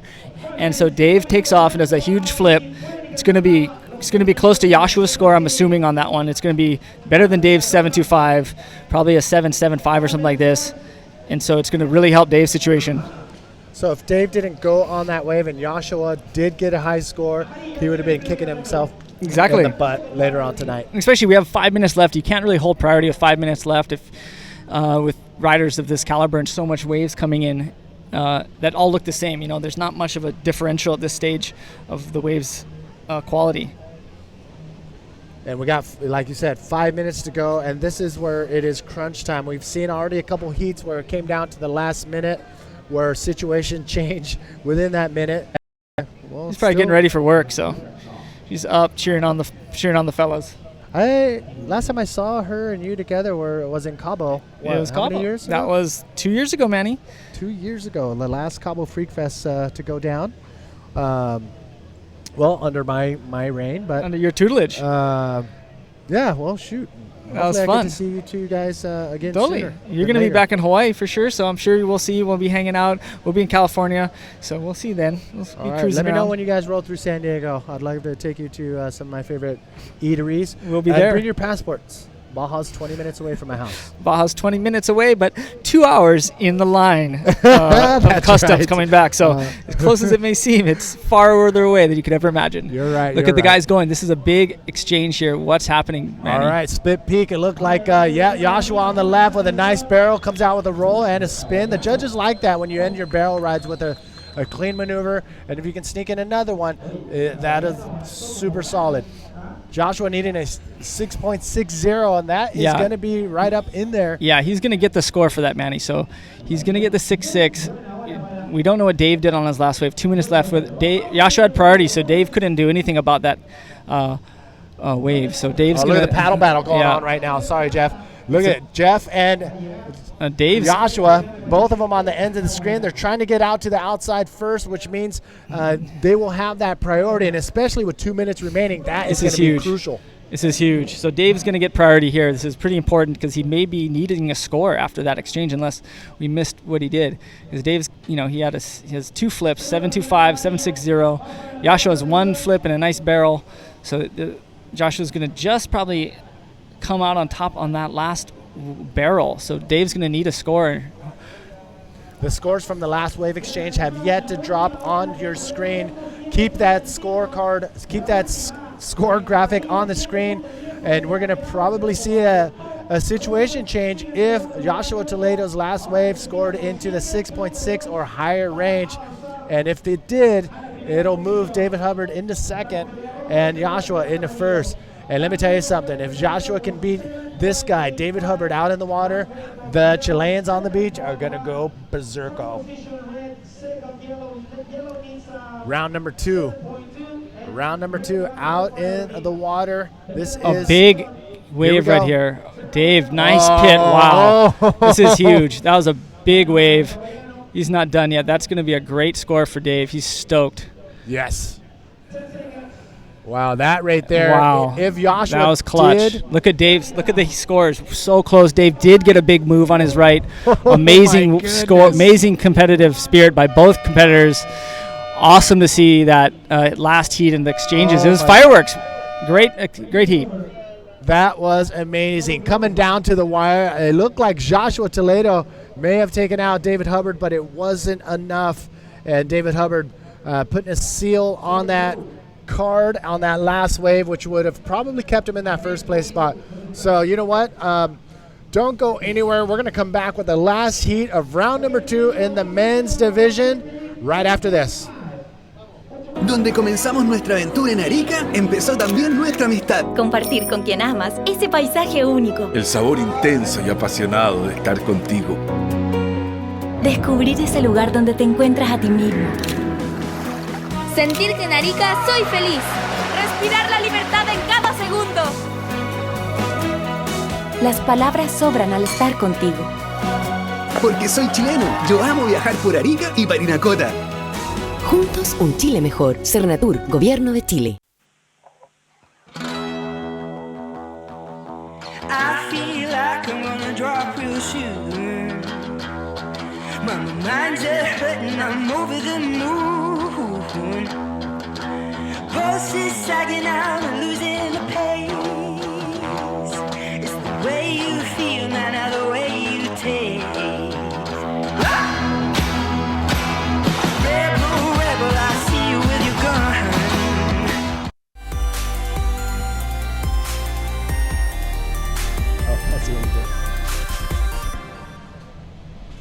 Welcome back, everybody. Manny V here with the legend himself, Jeff Hubbard. Hey, welcome. Thanks, man. This is awesome. Great to be in the booth. Great to be watching the action from right here. Best seat in the house. This is it. So Jeff Hubbard, he's going to give us another heat as we talk about and through Heat 16 of the men's round number 2. The last heat in round number 2. It is elimination round. One rider will go into round number 3, and second place, end of the road. Yep. So it's going to be a great heat. This last heat's Alex Uranga. He won the last event in Brazil. He's on fire. He's looking so focused, Manny. It's going to be an awesome heat to watch. Really quick, how tough is it right now with these conditions? Well, the waves are fine. It's smaller. It's still punchy. It's still better than most places. Look, we'll see Alex Uranga do air reverse here for the boys. See? Oh my He's goodness. on fire. He's really focused. It's awesome. Oh my God, what a way to start off your heat. And Alex Uranga, like you said, he is focused and on fire. Yeah, great to see here. So that'll be a nice heat. I'm not sure who he's against. Victor Lopez from Chile.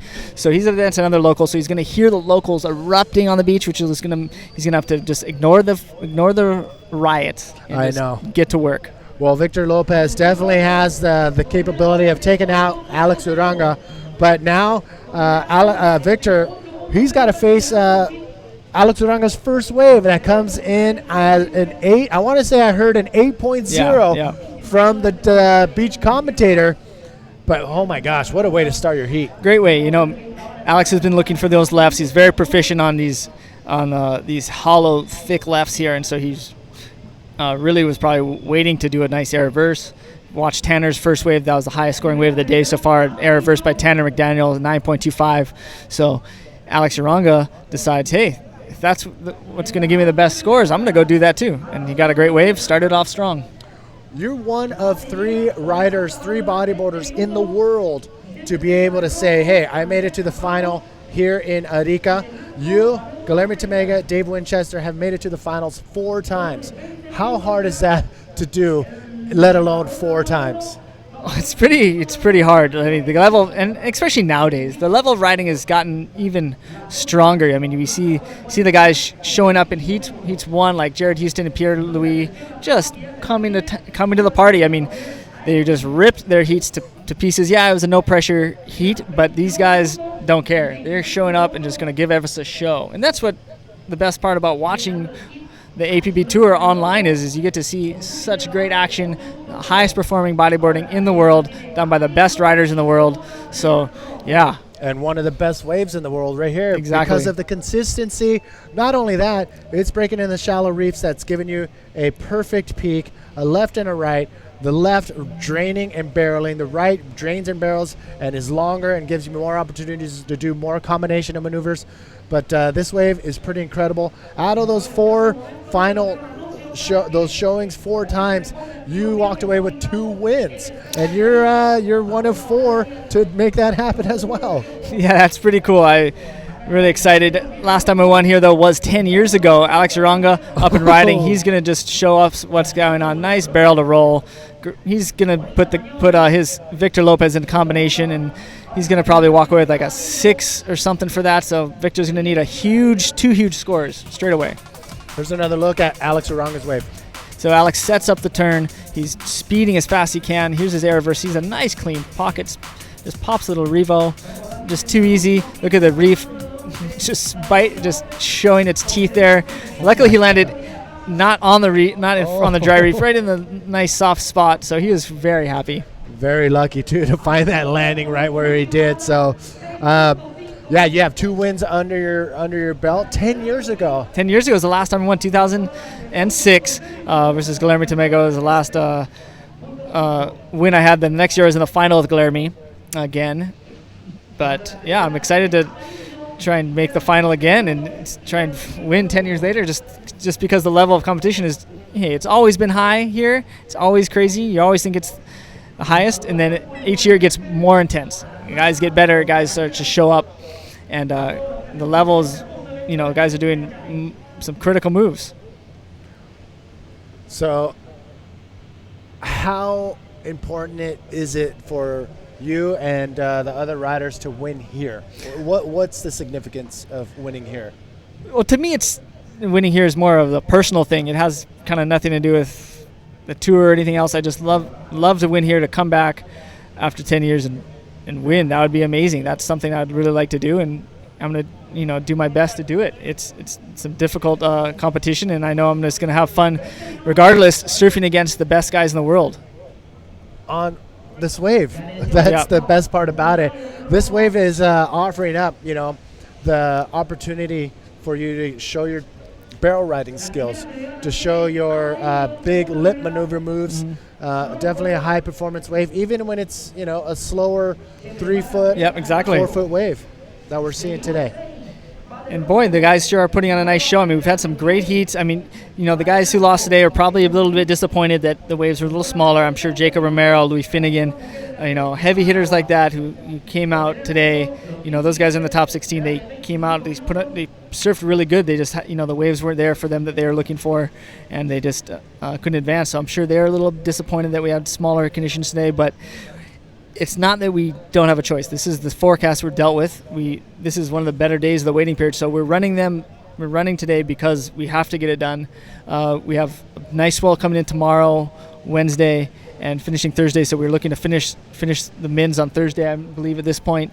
And so I think it's going to be a great finale with some insane waves coming the next couple days, and we're going to see just a plethora of maneuvers, barrels, drama unfolding. It's going to be great. It's funny. Well, you're looking at the apbtour.com and all the social media handles on your screen, but I walk up here and a lot of the locals right now, about this time when that type of texture was on the water, a couple of the locals came up to me and was like, why are we still running? It's windy. I'm like, what? But they're so used to the glassy conditions. And on the same note, they would call this a small or almost even a flat day here at El Gringo. So sorry, Flopos. You're right, Manny. That's funny that if you're from California, this is offshore and pumping, but if you're from Chile, this is onshore and flat. So it's really crazy.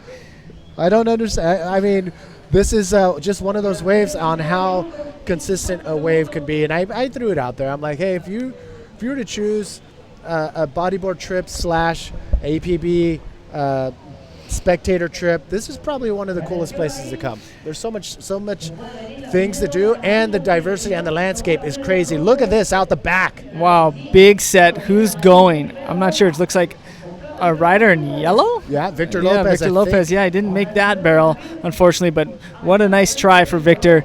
He knows he's in a tough situation. He's in a combo land, so he needs to, step it up. Now with priority on the outside, Alex Uranga in the red jersey from the Basque Country. He's coming off a high of winning his second World Tour event on the World Tour back in the Itacochara Pro. Last week. So he won that last week. It was pretty awesome. And so he's pretty amped. And, the last other event he won was in Reunion Island 4 years before that. All right, check it out. We do have the winner of the last heat with Begonia. Begonia, take it away.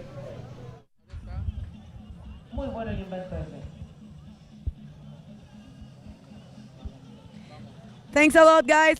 Super stoked to have you here again. You've been doing such a good job out there. It looked so natural, so active. I saw you in there. What can you tell us about the heat? It was a great battle for sure, and it was really exciting for both of us. And we were pushing each other, so those are the kind of heats that you really enjoy, but at the same time, it really pushes your level. And today, I think we both had some similar opportunities for scores, and I'm blessed to have come out on top. Is it hard to be up there in the booth, commentating, waking up really early, talking, and then surfing? It's a little complicated at times, and trying to get a relief. So we have some riders coming in that they help us a lot, and if they come on time, it's even more helpful. But it is what it is. But I'm stoked to participate and to help out with the event both. Well, sweet, you've been doing a great job, and in and out of the water. So congratulations, Dave, and I'm pretty sure I'm gonna see you back here really soon. Back to you guys. Oh man, good for Dave, bad for me, because he's gonna be out of the commentary booth. Let's get out into another heat. So, but congratulations to Dub for making it into round number 3. Yeah, great work by both competitors. Joshua put on a great show, and Dave just came out just a little bit of ahead, and just shows how good the local riders here in Chile. Dave had to give it his all and really surf a smart heat in order to beat Joshua. Yeah, definitely a tight heat. Talk about tight heats. We don't have one at the moment. It's a runaway right now. Yes. Alex Uranga is putting on a clinic here. He's got two solid scores. Victor is needing a big ask to come back in this heat. There's 15 minutes left, and not much waves coming. Locals are said it's onshore now, so it's going to be a little more difficult to get some bigger scores, but I still see great opportunity. I mean, Alex had 2 great waves. Victor's wave was barreling off its head. He just took off a little deep, but he's got opportunity here. We know he rips. He's in this event for a reason, so we want to see what he can do. Well, we're coming up at noon here in Arica, midway through the day, and around this time, 12, 1, 2 o'clock is when you see the wind change like clockwork. It's pretty crazy how that happens here.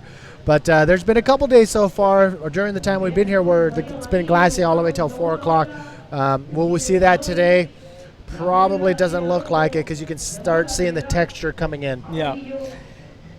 A lot of it has to do with that cloud cover. It got clear a lot earlier today, Manny. The cloud cover was a lot less, and so the wind just came up. The thicker the cloud cover usually, the longer it'll stay glassy. And especially if we have a nice clean offshore in the morning, it'll hold the wind back for even longer. And this morning didn't seem super offshore. It seemed clean, but it wasn't blowing. No. I have a question. Is this the type of wave where we'll be able to see, I don't know, a double backflip from BLC or a 720 from Jeff Hubbard? I think 720s are possible out here. I think a double backflip is a little more extreme. I know Pierre's has tried them before, and he's probably one of the only people in the world that could probably complete one. But I think it's a little too dangerous even for him. I don't think he would even attempt it, even though he's probably the most craziest bodyboarder I know and the best bodyboarder in the world at the moment. I would say just his riding is looking so spot on. I just think that it's a little dangerous even for someone as proficient as him to do a double backflip in Arica. I don't think he should do it. If you're listening to me, Pierre, do not attempt that. I want to see you look at Alex just dominating the heat. Just beautiful surfing by Alex Uranga. Just taking it to the local Victor Lopez. Victor's going to need even a higher combination now. And there's a set, though. Let's see if Victor can do something, Manny. All right, Victor all by himself on the outside. Victor Lopez, the Chilean. Here he goes, dropping in on this left. He's got a nice, clean bottom turn. Comes around that section. Oh, goes for an invert. Not much projection. Mistimed that. Yeah. He was able to still pull off the maneuver, but it's not what we wanted to see what he wanted to do. No, poor guy. He had the wave. He hit a little bit of foam. His projection was a little off, and so his invert's not going to come in as the score he wanted. Unfortunately, he landed the maneuver. At least he caught a wave. He's trying, so that's really good. We like to see the locals ripping it up here too. So it's nice to see a battle like this. Victor gets to surf against one of the best guys on tour at the moment. So Victor's probably having a great time out there. He's stoked. He's in the contest. He's hanging out, surfing against Alex Uranga, someone who's surfing on a blazing form right now, so it's really cool. Yeah, Alex Uranga. We're waiting for his wave to drop as well as Victor's last wave to drop. But that was a clean maneuver from Alex Uranga. I would say it's in the higher point range, and oh my goodness, the judges like that They one. loved it. Big backy, 9 points. They haven't seen it, and they're ready to throw that score down. It's the last men's heat of the day. They're feeling that, hey, he took off on a set wave, did a perfectly executed backflip RS, and he's psyching. Here's another look at Alex Uranga. Yeah, look, bottom turning straight to the lip. Perfect projection. Beautiful RS. Comes around with a bounce. Well done. Congrats, Alex Uranga, on your heat win today. 17.0 with 10 minutes left. Victor Lopez is going to have a very difficult time accumulating scores of this magnitude.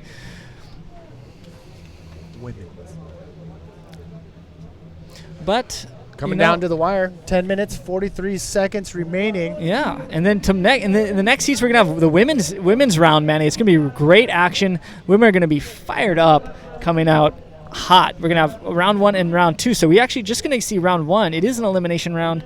They're gonna run through this trials round right quick today, and see these women blazing. They're watching Alex right now. They're getting excited. The women are thinking, yeah, I'm going to do big backflips and big air versus just like Alex. Should be really cool to do. They got some nice prize money for the women, $8,000 total, and it's a three-star, so it's a nice, important event for the women. And it's a prestigious event, maybe more than anything, because it's Arica, and it's such known as a heavy, crazy wave. It's probably one of the craziest waves for the women on tour. So it's almost more of a prize to win this event rather than the points. All right, taking a look. Oh, pulling back on that one. So we're coming down to the wire. 9 minutes, 38 seconds. Alex Uranga, oh my gosh, a strong 17 points, 8.0 and a 9.0, and here he is going for the right now. He's back, gonna do a big backflip. Oh, just a nice reverse. He's playing around now, just hanging out, just relaxing, just getting his feet crossed, just cruising around on the waves, enjoying himself. He knows he's got this heat in the bag. He's just, he's focused though. He's not gonna let his guard down, but I think he's also able to, not be bummed, take off on a wave, and if it doesn't form up, he's not freaking out. He's just paddling back out, wanting to get some more practice out here.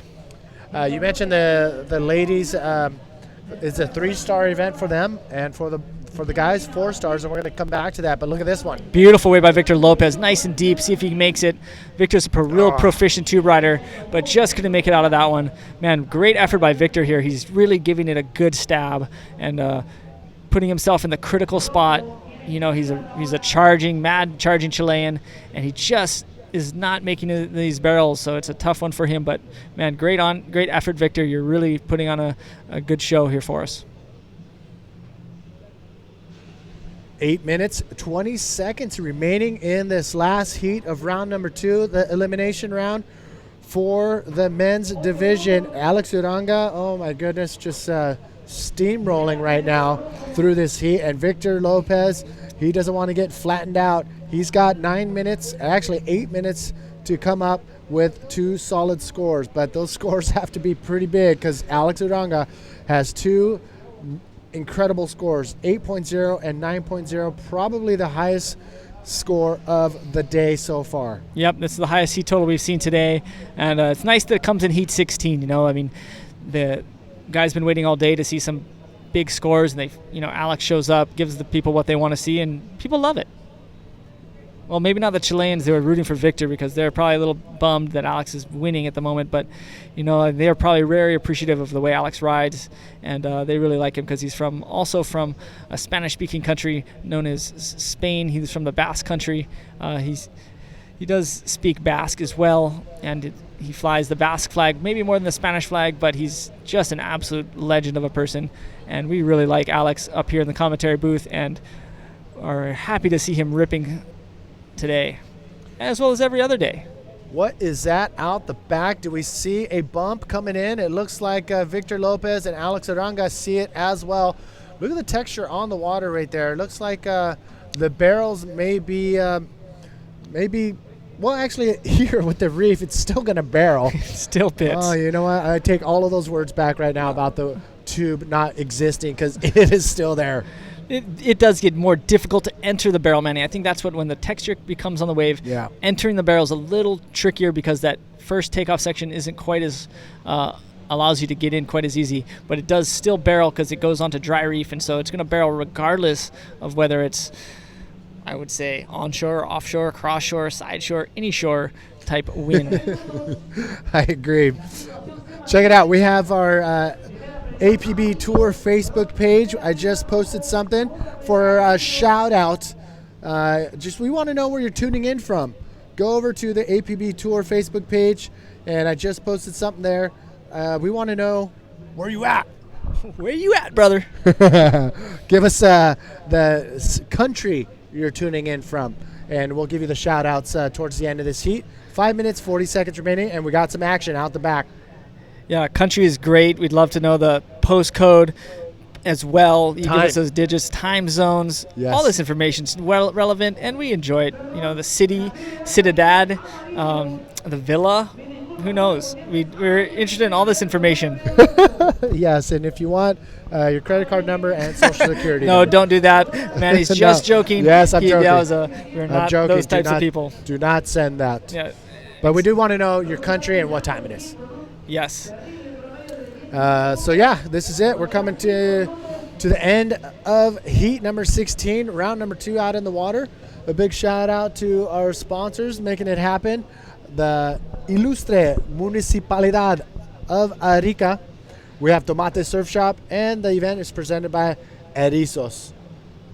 Plus, we got the Universidad de Tararipa, Agua Silel, Tarapaca, 360 Energy Drink, yes. Pan America Hotel, FM OK, and Hertz, and Bodyboard King. Mahalo Toby, you the man first, supporting the tour with Bodyboard King. Awesome to see professional bodyboarders running their own shops and really supporting the sport. It's great. So support those who support the sport, man. This is the way we have quality events like this, is those people giving back. Yes, and Erizos down in Iquique also doing pretty much what Bodyboard King is doing in Australia. They're doing it here in Chile. So yes. Erizos, what does it mean? I heard it means sea urchin in Spanish. And if you see the logo on my hat, next time we get it on screen, that is their logo and the symbol of the sea urchin. It's a cool logo and a cool sea urchin name. I did not know what it meant for a long time, and now that I know what it meant, I appreciate it even more. It looks like Alexander Rinder has walked up here. She's going to come in and commentate.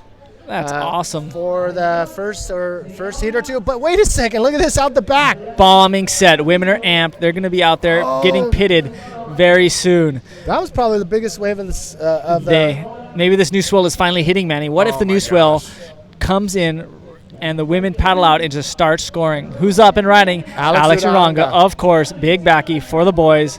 Nice spin. He's not done yet, but he is. He's happy. He's still putting Victor in combo situation.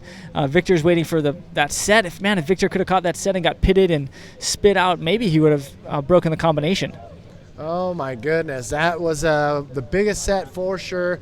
Unfortunately, both of them weren't in the prime position to catch that wave, but Alex Uranga was able to snatch at least a little bit.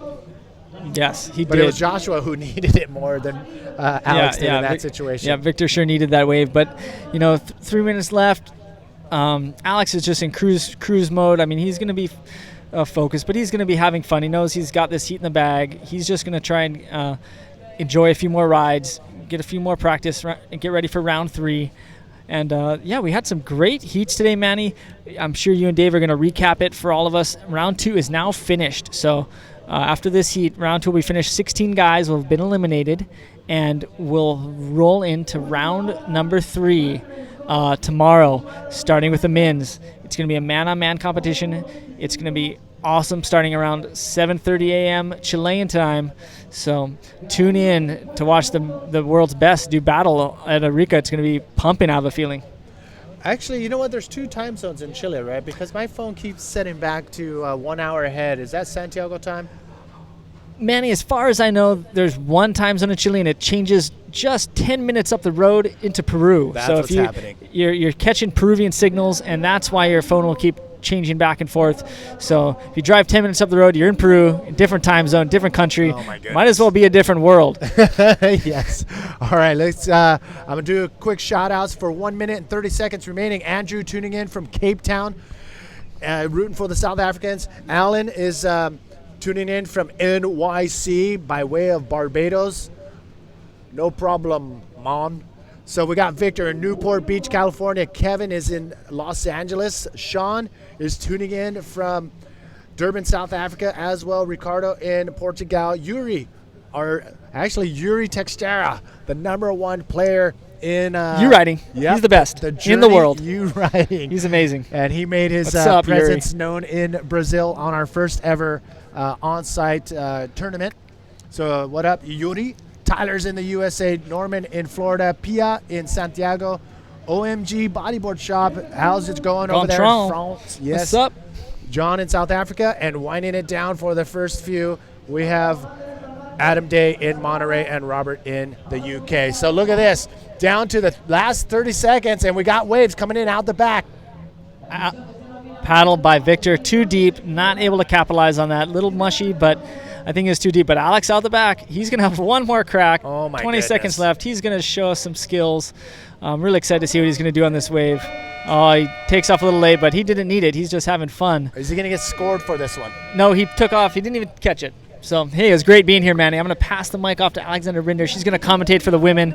And you guys have a great day. All right, you got it. So once we get back from the commercial break, we're going to jump right into round number 1 of the women's division. You don't want to miss that. We'll be right back.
Welcome, everybody. Manny V here with Alexander Rinder.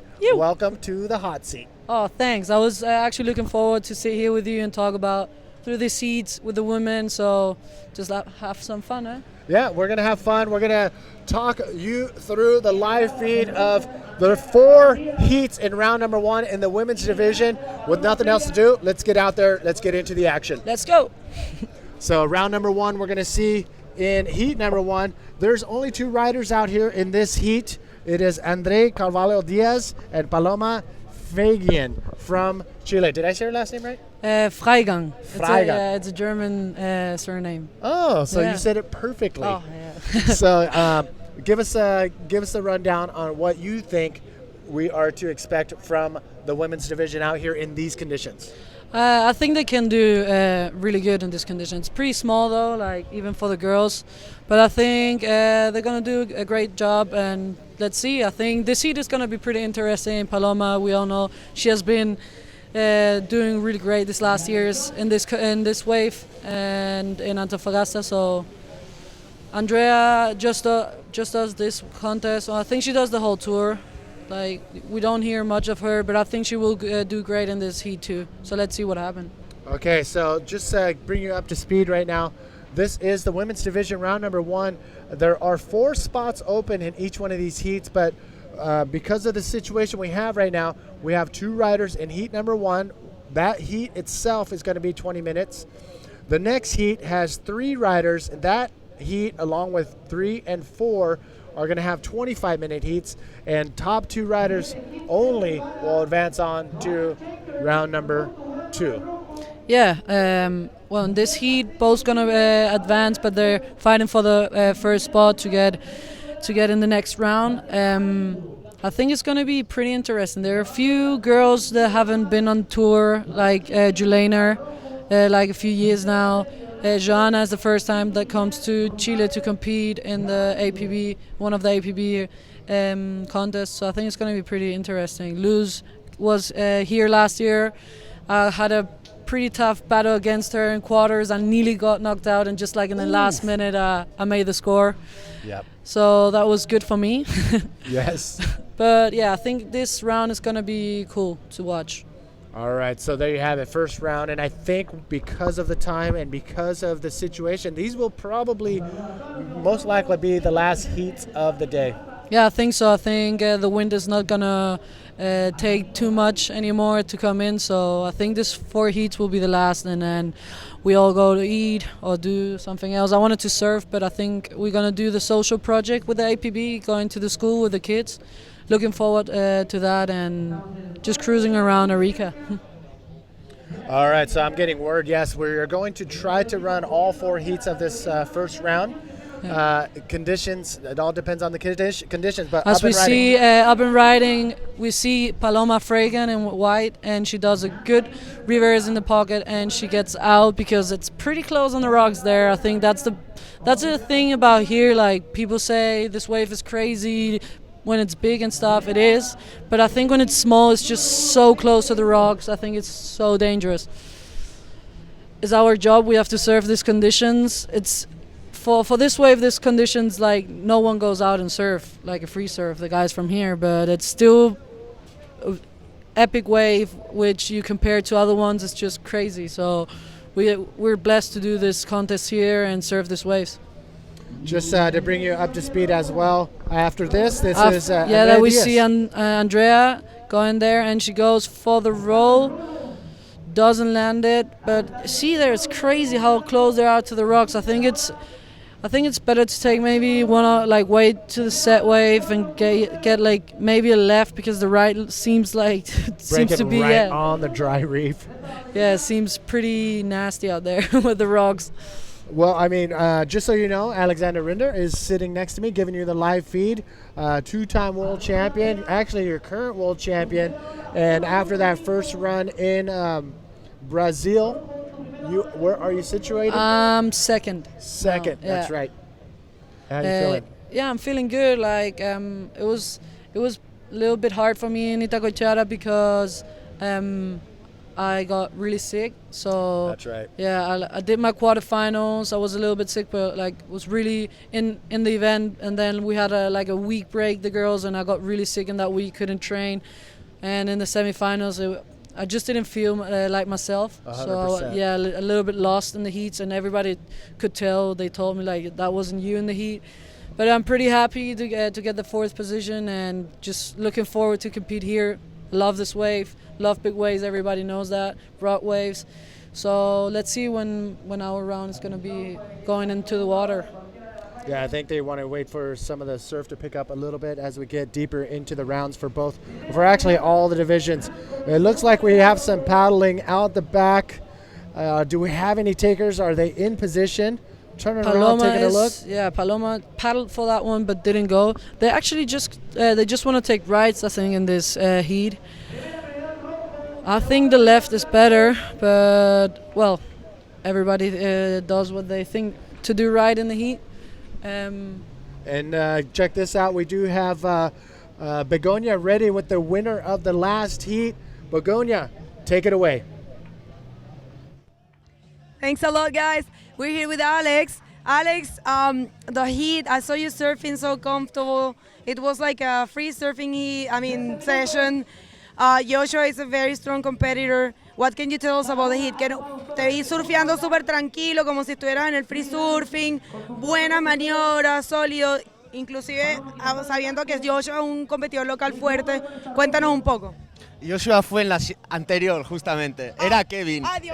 Pero bueno, muy bien. No, la verdad que me he notado bastante suelto, pero no te voy a decir que he entrado muy tranquilo, porque siendo la última manga de todo el día, siempre nervios se te acumula adentro y tienes las ganas de soltarte. Ya con la primera me he soltado y las siguientes han venido enlazadas. Well, my bad. I said Joshua and I meant Toto, which is Kevin. Yeah, he said he was. At first he was a little bit nervous, but then he just was flowing and he was surfing very good. You are from the Basque Country. We know there's very, very good waves in there. How do you feel surfing these kind of waves? Tú eres del País Vasco, hay muy buenas olas allá, pero son diferentes. ¿Cómo te sientes surfeando este tipo de olas? Muy bien, la verdad que este año por ahora no nos ha tocado un día de competición con olas grandes, pero esperamos que lleguen. Y sí, olas de este tipo me encantan, así olas que vienen ya definidas y con rompiente de roca, pues me encantan. Y esta ola es una de las mejores del mundo para la práctica del bodyboard, sin duda alguna, y esperemos que los siguientes días suba el mar y que haya mucho espectáculo. Well, he says this wave is one of the best in the world, and he's hoping to see big waves here because that's what he likes, and he wants to give a show for everyone back in home. So congratulations, you did an amazing job, Sorionak, in your... So we hope to see you back here very soon. Back to you guys. Congratulations to Alex Aranga. Perfect timing. Looks like we got some sets rolling in, but no takers, not in position. So what is the consensus? You said a lot of the riders are going to start looking on the right. What's the reasoning? I don't know. I think some girls really prefer getting right waves, and it's like me. I'm a little bit more comfortable surfing left. So I think in these conditions they're just trying to be safe and going for the side they feel more comfortable. I think the next seed we will see some riders getting lefts too. I think Julena would go right, Joanna maybe take both, and Giselle, I don't know what she prefers. So I think it's just they're just trying to be comfortable and getting the waves they deciding to take the side they feel more comfortable. Yeah, I think I talked to Joanna, and she likes the rights more. So it's going to be interesting how everybody pans out in these next few heats on whether to go left or right. I just think the left gives you more opportunities to make an air move or barrel. I think this ride, as the riders have said, it's a little bit difficult to read. And you take so much time to read the wave, and if it's bad, you have to paddle out way longer than the left. As we see Paloma paddling into this wave, let's see what she does there. Does the bottom turn, goes for the spin up there, and no. That was crazy. Look at the reef, look at the dry reef. My God. That is where a lot of these riders, if they're not careful, are going to end up. I don't know if you saw last year, I had a heat against her in Antofagasta, and she opened all her, she got pumped into the rocks and hit her head, all her eyebrow was open, and she just came into the peak, and I was like, what? And she's like, no, I'm gonna stay in. And I'm like, you sure? Are you okay? Oh my gosh. I was like, there was one point that I didn't even think about the heat anymore. I was just like, are you okay? You know, it was like her eye was just huge and all bleeding. And she got first in that heat. She skipped one round, which was good for her, so she didn't have to serve straight away. But that was crazy. And you know what? That kind of mentality is what we're seeing here at the Arica Chilean Challenge, is that everybody's putting it all on the line. And in this situation, even though the waves are smaller from the past few days and a little bit less consistent, they know as soon as the bigger waves come in, they still have to put it all on the line. And to do that, you got to do moves almost and land them almost on dry reef, or pull in where you may not make it out and end up on the reef. It's insane. Yeah, it's crazy. That's the thing. If you want to. We saw Andrea paddling for that, didn't go at the end. Yeah, we see you have to do, if you want to pass the heat, you have to risk a little bit, but for sure it's not really safe out there. This is a wave you have to respect a lot, like you can't just get crazy out there. Some people do it. We saw last heat was amazing with Alex Oranga, and we've seen Pierre and all of them just ripping in this wave and just doing huge air moves. I like to fly and do big backflips too, but sometimes I'm like, no, I'm not gonna hit it here. And we see Andrea paddling for this wave, not going. Andrea, if she would have caught the left there, she would have ended up right where you don't want to be. So I'm very interested in why she's sitting in that position. Yeah, as we see paddling from Paloma. Yeah, that's the thing. Like, if you take a left, I would never think about taking like a left from the right side of this peak. It's crazy. You just end up in the middle, and the first days were just pretty big, and like you take a wave, and the first thing is to just look back and see if there's a set coming, paddle out, so you don't get caught.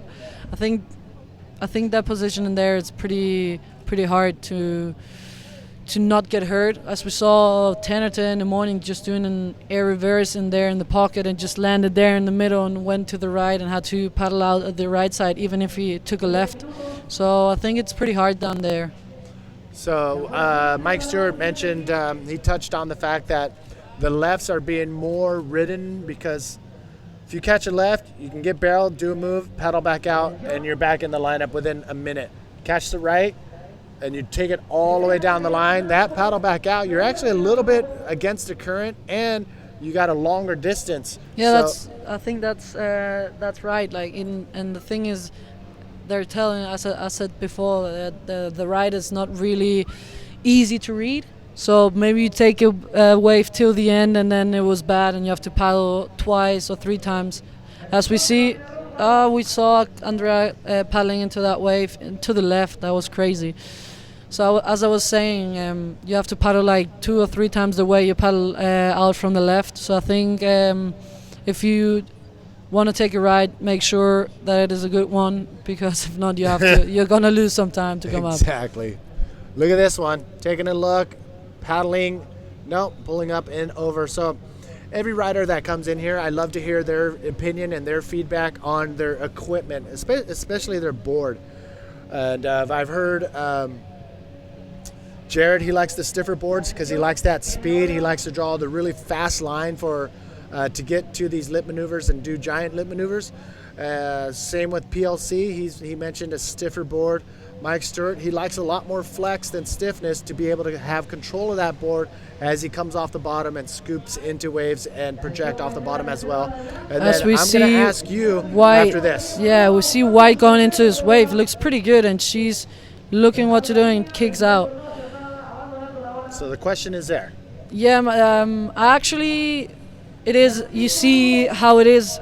Comparing the riders, like we see Mike loves to go in the barrel and make a roll out. So I think he wants a softer board so he gets that control. And then we see Jared just doing this crazy airs and Pierre too. So like they really want that speed to like fly away. I kind of have a stiff board, but like it's really stiff, but I've used it a lot back home. And I thought I'm gonna take this one because it's stiff, it's pretty hard, it's a good shape. It's the same shape I surfed here last year, and it's used. So I think it's gonna be really good. And I've surfed these days, and I feel comfortable with it. So in my opinion, I like stiff boards too, but pretty used, so they're not that stiff, and you're used to that board. So you have a little bit of flex in there too. Yeah, a little bit of flex, and like.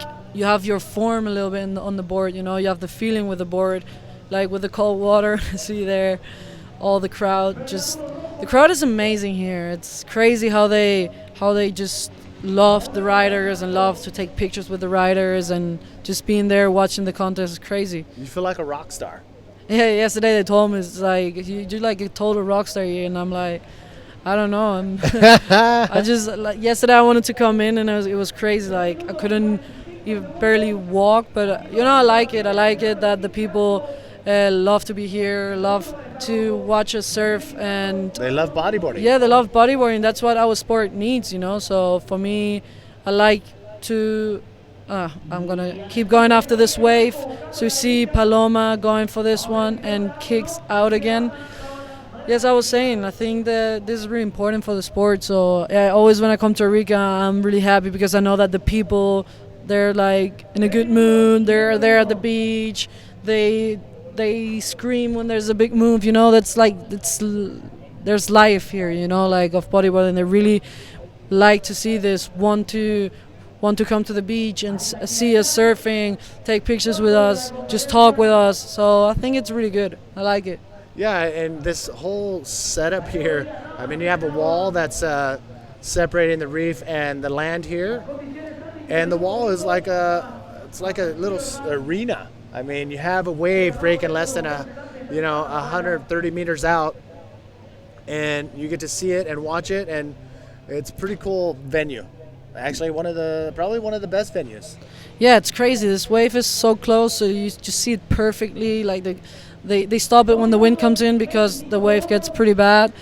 So you just have the best conditions here to watch, and it's crazy. Like you see the guys and the girls just doing the best out of it. Look at this. As we see this set coming through. Look at this. Is Paloma going for this one? She was looking at it, but she said nope. What do you think about these conditions, Manny? Oh man, I love it. I love coming here. I mean, to the locals, this is probably flat for them. I mean, they look out there and they're saying, well, it's not 10 feet, 12 feet faces. So you know what? It's not that big. I'll probably go and eat some empanadas. Yeah, and then have a nap and exactly. maybe go up to tomorrow. And yeah, but no, this is Maz Omri Laverne was just touching on how consistent this wave is, and it's a pretty awesome setup. This is a great place to come. And we see Paloma going for this left, and she does a spin. And if I'm not wrong, I think Andrea went to the right. Let's see if we can see that wave after in the replay. She did a pretty good spin there to get a little bit more points. It's you see, it's hard conditions out there. It's not as yesterday, clean, perfect lefts. Still can do some stuff out there, but I don't think it's pretty easy right now. So now look at this one. Is Andrea? She needs another wave. Right now she's only has one wave of 1.5, and we're already in 6 minutes remaining. Oh, she's getting caught inside. You don't want that to happen, especially where she's at right now. She's going to get a couple beatings. That one and the one coming in right now, she may get pushed in. Is she standing up? Yeah, she's standing up. So imagine there's like no water. You have to do a duck dive. It's so crazy. Sometimes you just like hit your fingers on the rocks, and you're like, I don't know why I did a duck dive. Maybe just better just kick the board out. Yeah, it's crazy, yeah. That's where she was duck diving, and you can see that's how shallow it is. Look at this wave As out we the back. see, yeah, we see Paloma in position. Let's see if we can see that, and she does a 360, and I think that's gonna be the end of the heat because this heat was just 20 minutes, 20 seconds remaining. Okay, you're right. Yeah, happened last year with my heat too, with Isabella.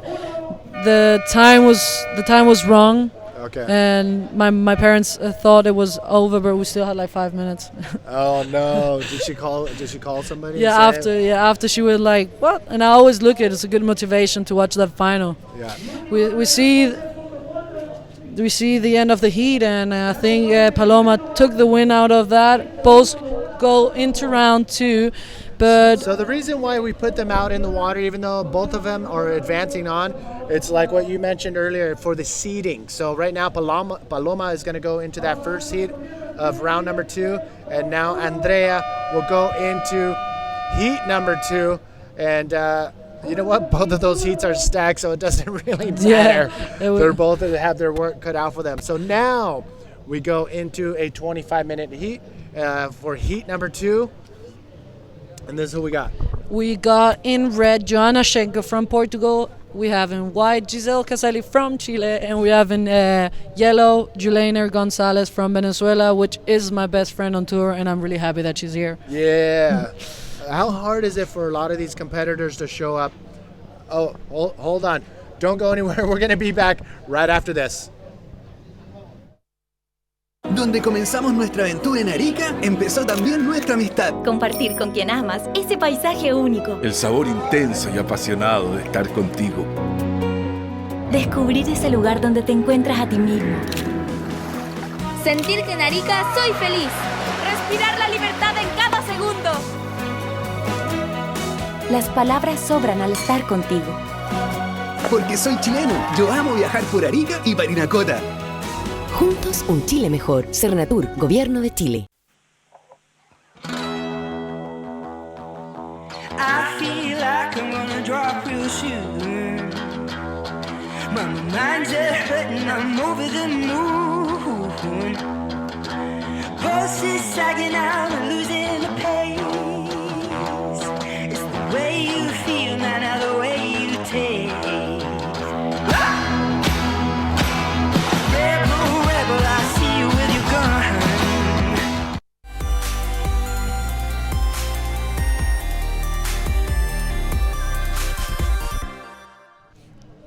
Welcome back, everybody. Manny V with Alexander Ritter. We always forget we got to stand up and give you the live introduction. So we do have action. We got the ladies out in the water, round number 1, and we're going into a 3-woman heat. Top 2 are going to advance on and be placed, and we're going straight into the action. We see Giselle going for that spin there on the left. Couldn't get it to finish, and I think that's gonna be the start of the heat with this wave. Or I think everybody got a wave. Looks like the all took a wave. I don't know. We had the commercial break, and I see paddling this wave is Ulainer in this ride. That looks good, and she goes for a big roll. That's I think the best roll we have seen in this round. We haven't seen. We saw one in the last one, couldn't land this. I don't know if this counts as landing. I think the judges have to be look what they think. I'm going to say probably yes, only because, I mean, if she would have pushed out in front of that whitewash, that is where she would have ended up. So I am not a judge, but we're going to give you the scores, and you can see the live scores as well if you go to apbtour.com/live. And it looks like we got more action in this heat. Yeah, Joanna paddled that wave, but she didn't go for it.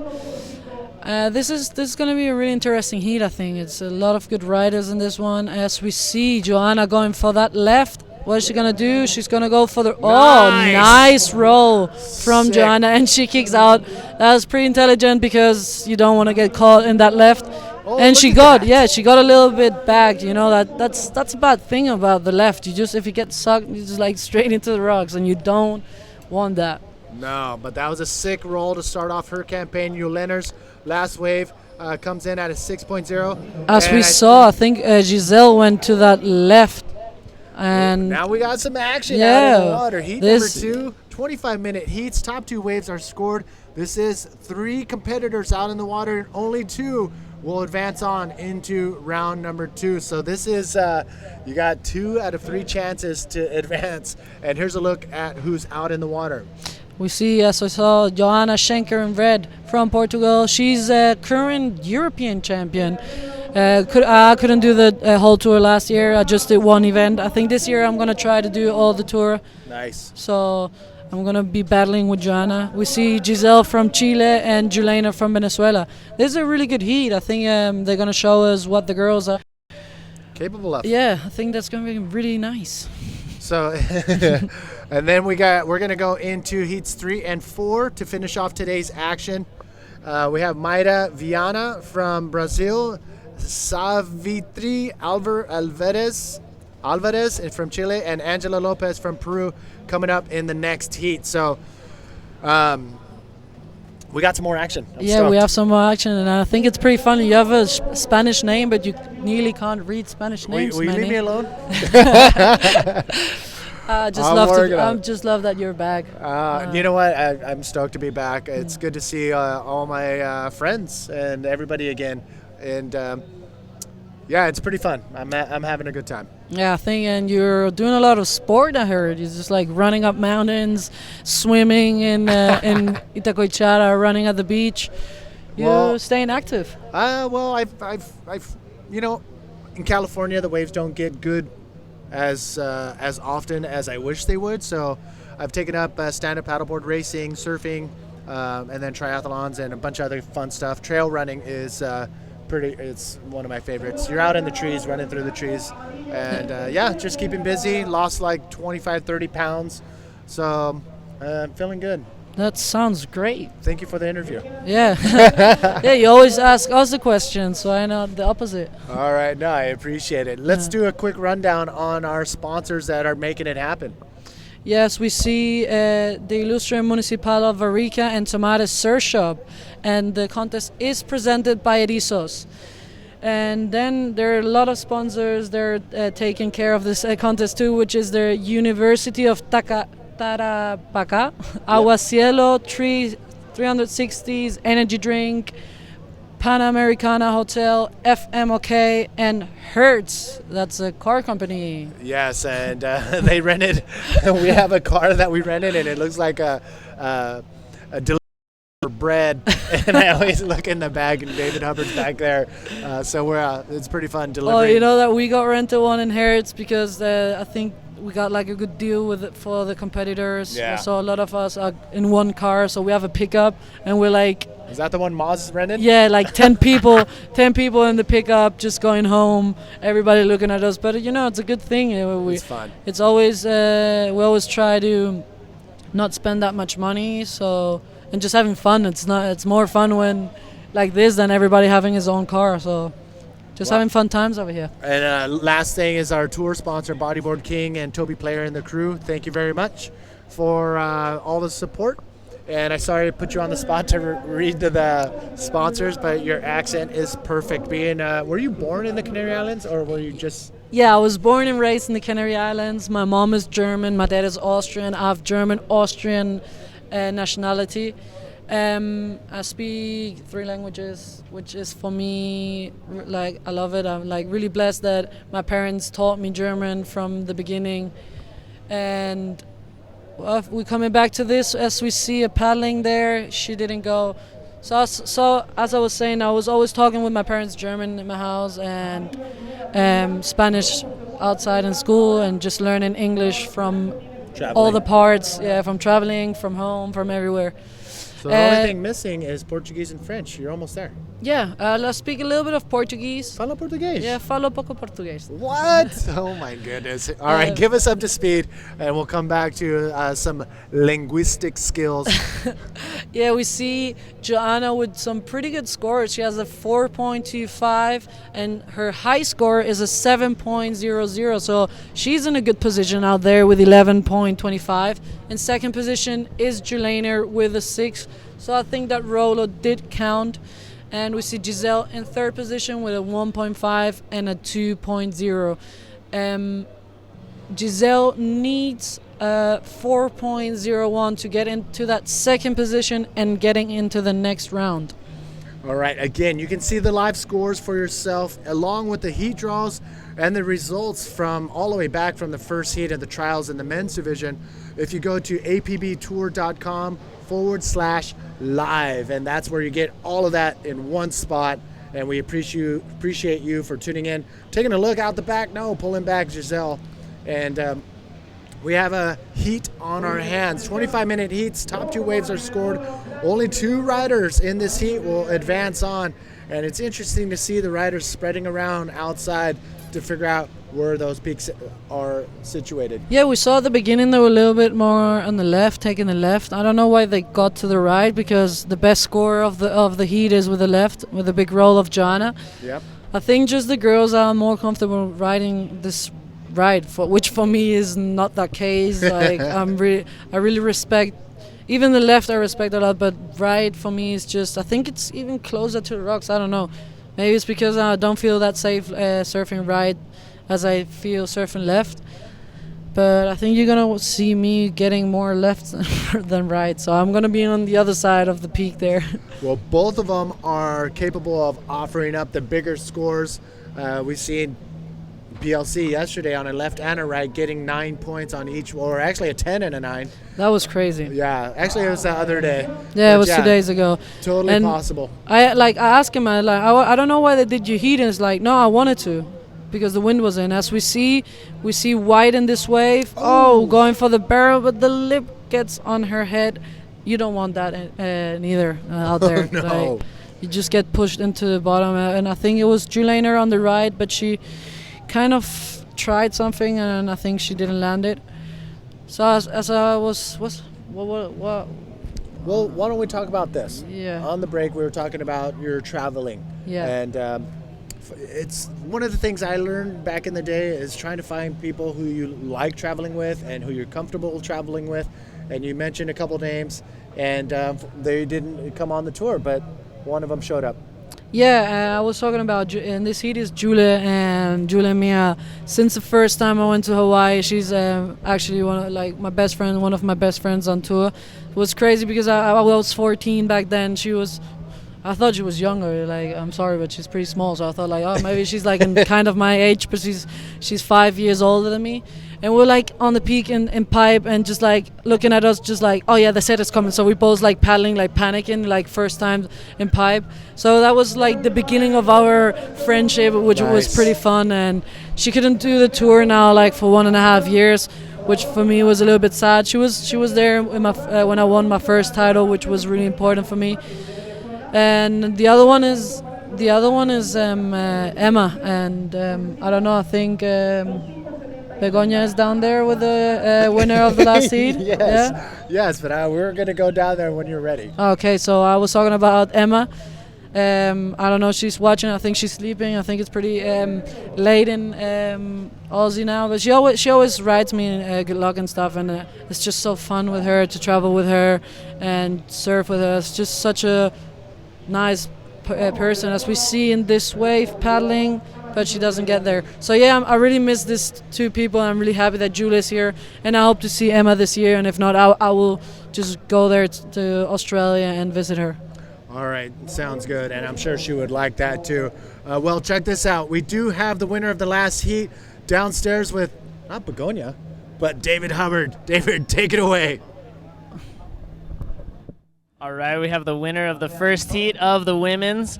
Paloma, tell us how it was, just two in the water. Yes, we were two in the water, and anyway, I was a little bit lost because I didn't surf gringo since last year, so I couldn't find the waves. I think it will be bigger than it was, so I was a little bit at the outside or inside. What do you say when you are there? Yeah, a little on No, but anyway, I can find some ways, so I'm very happy. And Paloma has terrific experience here at El Flopos. When was the first time you surfed it, and how much experience do you have here? The first time I surfed here was like a lot of years ago. I don't remember, but it's a very good wave and very difficult, but it's some of the best waves from Chile. So I'm very happy to be here again. Well, the local rider from Chile making it on through to the next round of women's. Back to you guys. Congratulations to Paloma Fragen. Yeah. Now living down in Viña del Mar. Oh yeah, just outside of Santiago on the coastline, I believe. Yeah. So she moves on to the first heat of round number 2. Andrea will go into the second heat of round number 2. That's a pretty That's nice the heat heat. I don't want to be in. It is Isabella Sosa and Teresa Almeida who will greet Andrea coming into heat number 2 of round number 2, which we'll see in another day, not today. But we will see the first 4 heats of round number 1 of the women's division. And currently out in the water with 10 minutes and 40 seconds to go, we have heat number 2, and here's the heat situation. So in first position is Joanna, still with a 7.0 and a 4.25. Really good score, in total of 11.25. And second position is Julia. She has now a backup score, which is a small backup score, but you know, in this situation, just that wave can help you to get through the heat. So she has a 1.75 and a 6.0. She has a 7.75 total score, and Giselle is on third, needing a 5.76, and she has a 1.5 and a 2.0. A total score of 3.5. So still a lot of time out there to get some good waves and some good scores. So let's see what happens. I think it's gonna be a battle out there. It's not that. It's pretty close in between Joanna and Julena. Julena needs a 5.26, And even Giselle now needs a 5.76, which is is a big score, but not it's makeable in these conditions, as we saw Joanna with a 7 point and Julia with a 6. So I think it's going to be really interesting this last 9 minutes and 20 seconds of the heat. As we see a set coming in, someone getting this one. No, they just look, but they're not going. I think a barrel or maybe even a big maneuver. The rights, for me, they're going to be a little difficult because you're closer to the longer you ride it, the closer you're going to be to the reef, and it's to be a little bit more difficult to pull off and ride out the maneuvers. Yeah, I think so too. I think the left gives you more opportunities and it's faster. As we see Julena in this ride going for the roll. Is she going to land this? No, doesn't look like. Yeah, as I was saying, I think the left it's shorter, but you have the opportunity. We see Joanna going for a big roll, and she goes out. That's good. You don't want to keep going and just going to the rocks there. That was a good roll. I think it's going to be a good score for Joanna. And as I was saying, the left is just, I think it's really easy to read comparing with the right. And if the wave isn't good, the thing is you're just up there in the peak much faster than in the right. And yeah, you have that opportunity to get a barrel or to just hold on the top and then just go for a big air move. So I think the left here is amazing, and the right is amazing too. But I think there are like 30% more lefts than rights, maybe, I don't know, maybe more. So I think the right can be really good, as I've seen the last years, Jerry doing big inverts, Jacob and stuff. But I think it's harder to get a good one than the left. Look at this. Looks like a little bit of paddling out the back. Oh, all the riders going up and over. And look at this. So on there, the right looked way better. But the left came, because of where the wave is coming in, looked a little steep, and it would have put you in the position, in the spot on the inside on the left where you don't want to be. Any takers on this one? We see paddling Julia, but she doesn't go. So I think it's pretty hard out there. I really think the conditions are getting harder with the time, and the rocks are just getting closer. As we see a good set coming in, everybody just trying to don't get caught out there, and we see Giselle going for that right. I think it's gonna be a good wave. She goes down, and can happen. You know, you can even take 5 bad lefts, and at the end is the same as just taking 2 bad rights. Yeah, I think the left, you know what you're going to get. You're probably going to get a barrel, and you're going to get a lip maneuver, and that's it. The right, because there's a couple sections, maybe even 3 sections, you don't know what you're going to get, if any. We see red and we see yellow on this ride. She's going for the roll. Does she land this? No. Yeah, she landed. Oh my gosh, she get comes out of there. Yeah, please go out there. I still want you on tour, Julia, please. Look at how shallow it is. She's standing up and then falls into that little deep section right there. Lucky for her, she's out of the clear. And I think we saw Joanna split the peak on that left, so we're going to take a look. I think that was a pretty good left. There she is, getting dragged on the reef. Oh my gosh, that's how shallow it is, and you got to get out of that section. You can see the current just dragging her off to the side, trying to get her to just the water just peeling off the reef. Oh my gosh. Yeah, that's the only good thing of the ride. Like, it really takes you out. The left like kind of breaks in, so if you're lucky you get out, but you just like go like over the whole rocks, and if not, you just get caught in and you get to the middle and you go to the right too. So I think the right, the good thing is that the current just takes you out. And if there's a set coming, you just try to paddle as fast as you can. The left is just, if the set comes and you're there in the middle, you're definitely just getting it on the head. I know, and that's what you don't want. We got about 4 minutes and 30 seconds remaining. Joanna Schenker still in a comfortable spot in that first place position. Yolanda Gonzalez in the yellow jersey, she's got a 6.0 and only needs a 5.26 for that first place spot. Again, first and second, advance on. You don't want to be in that third place spot like Giselle, because that will be the end of your run in the event. Yeah, that's the position no one wants to have. Same as in man-on-man, no one's but be in the second, which normally gets you through a 4-man heat. So Giselle is on third, needing us 5.76 still, but I think Julena's gonna improve on that 1.75. So let's see what the score is gonna be, and we'll let you know how the situation is. Yes, and if you are watching live, just let me know the country you are tuning in from. Go to our Facebook page. Hi, ladies. There we see the Japanese girls, Valentina, and we see Teresa too, with the hair a little bit crazy. Yeah, we saw they were paddling, but no one went to that wave. I think the best you can do today is just like really wait for that wave and make sure it's a good one, because you don't want to make a roll and just risk and get to the rocks in any wave. So I think the best is just wait a little bit and really make sure that the wave is good.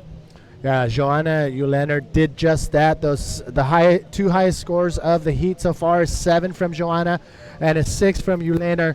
So they were just waiting patiently, and that wave came in. Nice clean rolls from both riders for those big scoring waves. So again, our Facebook page, APB Tour, head over there. Alexander and I want to know where you're at. So let us know where you're tuning in from. Just write your country. That way I don't have to go reading through all of this. Just say your name and your country for the shout out. So we're coming down to the wire. 2 minutes remaining in this heat. It looks like Joanna and Julener are going to be the ones moving on. Yeah, it looks like we still don't have the scores of the last waves, but still the same situation. Giselle hasn't really taken a wave, so I think Julener and Joanna are still in first and second position.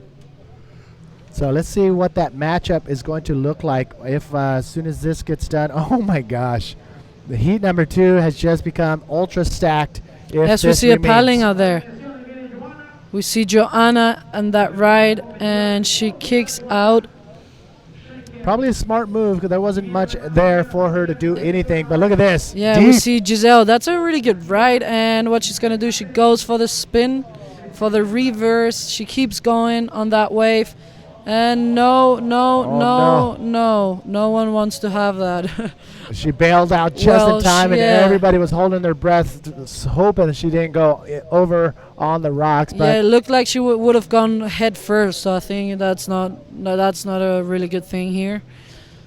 Just take care out there, girls, please. It's a really hard wave. We have seen a lot of people getting hurt here, like Diego a few years ago. Even this year, before even the contest started, a few people just got pumped into the rocks.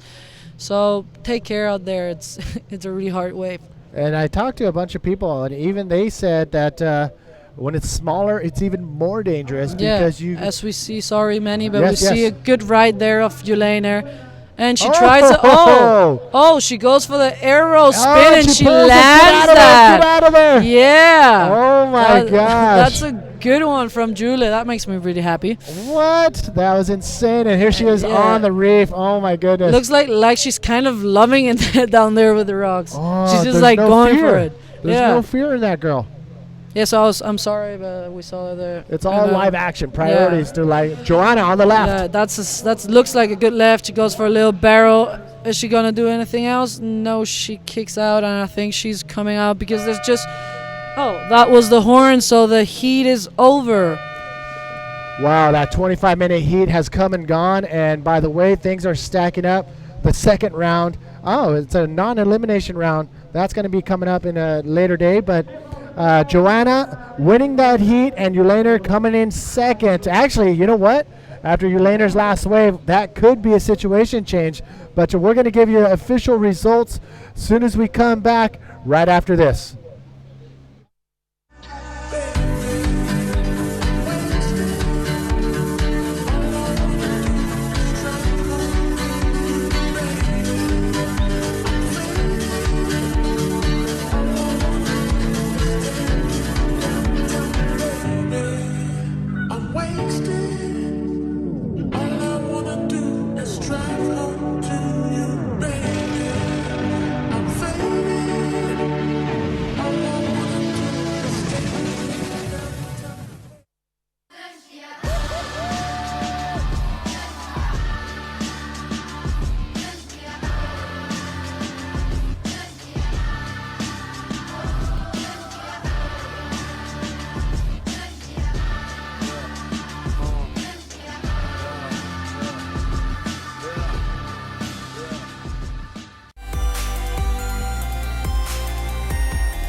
There you go. Come closer. There you go. All right. Welcome, everybody. Manny V here with Isabella Sosa, multiple world champion. And she's going to be sitting in here in the hot seat, giving you the live feed for the last two heats of the women's division, round number 1. Isabella, the conditions. It's good. It's small, but it's still good. And Arica always is fun. And then for sure, now for the girls, it's pretty fun. And then you land into the big areas to ride, so for sure the other heats will be fun too. All right, let's get out there. Heat number 3 out in the water with some very trying conditions. Let's do it. So out in the we have heat number 3. We have Mayra Viana from Brazil. We have Savitri Alvarez from Chile and Angela Lopez from Peru. And those are the colors for each of the ladies. So yes, it looks like we got a little pulse coming in towards the end, a little bit more consistent, and the wind is changing. Is it offshore? Yeah, it's kind of like the wind is coming, and then I was, oh no, that was our rider, Angela Lopez from Peru. Again, here in these conditions, it is very, very dangerous because with the smaller waves, they're breaking a little bit closer to the reef, and it's going to get a little scary. Yeah, you can see the rocks there. Oh, it's crazy. Yeah, but the girls is always surfing good and charging to the best waves and the best maneuvers. And then Mayra is a good competitor from Brazil, and then for sure she will do some trucks. And let's gonna see what's happened in this heat. Well, you know where Mayra's from. Does she ride on a reef break or is it a beach break? Looks Mayra. Good wow, ride. that was yeah, good roller to ride. And then she's from Rio, but she lives in Espírito Santo, and then it's the same place that Magno Oliveira, you know. And then have a couple of heave breaks, so she can like train in heave breaks and beach breaks, and it's a good place to train and to the World Tour. Yeah, no, I mean the Brazilians always a force to be reckoned with out in the water. Alvarez bailing out on that one. A good thing because there was not much there. And if she would have rode that in, she would have ended up closer to the reef, which you don't want. We have a priority system in place for round number 1. Heat number 3 out in the water. So far, everybody has caught a wave. But Mayra with a solid roll on the very shallow section, but perfectly performed. Yeah, and it looks so shallow. I'm looking now in the camera. Oh, looks man. more shallow than in the Atlas area. Yeah, oh yeah. Yeah. No, I had to tell the camera guys, I'm like, please stay on the riders because when they finish the waves, chances are they're going to be on the reef. So we want to show that to the world that, hey, this wave is pretty gnarly. Yeah, and I was looking for the swell. Tomorrow looks a little bit more bigger than today. Mm-hmm. And yesterday was a little bit bigger than yesterday. And today looks like last year in the final that I was with Alexandra. Looks like the same conditions. And then I was thinking that was a little bit bigger than today, but still the same. And it's pretty fun in this condition. It's dangerous, but it's fun. Yeah, no, totally contestable and totally doable. But it's interesting that a lot of riders are opting for the right instead of the left. Oh, sorry? It looks like a lot of the riders want to go right instead of left. Yeah, I reckon that the left looks better because the right kind of couple of break close out, you know. And then I think the left is better, but the girls is like prefer the right now in this heat. And then I was talking with Begoña that going to the other heat. Let's gonna see the right. Alvarez in the white jersey from Chile punches through the roll. Yeah. And you can hear the Chileans. Yeah. That is pretty cool. I mean, we saw it in Brazil. The beach was full with Brazilian supporters that are from and around Itacoatiara supporting. Here's what happened on that left on the first wave of the heat, and it was just starting to barrel, and there was no way she could hold on to that nose and pull up. But this wave is powerful, and it goes from deep water to shallow water, and there's a lot of power, and if you're not careful, you can get ragdolled. Yeah, it's like for sure the girls is like touching the rocks wave, because in these conditions every wave that you finish for sure you touch the rocks. So let's gonna see yellow. Coming around that section. Is she going to make it? Oh, barely coming around. Angela Lopez from Peru is out in the water. We have in white Savitri Alvarez from Chile and the Brazilian in red, Mayra Viana. So big quick shout out to the viewers from all over. We got Jose tuned in from the UK, Diego in Peru, Daniel in Tenerife, Jean-Pierre in South Africa, Aiden in the UK, Cess Black is in Australia, Carlos is tuned in from Recife, Pernambuco, Brazil. Okay, yeah. thank you. Carlos. And we got Portugal tuning in as well from this place, or this name. Conceição Colaco. Thank you. And then we got Megan in Cornwall, UK. Thank you all for tuning in. And again, we'll ask for another shout out before the end of the transmission after the next heat, which I believe will be the last heat of the day. That's going to be heat number 4, and that's going to be exciting to watch as well. We have the Puerto Rican Luz Marie Gran, who loves the big stuff. Begonia Martinez, you've been seeing her on the interviews. And Marcela Cataldo from Chile.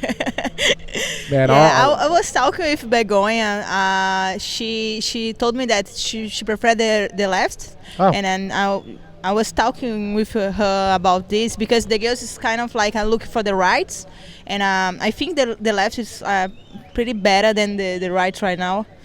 But yeah. Wow, look at the wind. I think the wind actually did a big old round circle because it looks kind of side shore or offshore, as you can see the wind blowing the lip over. And looks like a set rolling in. Yeah, it looks like a side wind, maybe. It's funny because every day we wake and look to the sky and say, maybe today we'll lluvia. Rain. Rain. I know. Yeah, this place is crazy. Look at this. Look at this. Out the back, we got riders on the outside. And, pulling back on that one. That was Alvarez in the white jersey. And the Chilenos, they're right over just next to us in this homemade 2-story building. But I think these are the biggest sets of the day. Yeah. Is anyone going to catch it is the question. Oh, no. Look at that thing just driving along the reef. 8.25. Go ahead. Yeah, sometimes we wait in the set, and sometimes we come like more to the inside because the set didn't come. So sometimes this come like a big set. It's so funny because in Arica, when you wait in the waves, it's like a pretty dangerous because can come in like a big set and broke like these conditions is like not too big, but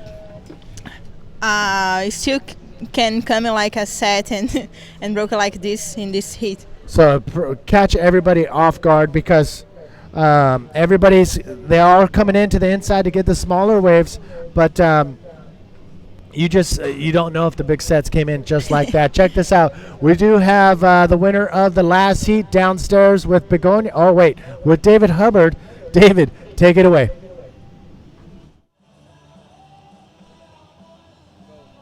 Hey guys, here I have Yule Gonzalez representing Venezuela, winner of the last heat, and she had a really nice 8-point ride. Describas derecha de 8. Wow, increíble, fue al minuto de terminar el hit, tenía rato esperando una ola buena y nada, tenía que arriesgar, quería pasar mi hit de primera. So she was excited for this because she passes into first place with the 8-point ride, and she has experience here at Flopos before. It's not her first time. Describe su experiencia en Flopos los otros veces. La primera vez que vine al Flopo fue en el latinoamericano que hicieron aquí. No me fue tan bien como en esta ocasión, pero nada, he free surfeado mucho la ola y súper contenta de estar aquí de nuevo. Es un campeonato muy importante, en verdad que sí. It's a very important contest. She's so excited to be here and be a part of it and also to ride this wave. Felicidades, buen trabajo, good job, and we're going to see Yule in the next round. Well, congratulations, and we got action out the back. So, yes, Isabella Sosa and Manny V giving you the live feed, and we're talking about some of our adventures. And yesterday, or the day before, I asked Joanna and a few other people, but Joanna was the one that said, yeah, I'm in. We hiked up the sand dune right behind the hotel, and once we got pretty close, it just got super steep, and I was scared. Yeah, it's big dune, eh? Yeah. Oh, wait a second. Maybe an interference call. If priority was not in the hands of red, Mayra Viana may have gotten an interference, which could be detrimental, as Angela Lopez dropped in behind her. We're going to ask the judges who had priority in that situation. Yeah, Mayra is like such a good competitor. Maybe for sure, I think she have like the priority. Let's gonna see what's the should think about and. Yeah, and we're gonna try to get bring you up to date. I mean, bring you up to speed on if that was an interference or not. Yeah, let's gonna see. It's like the conditions today looks like a pretty fun, and then I'm here with Manny V. And so let's gonna check what's the jury think about the interference with Mayra Viana and the red.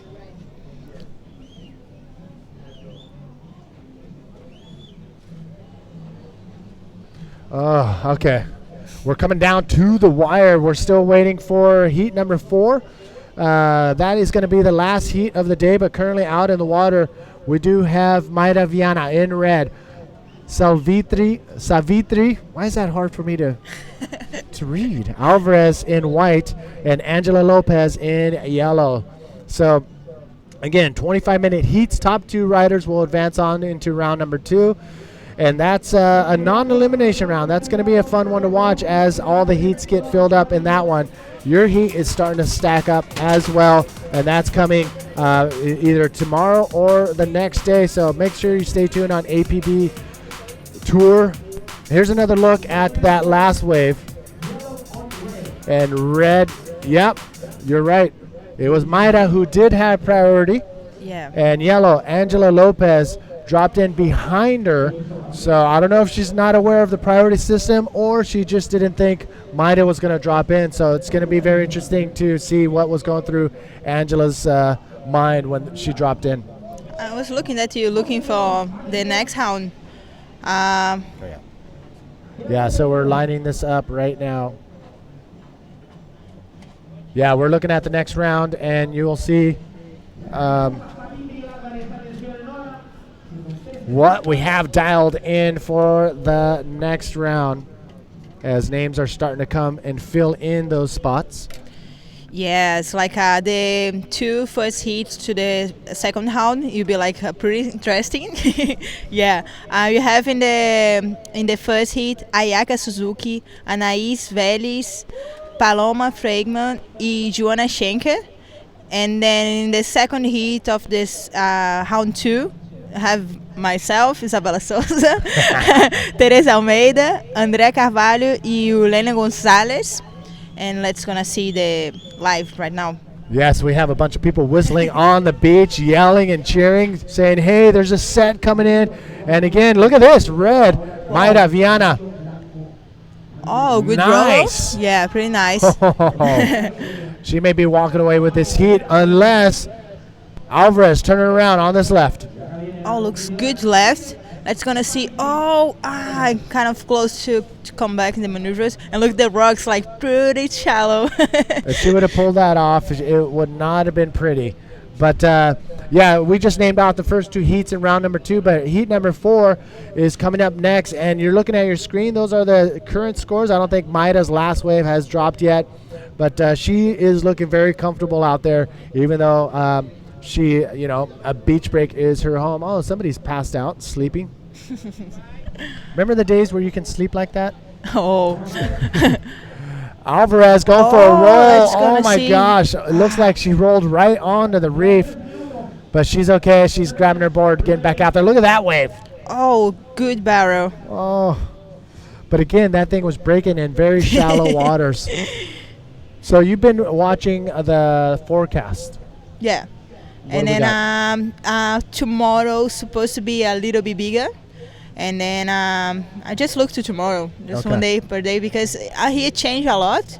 And then maybe tomorrow maybe be like the men's division, and then I will be happy if put the girls tomorrow too. The second round. That's going to be a fun heat. It's a non-elimination heat. Let me ask you this: how important is it to move past a round? Like in your heat, there's Louis Finnegan, a yogi, actually training to be a yoga instructor. He has negative body fat, and he has like super all muscle. Geez, say Louis. I think he just skated here to get a after event session, but look at the waves are coming in. I was going to ask you just in a second.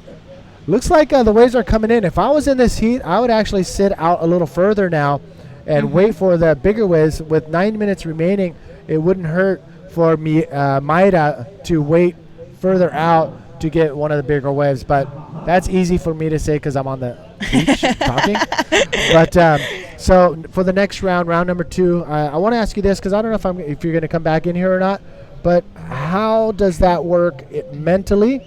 Because in the non-elimination round number 2, first and second go straight to round number 4, third and fourth go into round number 3. Mentally, what does that do when you go past a round? Does that help, or is it? Yeah, I think help, but you don't know what? Maybe in Arica, let's gonna see the right. Oh, make it, yeah. Nice. The Chinese is like just like put the hand up on the beat. So yeah, I was talking like if you didn't make it the heat, the round 2. And then you go to round 3. It's good too because in here you don't have like a lot of free surf time. So it's a good like a good heat to training too.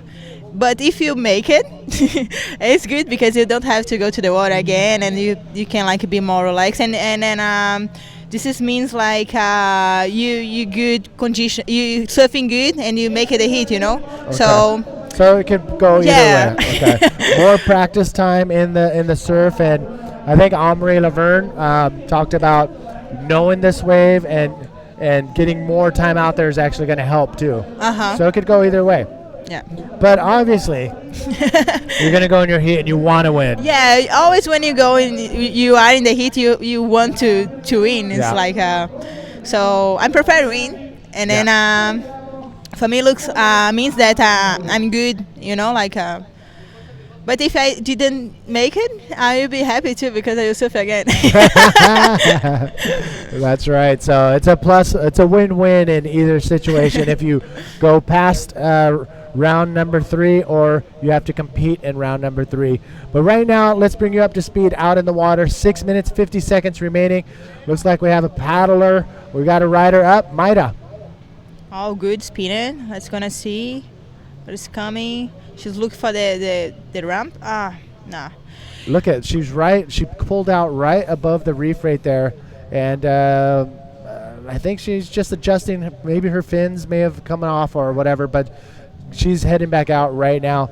So it looks like we do have a little bit more action out from the ocean. So this could be the start of the swell you were talking about.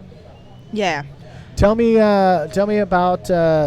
Hold on one second. I'm going to ask you about your equipment and what type of wetsuit you use, and just about the equipment when you come here and ride in the cold waters of Arica. Do you like a soft board where you can bend it and get into the barrel, or do you barrel easier, or do you like your board stiff and to go? Soft for sure. I think everyone because Arica is like the wave is pretty like heavy, and then you have to like make more control in your board, and then when the board is like more soft, you can like move a little bit more. So I prefer like a more soft. Yeah, you'd be surprised. It's right now it's half and half. A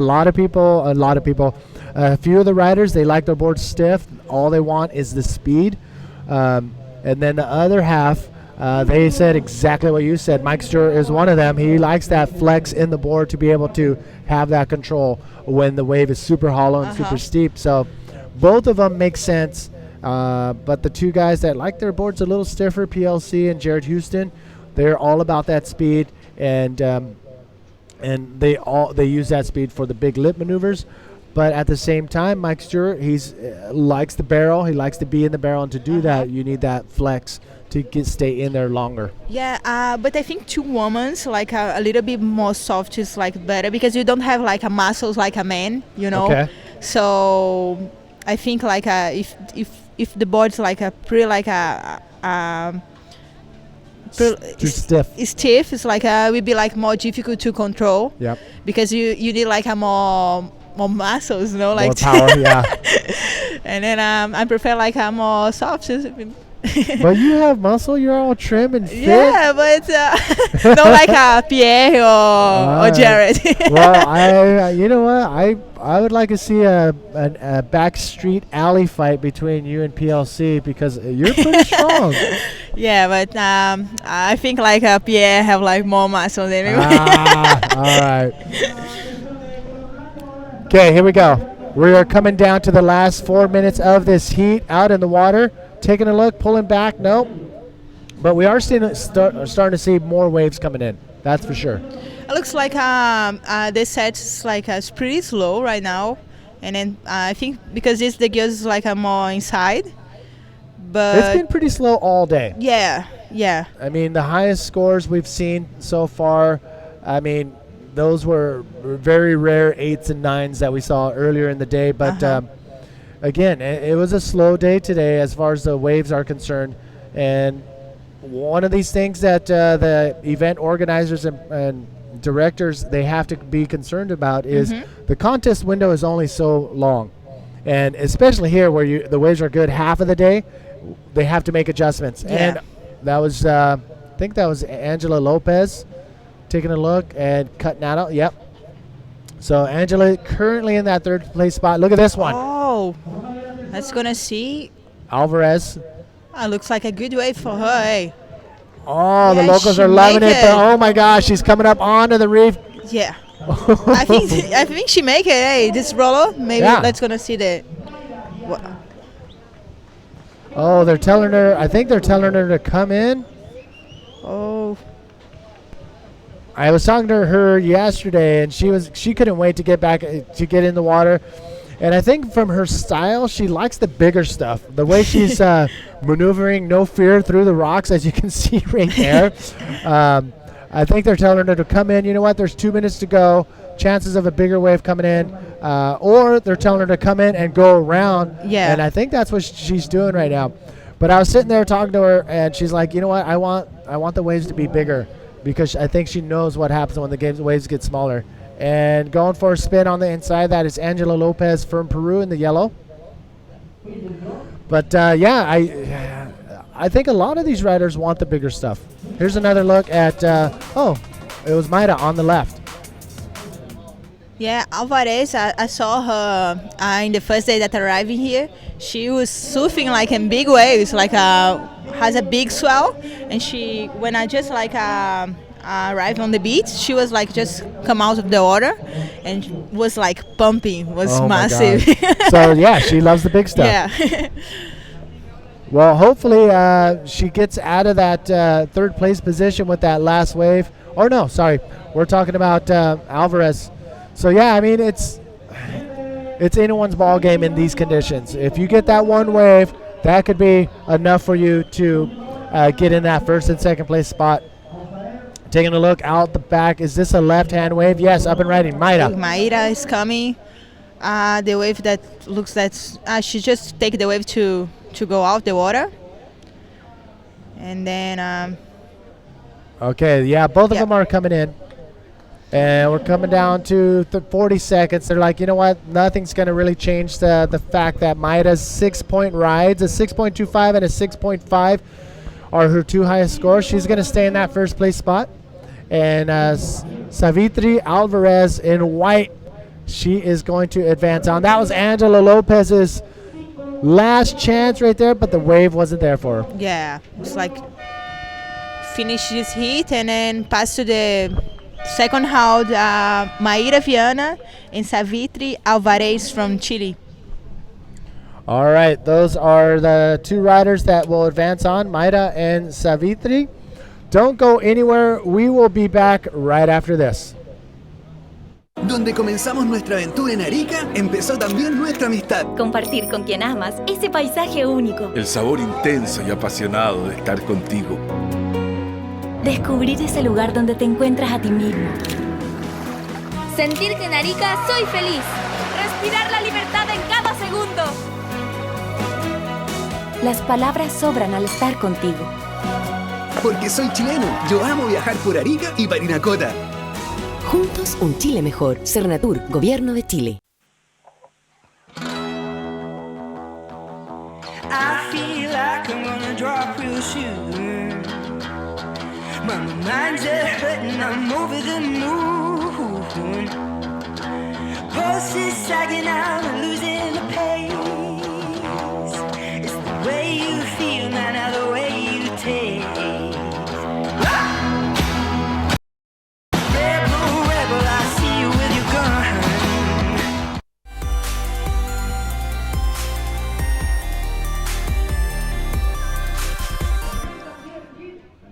Welcome back, I'm everybody.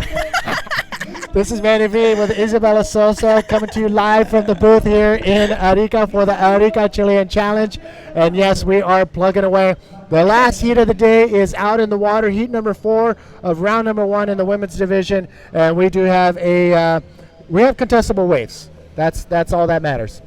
Yeah, let's gonna see what happens like the last heat of the day, and you have like Luz Marie, Begoña, and Marcela, and then let's gonna see what's happening. Yeah, let's do it. And I love that you learned English in Australia. Yeah.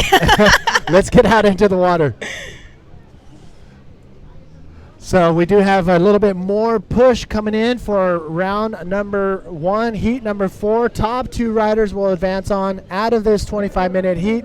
Top 2 waves are scored. The total of those 2 waves will be the riders' total points. Highest scores advance on. So first and second will be going into round number 2 coming up in the later days. Maybe tomorrow, we don't know. Go to apbtour.com to get the latest updates on that. So 3 riders out in the water, only 2 advancing on. How does that play mentally in the whole thing? You have a 2 out of 3 chance. Man, I think when I'm inside the water in the same situation, I just like I think do myself, you know, and then I don't think about the other girls and then the other heat and nothing. Just like I try to do the best myself, you know, and then but this is me because everyone have like a different like mental control. Let's gonna see who's coming. Yeah, Marcela. Oh, good spinner, good style. Oh wow, that was a nice ride. Oh, bailing out right there. And that's how much power this waves has. Even though you're cutting out of there, it can still grab you and pull you over. It looks like we had Begoña in white taking a left right there, so hopefully we'll get another look at that through the replay. But Begoña are into viewer out in the water. Yeah, she's from Venezuela, but she's like living here, so she know more this wave than the other girls, and and then they have like a Luz Marie too in the same heat, a Luz Marie from Puerto Rico, and then Puerto Rico have like a good wave. So let's gonna see. It's coming like a good set. Oh my! It's Luz Marie paddling hard. I think that is Luz Marie. Oh, is she out there? No. She wasn't out there far enough to take advantage of that wave, but you saw her paddling her butt off to get out there. And she would have totally turned around and caught that wave if she was in position. She loves the big stuff. She's from Puerto Rico. Yeah, Puerto Rico have a lot of good waves and has wave like a big strong. And then I'm missing Puerto Rico. Yeah, I'm missing it too. It's so nice. Hey, it's like the beach and like a water. Yeah. And then let's gonna see Luz Marie. Looks that's coming like a good ride. Oh, there we go. Good Rolo. To Lolly, Luz Marie Gran Perez. Yes, Lolly is her nickname that everybody knows her by. Up and riding, here we go. Marcela. Looking for the leap. It's gonna see. Oh. Oh no, get out of there. Look at the point on that rock. Yeah. You don't want to land on that. So it's not only the rock, but there's shells and there's sea urchins. Yeah. It's this reef is very, very dangerous. And everybody who's come in the hot seat say they've hit it at least once. Look at this, down the beach. Looks begonia. Good Begonia. spina. Yeah.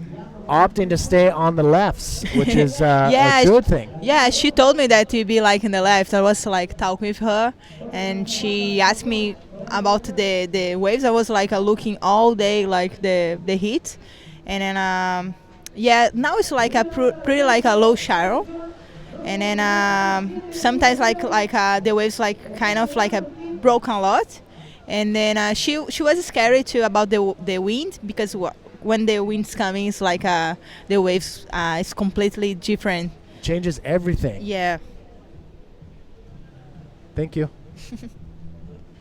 So once again, Manny V here with Isabella Souza, multiple world champion from Brazil. Where exactly in Brazil?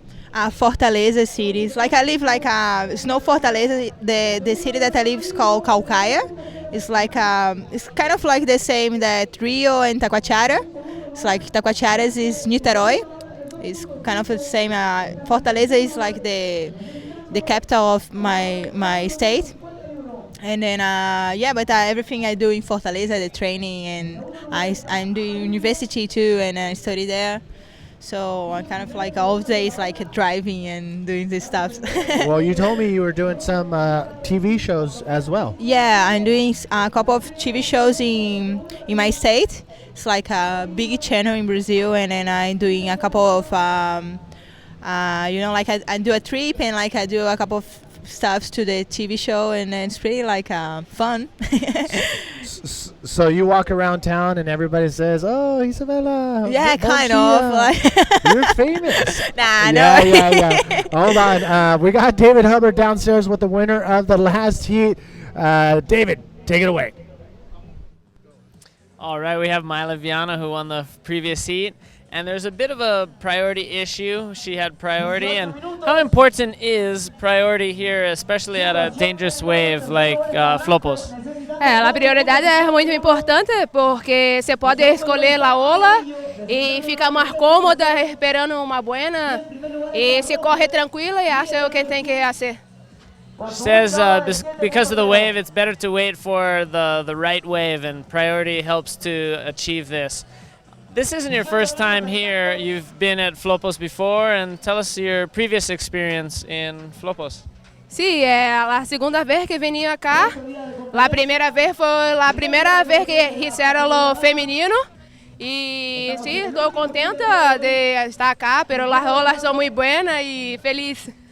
She's very happy to be here. It's her second time. She competed in a Latin American event here for the ladies before. So felicidades, congratulations. We're going to see Myla Viana in the next round. Wow, congratulations to Maida. Maida's happy, eh? Yeah, she's super happy. And she's got, like you said, she's got, well, I said she had a pretty face, and you said she's got that exotic face, and you're right. She's got that full exotic Brazilian look about her. Yeah. But she won that heat, and she is moving on into heat number 3 of round number 2, where she has Alexander Rinder and Valentina Diaz standing by. And the person who gets, I believe, first in this next heat will go in, second in this heat will go into that heat with Maida. So currently out in the water, we have we have some time left in this heat.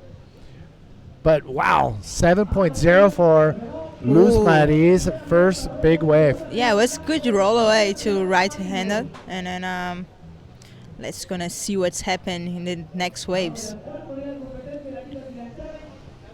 So you got your own TV show. Yeah, that's awesome. It's funny, eh? No, is it hard to do? I mean, what's the process? It's like do you do anything more than just be yourself? No, just I do like I look for the place, and then I do a couple of you know, I study about the place, and then I'm doing like a roteiro. I don't know this you know, like put like the a synopsis or yeah, kind a of script synopsis almost? Yeah, maybe a script is like first day we will do this, and the Okay. second day we do this, and then this is like good because in my town the people like these stuffs, and then Okay. the country that I go Okay. is like A plan of attack. Yeah. And then when I'm arriving home, I have to organize everything and then give to the TV. Oh, perfect. So, Yeah. do you do it all in English? No, I'm doing Portuguese. I know, I'm teasing you. No, but that's cool. Where could people see this, or is it on the internet? Can people see you in action, or is it just TV? It's like just TV, but the TV have a website, so you can watch it on TV too, Okay. or on internet too. And how do they? What's your? How do they get a hold of you, or are you on Facebook too? Yeah, always I put on Facebook on my Okay. fan page, Isabella Souza, if the Okay, people the can. fan page. Yeah, the fan Okay. page, and then the people can watch it too. Perfect. So there you go. If you want to see Isabella Souza doing her thing down in Brazil, go find her fan page on Facebook. Isabella Souza. S-O-U-S-A. S-O-U. No, Yeah. no. Sorry. S-O-U-S-A. Yeah, there it is. I Now- confused now. I know. I think I threw you for a loop. Sorry about that. So we do have heat number 4, the last heat of today's action out in the water. As you can see, it's been like this pretty much all day, where it's nice and calm, and then you're going to get 3 to 4 waves coming in from the outside that are not on the giant size, not on the big size, but still in that very competitive size. And we've seen some 7s and 8s throughout the day. And well, in this heat, you saw Luz Marie Grand with a 7-point ride. Solid, clean style. Anybody tuning in from Puerto Rico, we miss you. From Isabella. Yeah. And Echo de Mandy. menos Puerto Rico. Yeah. So I think Natasha taking a break this year, which is awesome. She can spend time with her child. Yeah, And, yeah. She deserves. She's such a nice girl. She and puts then a lot of hard yeah, work yeah. into making that event go down. Look at this, pulling under the barrel.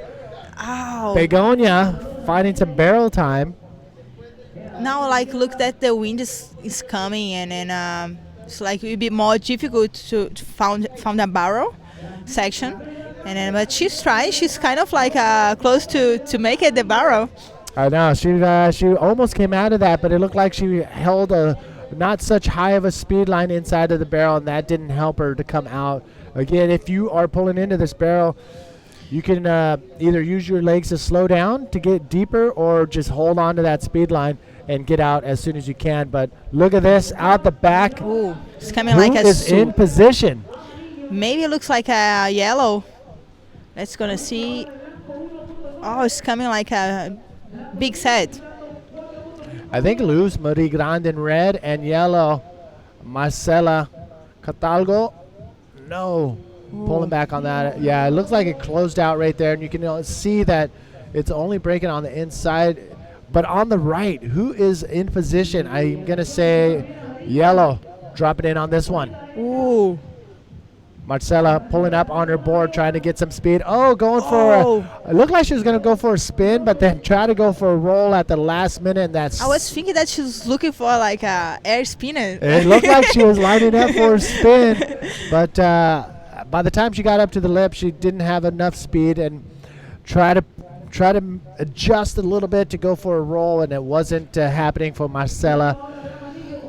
All Luis Marie Grand needs is just a second wave, and that'll just put her in pretty much a untouchable situation from the other riders.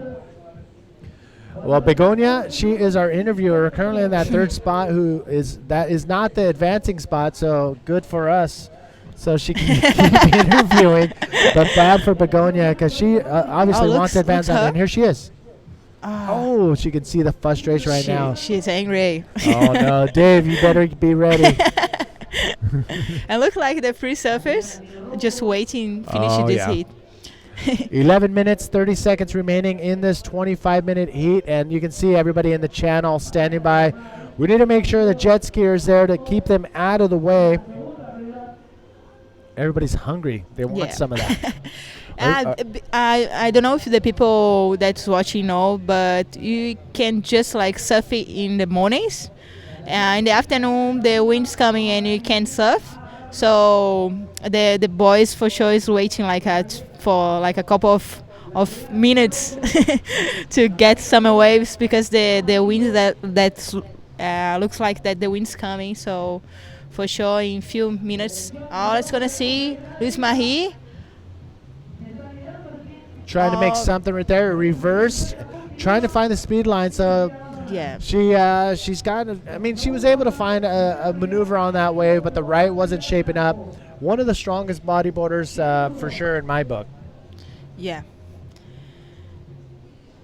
And then the thing that I was talking about, and then it's funny because I was talking with the girls, Joana, Teresa, that in here we are a little bit more fat because we just can surf in early morning, like 30 minutes, 20 minutes, because the contest starts like pretty early, and then the rest of the day we just like eat and watching movies. Oh no! And then go in the Jesus Christ. El Moro. Yeah, and then That's your workout. Yeah. Oh no! But you're not eating empanadas and greasy food and very cheesy carbs. Are you? You know, have like a place in here that the food's like pretty good. It's like a kind of like you can eat like a Chilean food and Peruvian food too. Okay. So it's like a local food, you know, and then it's pretty nice. Rice. Is it heavy? Yeah, it's heavy because we eat so much because it's good, but it's healthy. Okay. But it's good, and then you know that in Brazil, for me, I don't have like food like this, so I prefer like be a little bit more fat and enjoy the food. Oh, wait a second! What is happening out there? Begonia, get out of there, girl! She is on the reef. She's riding it onto the reef. She's holding onto her board, but she does not care. That is the Begonia we are talking about right there. Totally just on the reef, turning around. Oh my God, that is the longest we've seen somebody ride up onto the reef. But you know what? That was totally she's worth laughing. it. Is she laughing? She's totally laughing right now. Oh my God! But you know what? She's cool with that. That wave was incredible. And she's okay. She's going to make her way over to the keyhole, which is just a few steps over. She's okay, but that was a solid wave right there. I'm sure the boys downstairs are going to show us a replay. Wow. I believe that came in. Oh, there she goes. Back into the keyhole. She is stoked. Oh, my goodness. She know that she make it like a good score. And she needed to come up because she was sitting in that third place spot, and yes. Yeah, 6.25, and now she's second. And then, yeah, she deserved because she was like, go for it in the rocks. Oh, wait a second. Answering back on this left. Luis Marie gone. Get out of there. Oh, my God. She still got sucked over. Even though the wave is, 2 to 3 foot, you saw her pull. You saw Luis Marie pull through that wave, but she still got sucked over. Yeah, it's too strong, the wave. Like all sides, it's like the wave is pretty like heavy. And then it's one of the heaviest waves that I surf in my life. No, it's especially when it gets smaller, and even when from this point on, you know what? This wave is heavy, period. So, yeah, I can see why. Oh, let's gonna see. Now Marcela Cataldo from Chile in the yellow jersey. Now she needs a 4.76 to be able to get back into that second place spot. And again, first and second will advance on. Begonia pulling out all the stops within the last 7 minutes to get into that advancing spot. That is the furthest we've seen somebody ride onto the reef. I haven't seen that yet. That was crazy. So I'm gonna ask the crew downstairs if they got a replay of that Begonia's wave, which was amazing, getting her that 6.25 and putting her into that second place spot. Looks like they're gearing up the replay. Hey, we need to get somebody out there to get those free surfers out of the contest area. They're creeping closer and closer. So we need to get them out of there. We still have about 6 minutes remaining. I think we're going to have to send Isabella out there to do some water patrol. Yeah, I'd be happy that, hey, boys. Get out of here. Get out. Yeah, so thank you, the beach commentator, for getting a shout out. There's one person out there. We need to get him even more out of the contest area. Look at this on the right, paddling, getting in position. I think that's Luz Marie. Nope, no takers on that one. So yeah, we are coming down to the 5-minute mark here in the last heat of the day. Heat number 4, round number 1 in the women's division. And Begonia Martinez in the white jersey going all in on that last wave. She rode it onto the reef. I was holding my breath the entire time. So you're going to be coming up against Teresa Almeida, Andrea Calvajo Diaz, and Yulener Gonzalez in your heat number 2, coming up in round number 2. We're going to see that shortly. Not today, but in it could be tomorrow, or it could be the next day. Out the back, we got to ride her up. Oh, Luz Marie's coming. She's looking for the leap. Is it going to happen, though? No. Looks like it's fading away from Luz Marie. So she's going to head back out into the lineup. And it's weird, too, because each time the wind comes up, the sun comes out. So there's obviously a connection there where it gets heated up and burns off the clouds. But for the clouds moving, the wind is coming in. So it's pretty interesting how that works every single day. You know what happened this year that's like looks like a pretty strange for me here in Arica? Did you see the sandstorm the other day? We were actually, me and the Portuguese were trapped. We missed our flight in Santiago. And really? And right before our plane was going to take off, I'll tell you in a second. Here is Begonia's wave. Nice clean bottom turn, nice roll, and then she rode this all the way into the reef. She could not get out of there, but luckily she kept her board in front of her for protection, and she rode it all the way onto the reef, and that was pretty ballsy for Begonia to ride that wave all the way onto the reef. Oh my goodness. So, and then I saw Yes. I was on the street. You were here? Yeah. Oh my God. It was like scary. And all the boys I was with, Ed and Uri. You were out on the streets? Yeah, and everybody like scary because it's like it started like coming like a lot of sand when wind. It like just came like that? Yeah. Oh my God. So we're talking about the sandstorm. It seemed like this year just getting to this event was the hardest thing to do. I mean, we almost didn't land here because of the sandstorm. We were taking off Santiago as it was happening. And then there was people like Eder Luciano and Tristan Roberts who had to walk 4 miles with their luggage to come across the border from Peru back to the action. Oh, Luz Marie. Bailing out on that one. Luz Marie Grand could not find a section on that. And also, I think there was a flight landing in Tacna during the sandstorm. They couldn't land. They had to go to Lima. So, yeah, the sandstorm was pretty crazy. But you were here. Do you have video or photos? Yeah, I have Snapchat. I make a lot of Snapchat. Oh, my God. So we can't see it. Yeah, I know. I have a video. I make Uri make a lot of videos and send to friends. Oh, look this. It's crazy. And you can see like in the video like the sands on the air. It's like it's pretty crazy. It looks like the movies, like the Hollywood old movies. Yes. In Texas, I wish I was here to see that. So there was a sandstorm. There was a strike of the truckers trying to avoid paying an extra tax. I mean, it was just crazy here just to get here. But now that everybody is here, everybody is pumped to be riding this wave, Flopos. I want to see the footage. I want to see some of the videos. And we'll hopefully try to show everybody what they've missed.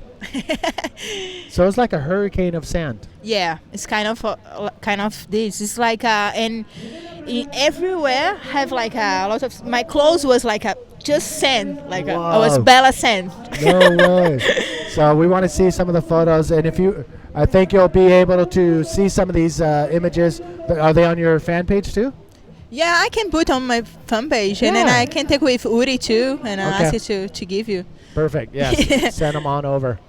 All right, ladies and gentlemen, we're coming down to the last minute here in the last heat of heat number 4, round number 1 of the women's. Coming down to the wire, we are going to bring you the last minute live feed coming to you from the Arica Chilean Challenge. And then we're going to come back. We're going to go to commercials after this heat and come back and sign off. But look at everybody's hungry. Tell them to get out of there. It's not over yet. There's about 20 bodyboarders ready to hit the peak. If I know here for sure, I was there. What's that? If I know in here right now, I was there with the guys. Like I know everybody's getting hungry. They want to get one more practice wave in. 5 seconds remaining, and they couldn't hold on. So don't go back. Don't go anywhere. Isabella and I will sign off as soon as we come back right after this.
Welcome back, everybody. Manny V here with Isabella Sosa, and check it out. We do have we do have the recap. We got highlights and we got the interview, and we got that coming up right now. Check out the recaps of some of the action that went down. All right, Isabella, let's talk this through. Oh, Stena 8. It's like, whoa. I saw this on internet in the early morning. It's like a pretty sick. That was the start of the day, and we were expecting some of this throughout the entire day, but conditions changed. But look at this. Sergio Luis, Sergio Luis. From Brazil. Yeah, he make it. Oh. The Brazilians were stoked. And he was stoked too, giving a little side swipe. But then we saw more action. Oh, good ride. Let's gonna see. That was Kevin Torres. Yeah, I saw this way. He'd make a backflip. Look for. All right, let's see if your memory is good. Okay, You're not losing your mind. You still remember it. That was a nice backflip from Kevin Torres, making it through the heat. This is a recap of some of the action. It's a good left. This is Dave Hubert. Yeah, man. Yeah. Nailed it down. Oh, good backflip. Yeah, she's like the rotation to the other side. Yeah, that was a very uncommon maneuver. It's like Joshua Toledo in the same heat. Ooh. Unfortunately, he did not come out of that heat against David Hubbard. Actually, the wave exchange, Dave, between those two was very tight all the way to the end. This was Yelena Gonzalez. Oh, the areas. Yeah, it's pretty sick, hey. It's like close the rocks too, and she just hand the board and make it. I know, no. We had a ton of awesome action going down today, and we do have the highlight clip from yesterday's action. Let's take a look at that now.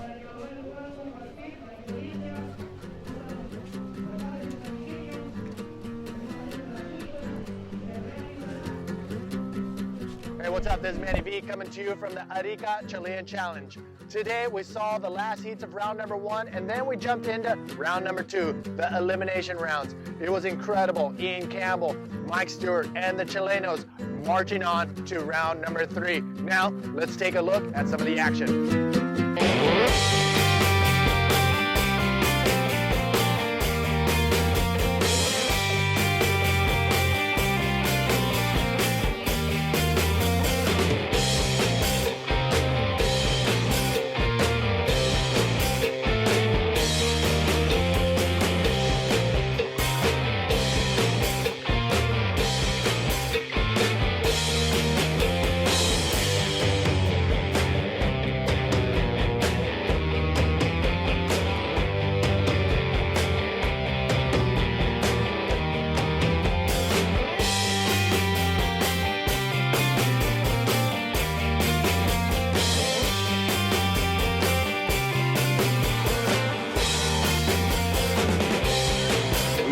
proyectando nuevamente. Ay, ay, ay, cámpelo.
Okay, so there you have it. Another solid day of action here at the Arica Chilean Challenge. Get all the info on apbtour.com. Stay tuned. We got more action coming to you from Chile. Boom!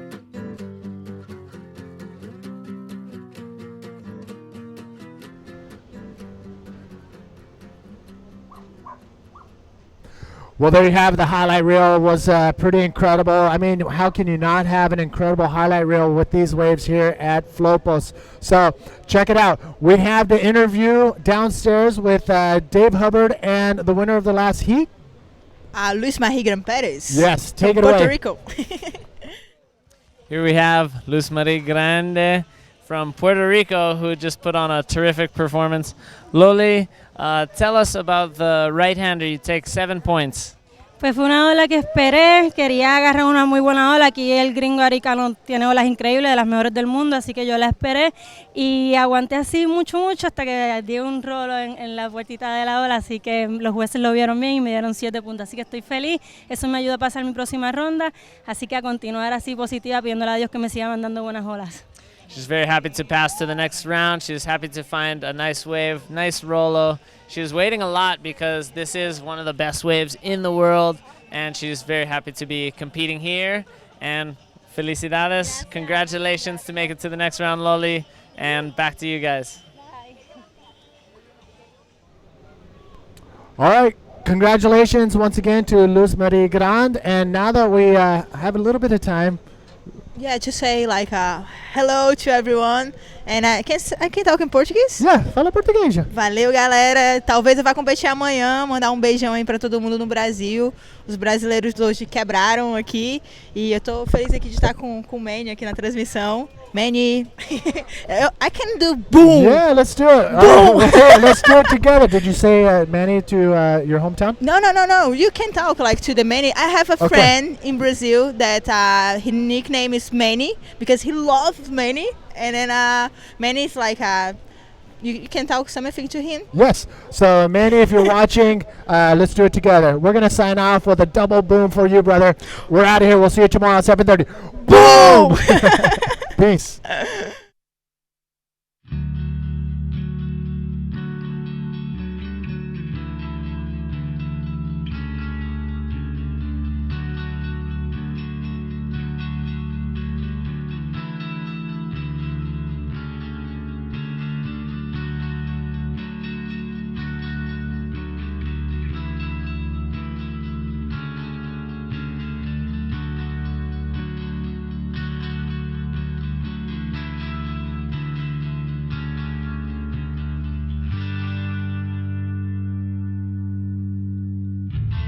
The ACC, it's one of the most feared events for all the athletes and one of the most popular for all bodyboarders and fans. Whoever wins here could possibly win the world title.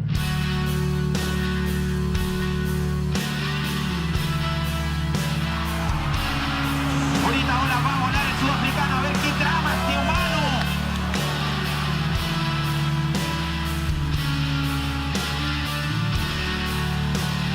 Vamos a ver qué trama este muchacho, va a ir arriba. ¡Ay! Tremendo aéreo de juguete Houston.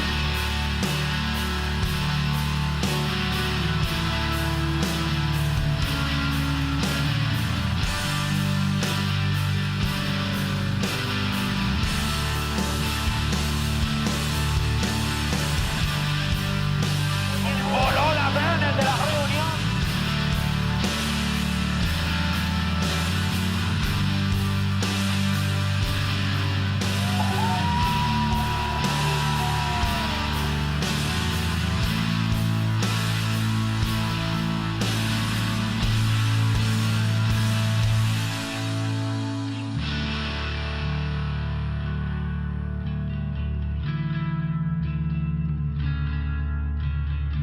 What's up, everyone? Manny V here. The Ilustre Municipalidad de Arica and Tomate Surf Shop invite you to the 2016 Arica Chilean Challenge, presented by Erizos Surf Brand.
Donde comenzamos nuestra aventura en Arica, empezó también nuestra amistad. Compartir con quien amas ese paisaje único. El sabor intenso y apasionado de estar contigo.